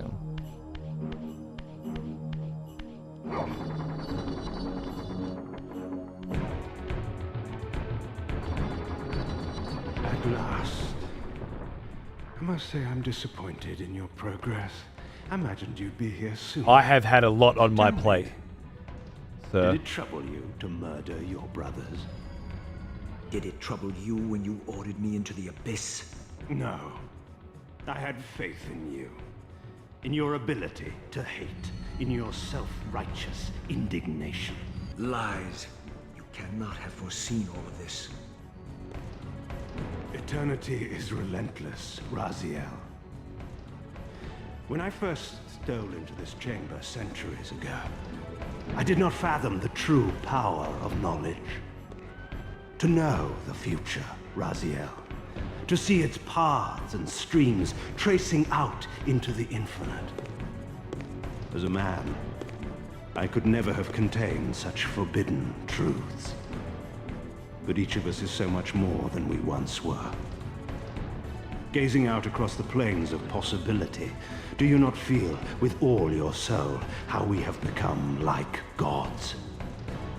And as such, are we not indivisible? As long as a single one of us stands, we are legion. And that is why, when I must sacrifice my children to the void, I can do so with a clear heart. Very poetic, Kain. But in the end, you offer no more than a convenient rationalization for your crimes. These chambers offer insight for those patient enough to look. In your haste to find me, perhaps you have not gazed deeply enough. Our futures are predestined. Mobius foretold mine a millennium ago. We each play out the parts fate has written for us. We are compelled ineluctably down preordained paths. Free will is an illusion. I have been to the tomb of Seraphan, Kain. Your dirty secret is exposed. How could you transform a Seraphan priest into a vampire?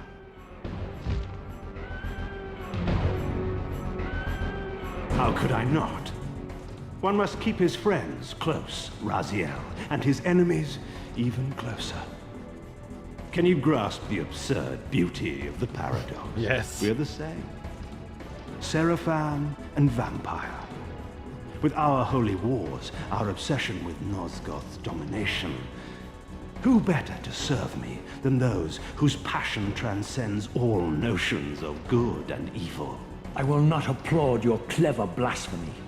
The Seraphan were saviors, defending Nosgoth from the corruption that we represent. My eyes are opened, Kain. I find no nobility in the unlife you rudely forced on my unwilling corpse. You may have uncovered your past, but you know nothing of it. You think the Seraphan were noble? Altruistic? Don't be simple. Their agenda was the same as ours. You are lost in a maze of moral relativism, Kain. These apparitions and portents. What game are you playing now? Destiny is a game, is it not? And now, you await my latest move. Here we go. Ow! Oh, straight in. I see. And now I need to get. Ooh. Some juice. Destiny is a game, is it not? Oh, beautiful.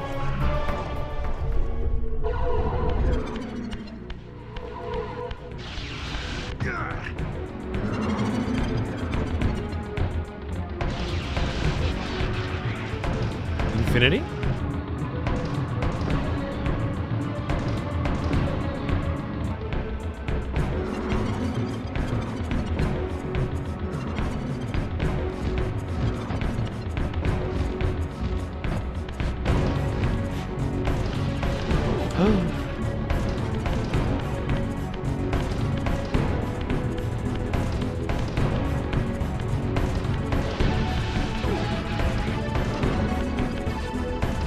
Oh, I see.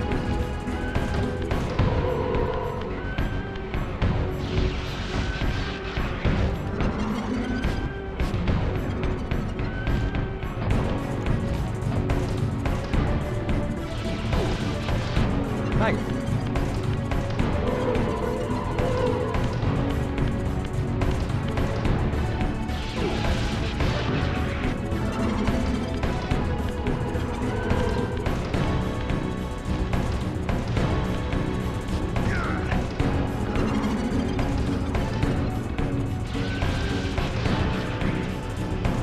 Infinity again.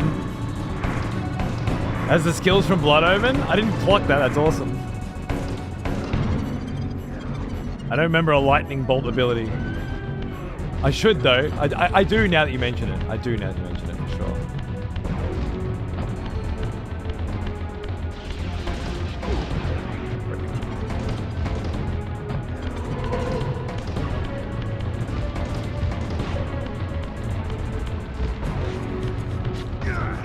That was lucky.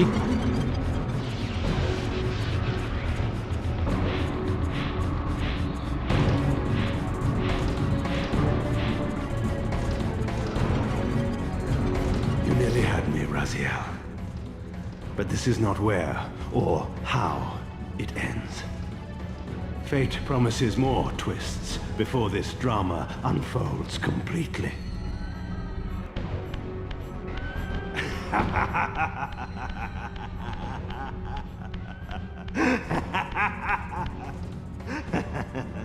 Be warned, Raziel. Once you cross this threshold, you are beyond my influence.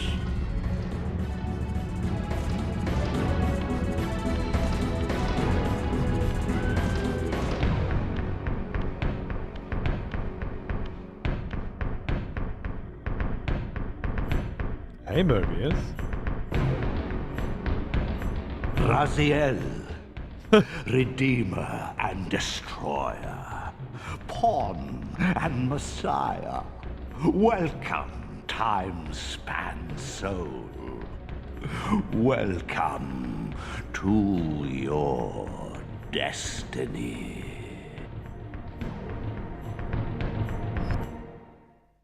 where time is but a loop, a loose stitch in the universal cloth.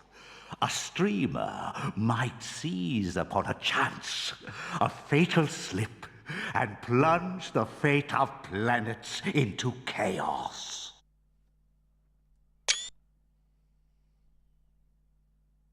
Oh, shit.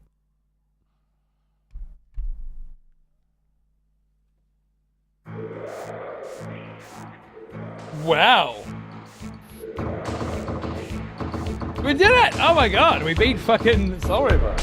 That's a hell of a cliffhanger. They clearly had a 2 planned, eh? Wow. Shit final boss fight, just like the first game. Love it. But it's less about what you actually had to do and more about what it meant. Like, what was Kain doing? He knows all this is happening. He lures you in. Lets you see your past. Lets you see your future. And then as soon as you get there, hits the dials, infinite, infinite, infinite, and lures you into a place beyond time. A place where Cthulhu can't get. A place where Mobius still lives. And to what end? Plans within plans still, yeah. The first game was plans within plans. This is within plans, right? It's great. For as much of a run around the other bosses, this one was straight. Exactly. All the bosses were shit in this game. Some of them were trying to be clever, and I really appreciate the attempt. I don't have the brain anymore to approach things from that. Oh, anything is possible. I should run this cunt back to the start of the area and then kill him in that room of fire, you know. There are so many layers for you to unpack with this. Good. I look forward to unpacking it with you all. Kain making Raziel mad enough to chase him across the land. Yeah. So he had to do something to Raziel that would make him angry enough, that would harness his hate, in his own words, to go all this way and to kill all the other Seraphim. Because he didn't just go across Nosgoth. He killed all the other Seraphim as well. And will kill Ariel.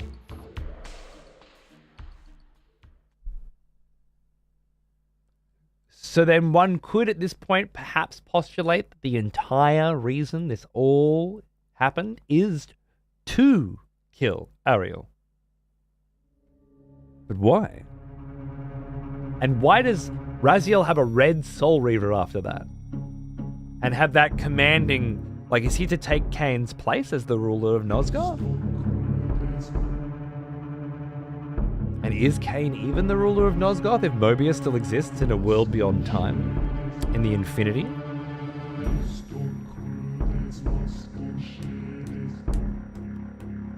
I'd have to play all these games together to do a proper... But I don't need to, because I've got you guys to remind me of things. We can keep bringing back the other games as we move forward. Is explorable-ish cut content areas? Yeah, which I'm not super interested in, to be honest. Maybe if the game was really compelling for me, I would be. But I don't like this game at all. I just like the story. Whereas Blood Omen, I would go back through again quite happily and find secrets. This, I'd rather cut my own fucking balls off with a sheep shearer. Make it nice and smooth down there, you know? As it were. The music as well, yeah. It's heavily dated. I didn't remember how shit it was. Not all games are timeless. But so long as the story and the passion for the craft of storytelling, environmental storytelling, how much a good voice actor can sell a role, acting, environmental storytelling, it's got all its heart in all the right places. So much so that it circumvents my one rule of enjoyment in video games, which is that it must be a game first. and everything else second. It's a rule that I find is broken in the modern world constantly and ruins games like God of War 2018 for me and things like that. This transcends it. There are exceptions to every rule. This one might be mine.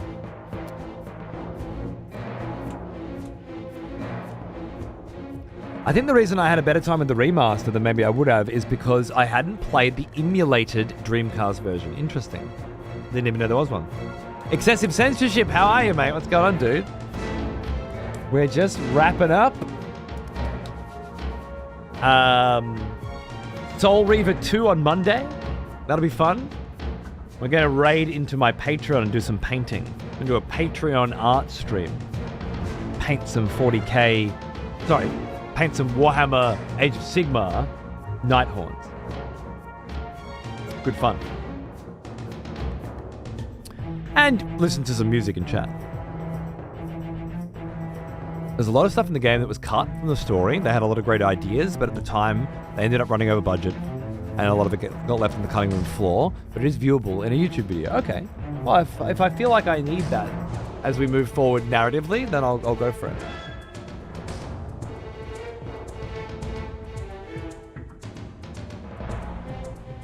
Haven't even made an account yet, but but I hope you have a blast. I don't think you need to, but yeah, you don't have to. If you're not into the art stream, that's fine, brother.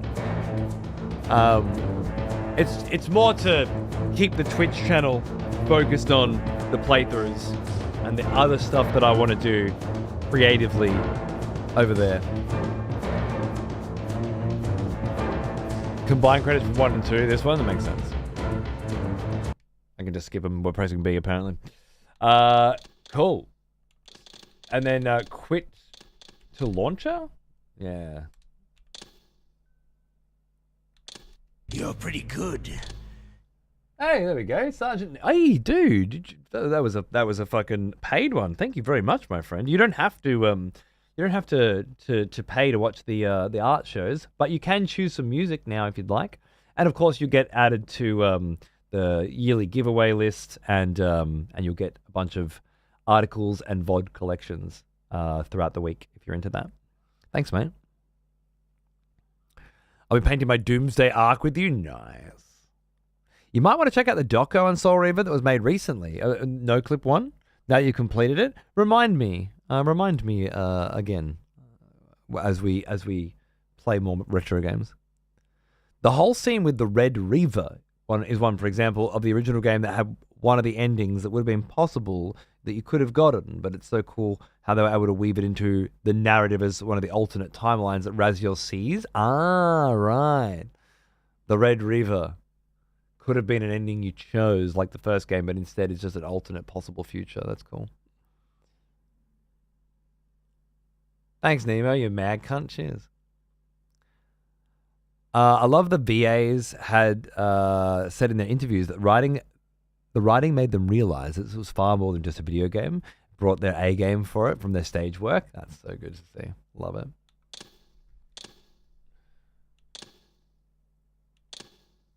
Ve Victus. Oh yeah, so cool. The Pillars of Nosgoth. Yeah. How awesome. I'm still covering it up.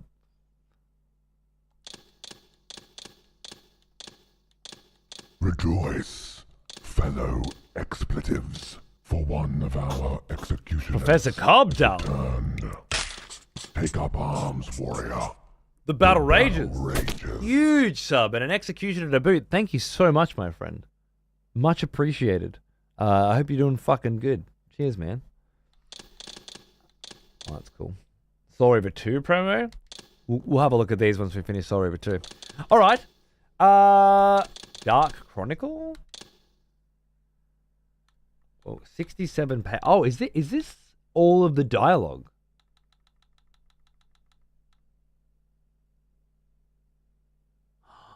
Wow. A full transcript?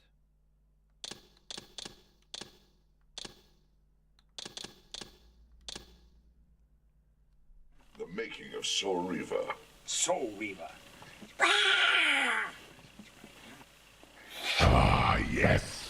The smell of proper devotion. So when the time comes, I really meet everybody. I'll be able to wear tight. What's going on, Yergs? Thanks for 32, mate. I might make an exception and sub to the Patreon. Just don't tell me to misuse. I had to go out and buy a. Hey, if you're not getting to catch this show very often, you feel like your money would be better spent over there. Hopefully, that'll serve as a good way to keep up with what's going on over here and get some other benefits as well. Yeah, we're gonna have to go through these for sure. This will be fun. This will be very fun. I gotta remind myself that I gotta go check my videos. Yeah, cool. All right. Now where are we? Hey, Pawns, how are you, mate? Just in time. Just in time for me to wrap up and head over to Patreon. Would you want that no-clip documentary linked in your Discord? No. Oh, you think I can't find a fucking documentary on the internet? Mate, I'm subbed to the fucking no-clip fucking Patreon, brother.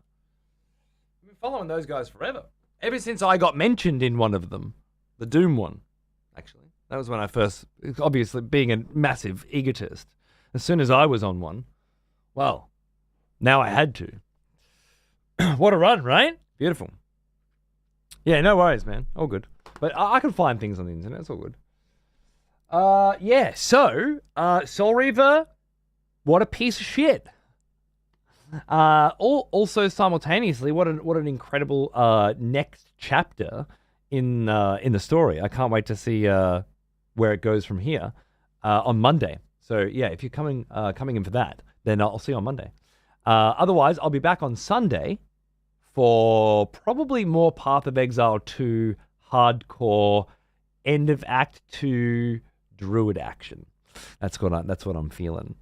And then and of course, yeah, check out the Patreon if you wanna catch up on some of the other stuff I've been playing, like the Total War Lord of the Rings. There's an article for that. It's a free article you can check out. And some other stuff. We just put up the Shadow of the Colossus VODs. You can watch the first one for free. All edited together and with the chat on there as well. Should be a nice watch if you're into that. It was my first playthrough of Shadow of the Colossus. Did I add that to my little shout out thing? I wonder if I did or if I forgot. Probably forgot. I did forget. Hold on, I'll just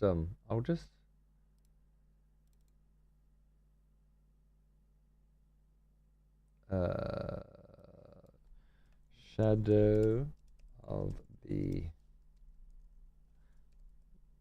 Colossus collection. And then I can just proc it.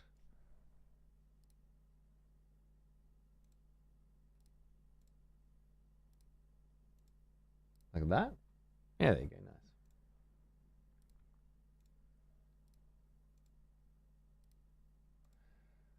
Put it on all of them for now, yeah. Cool. Where are we? Tunes, nice.